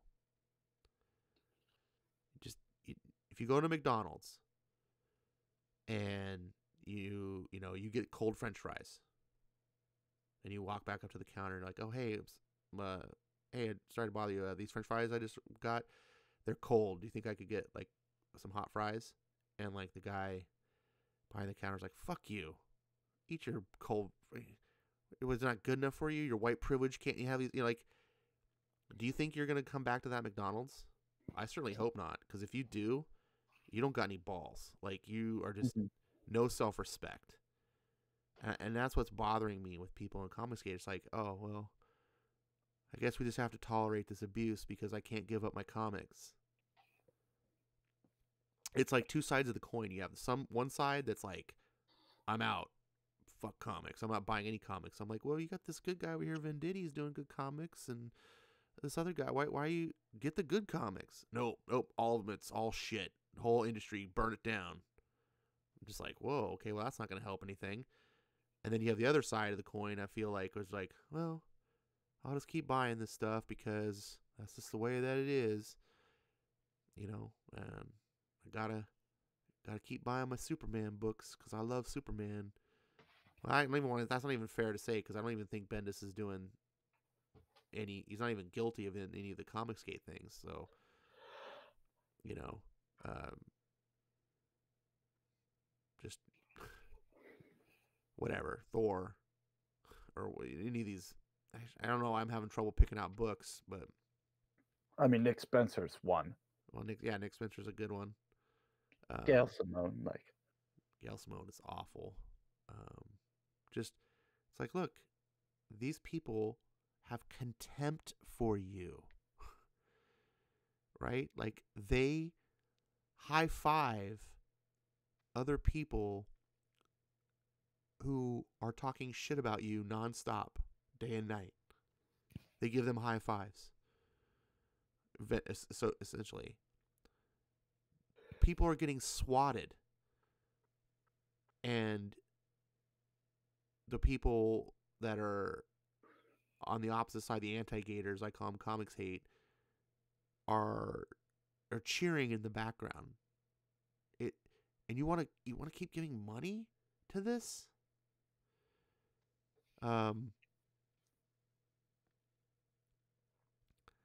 Yeah, there's a restaurant in town. I was talking with my GM about this yesterday because he overheard me saying it too.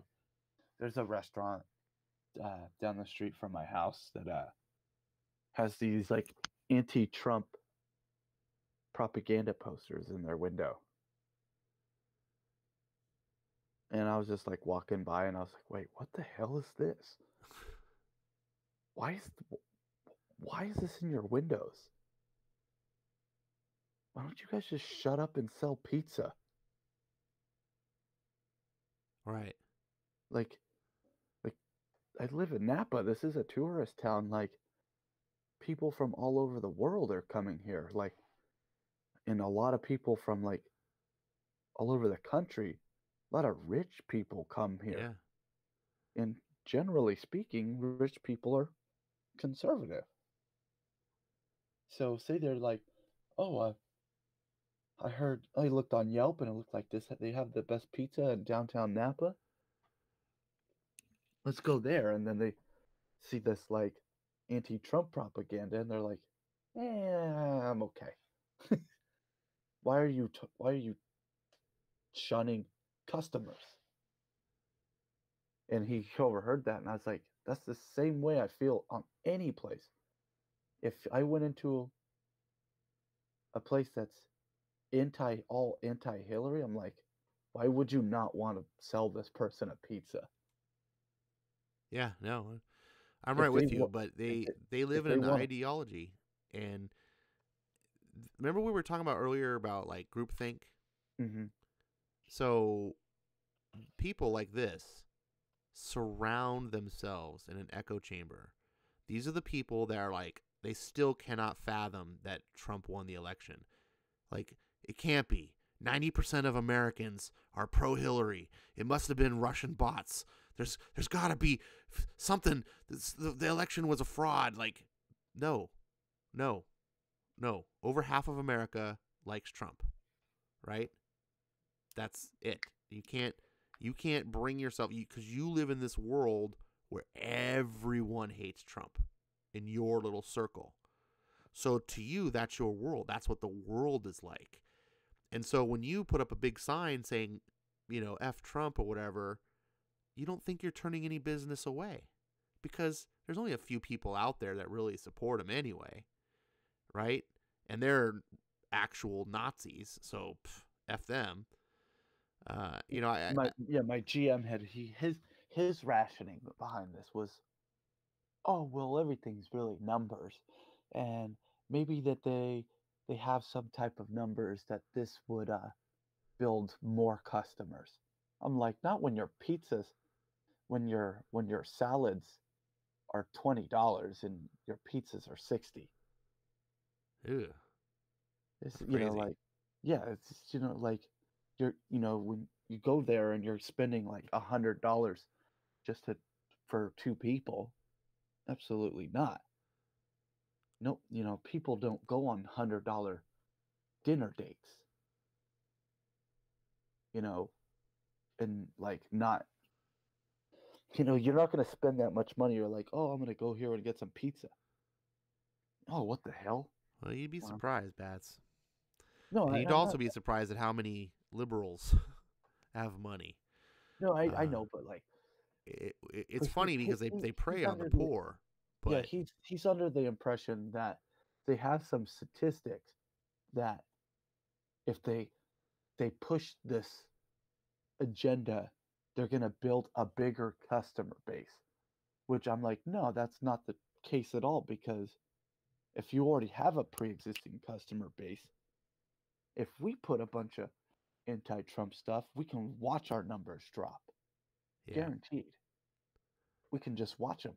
oh, I guarantee it's just yeah, this is I stupid. was like, why don't we try it? Let's go put some anti-Trump propaganda in our windows and see if the numbers go down.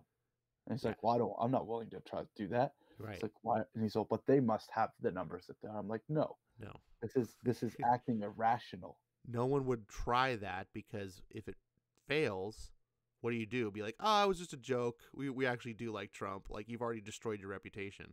Yeah, Um, Jason says, I just spent my first afternoon on Twitter and I see thriving network of people enjoying art, memes, and comics, all supporting each other and making things happen. But I'm guessing you still want. Oh, it says so from my point of view, we won. Um, no, I, I don't see how we won.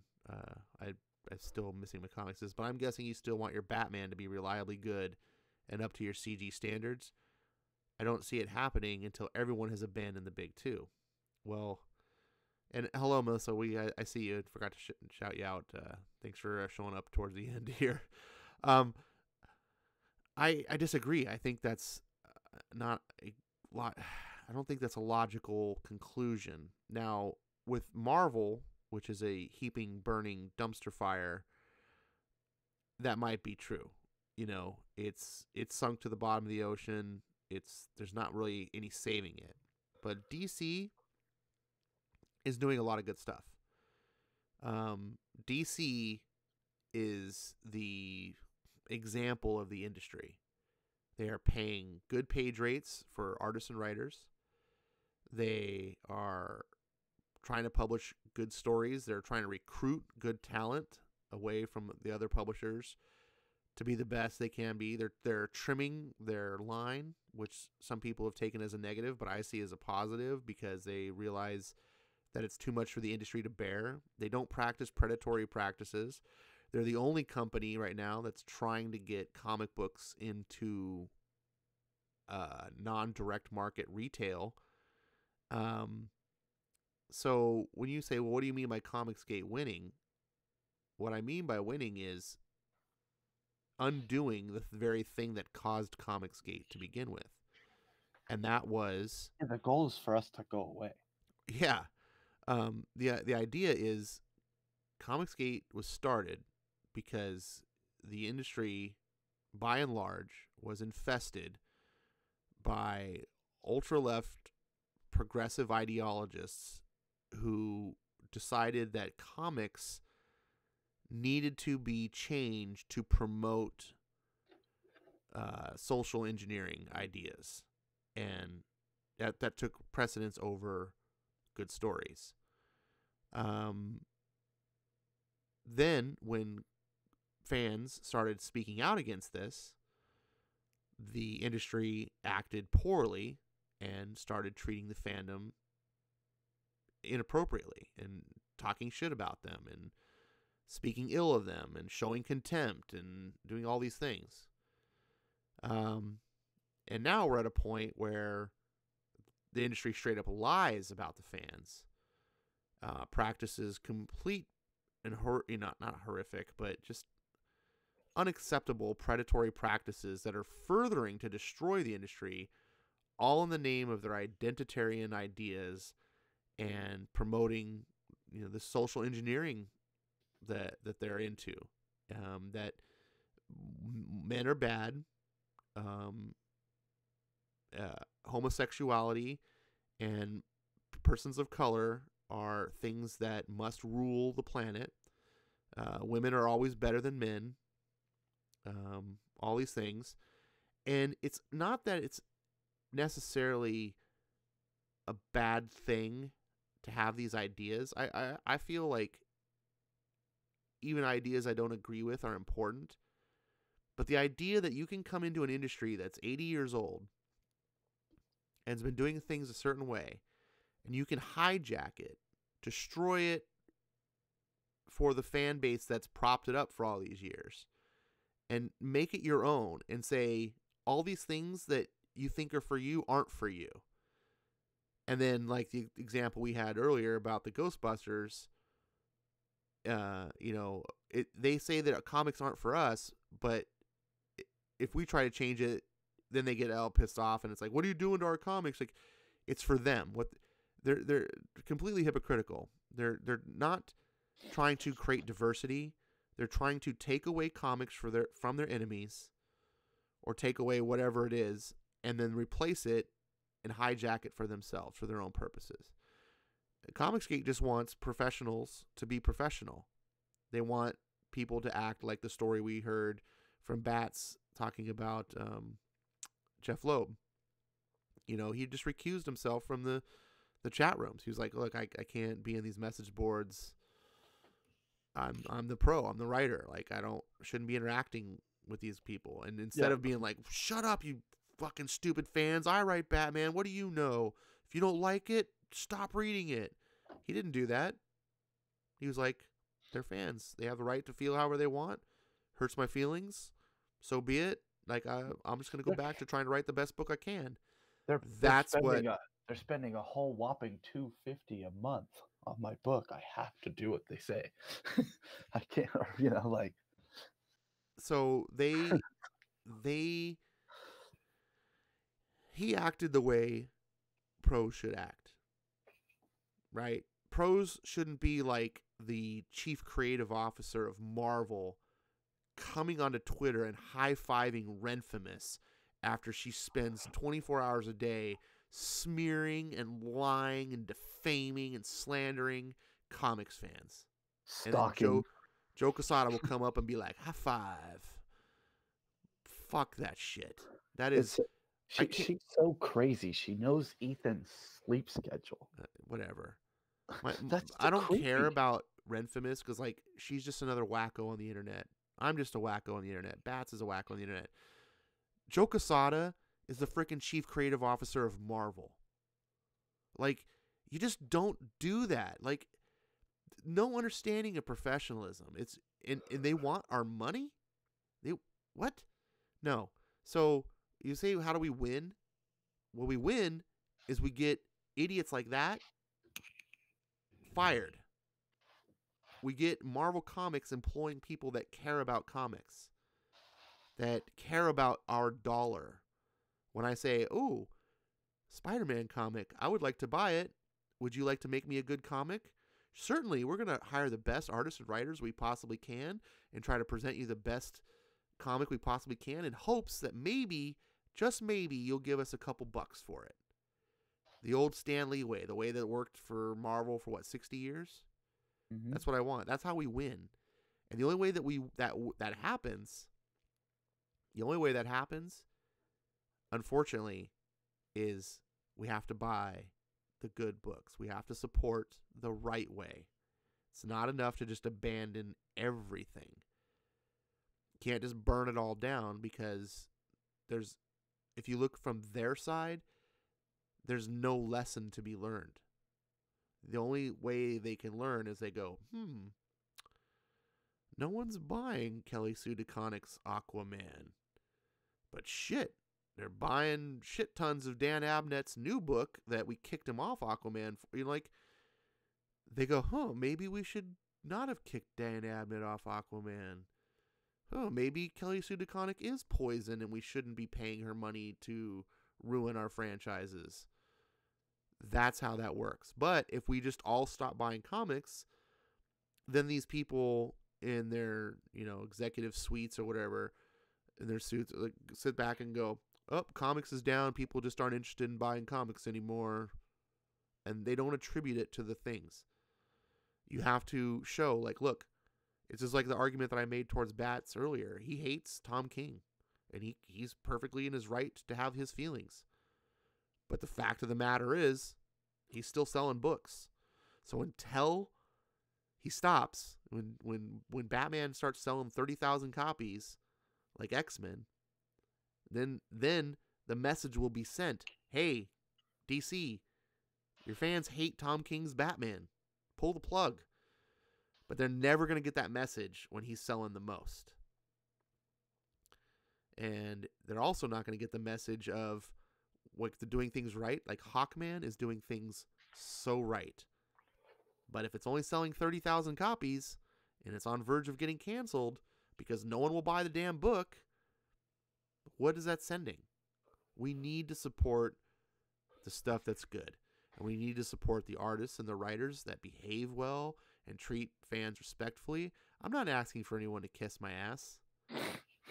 You know, I just want to be treated like I want to be treated at McDonald's level. Like, I don't think that's hard at all. No. Like, that's not unreasonable. Like, go to, here's my $5 for a fucking Big Mac. I don't even think that's enough to buy a Big Mac these days. I don't know. I don't eat at McDonald's. It's gross. You know, but, you know, I expect to be like, oh, here you go. We'll smile on your face. We'll have that right up for you. Here, here's your change. Cool. Like, it's not much that we ask for. The comic industry has been doing it forever. Stan Lee essentially preached it all the frickin' time. And now he's rolling over in his grave and they're stomping on everything he believed in. But there still is good. There still is good out there. And until it all turns to shit, then I believe we need to support that what's good. It's the only reason it's going to stay alive, and it's the only reason anyone has to look at our argument and see any points that we have. Yeah, it's like when you're talking about the steak burrito. It's almost the same analogy. Oh, it's a different analogy, but it's the same but different. It's like, hey, can I get one of those steak burritos you made? You're like, nah, I'm gonna give you a falafel salad. No. I'm paying money for the steak burrito. Yeah, you don't know what you want. You're a customer. I'm the food creator, so you just enjoy the food. Don't worry about what you're buying. You know what it reminds me of? Did you ever watch Seinfeld? Sometimes. Do you remember the Soup Nazi? I heard of the Soup Nazi. Okay, so the episode Soup Nazi is this guy. He's in New York and he makes soup and he's on the street, right? And he's real popular and everyone gets in line to get the soup. And the whole deal is like you just have to get the soup and be like, thank you. You don't get to pick what kind of soup you want or anything. You just show up, you hand him money, he gives you your soup, and you're like, thank you, and you walk away. If you ask a question, if you do anything, he'll like be like, no soup for you. No. And like, and of course they bring George along and he's fucks everything up. And so they all lose getting their soup, which is supposed to be like the best soup in the city.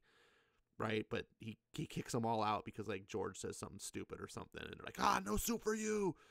Get out of here. And like they get banned because he's like, wait, you can't just tell me I can't have my soup. I'm giving you money, being like a normal customer would be. And like Elaine and they're like, no, shut up. Just take the soup and shut up, and it's such a good analogy if you see this episode of like how Comicsgate is. Like you got some people are like, just dude, we want our Spider-Man. Shut up. Don't say anything. Just we'll take the Spider-Man however you want to give it to us. And then you got George being like, no, it's not acceptable. I should be able to, and then you've got the comic industry is the Soup Nazi just being like, no, you're all banned. Never come back. No soup for you. It's like, you're right. It's basically just a visualization of the analogy you made. I kind of wish that like there were Nick Spencer's like you can't have Spider-Man. I'd be like, oh, well, cool. You saved me $8 a month. Yeah.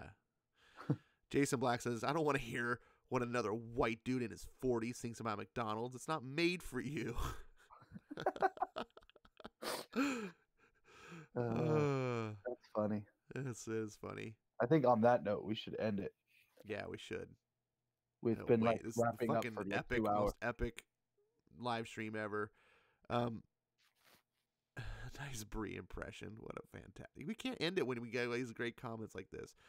Yeah. So Melissa, thanks for showing up at the very end. Sundays 10. Our next book. Pacific Standard. Yeah. God, you throw me off all the time, Bats. Our next book is Battle Angel Alita Volume 1, free on ComiXology, or like $5. So if you're interested in participating, you can get that. And we'll see you here 10 p.m. Same Bats time. Same Ash channel. All right. Thanks for watching, everyone. It was really a pleasure. Thanks for toughing it out with us and watching this epic stream. And that's it for us. I'm out. Peace.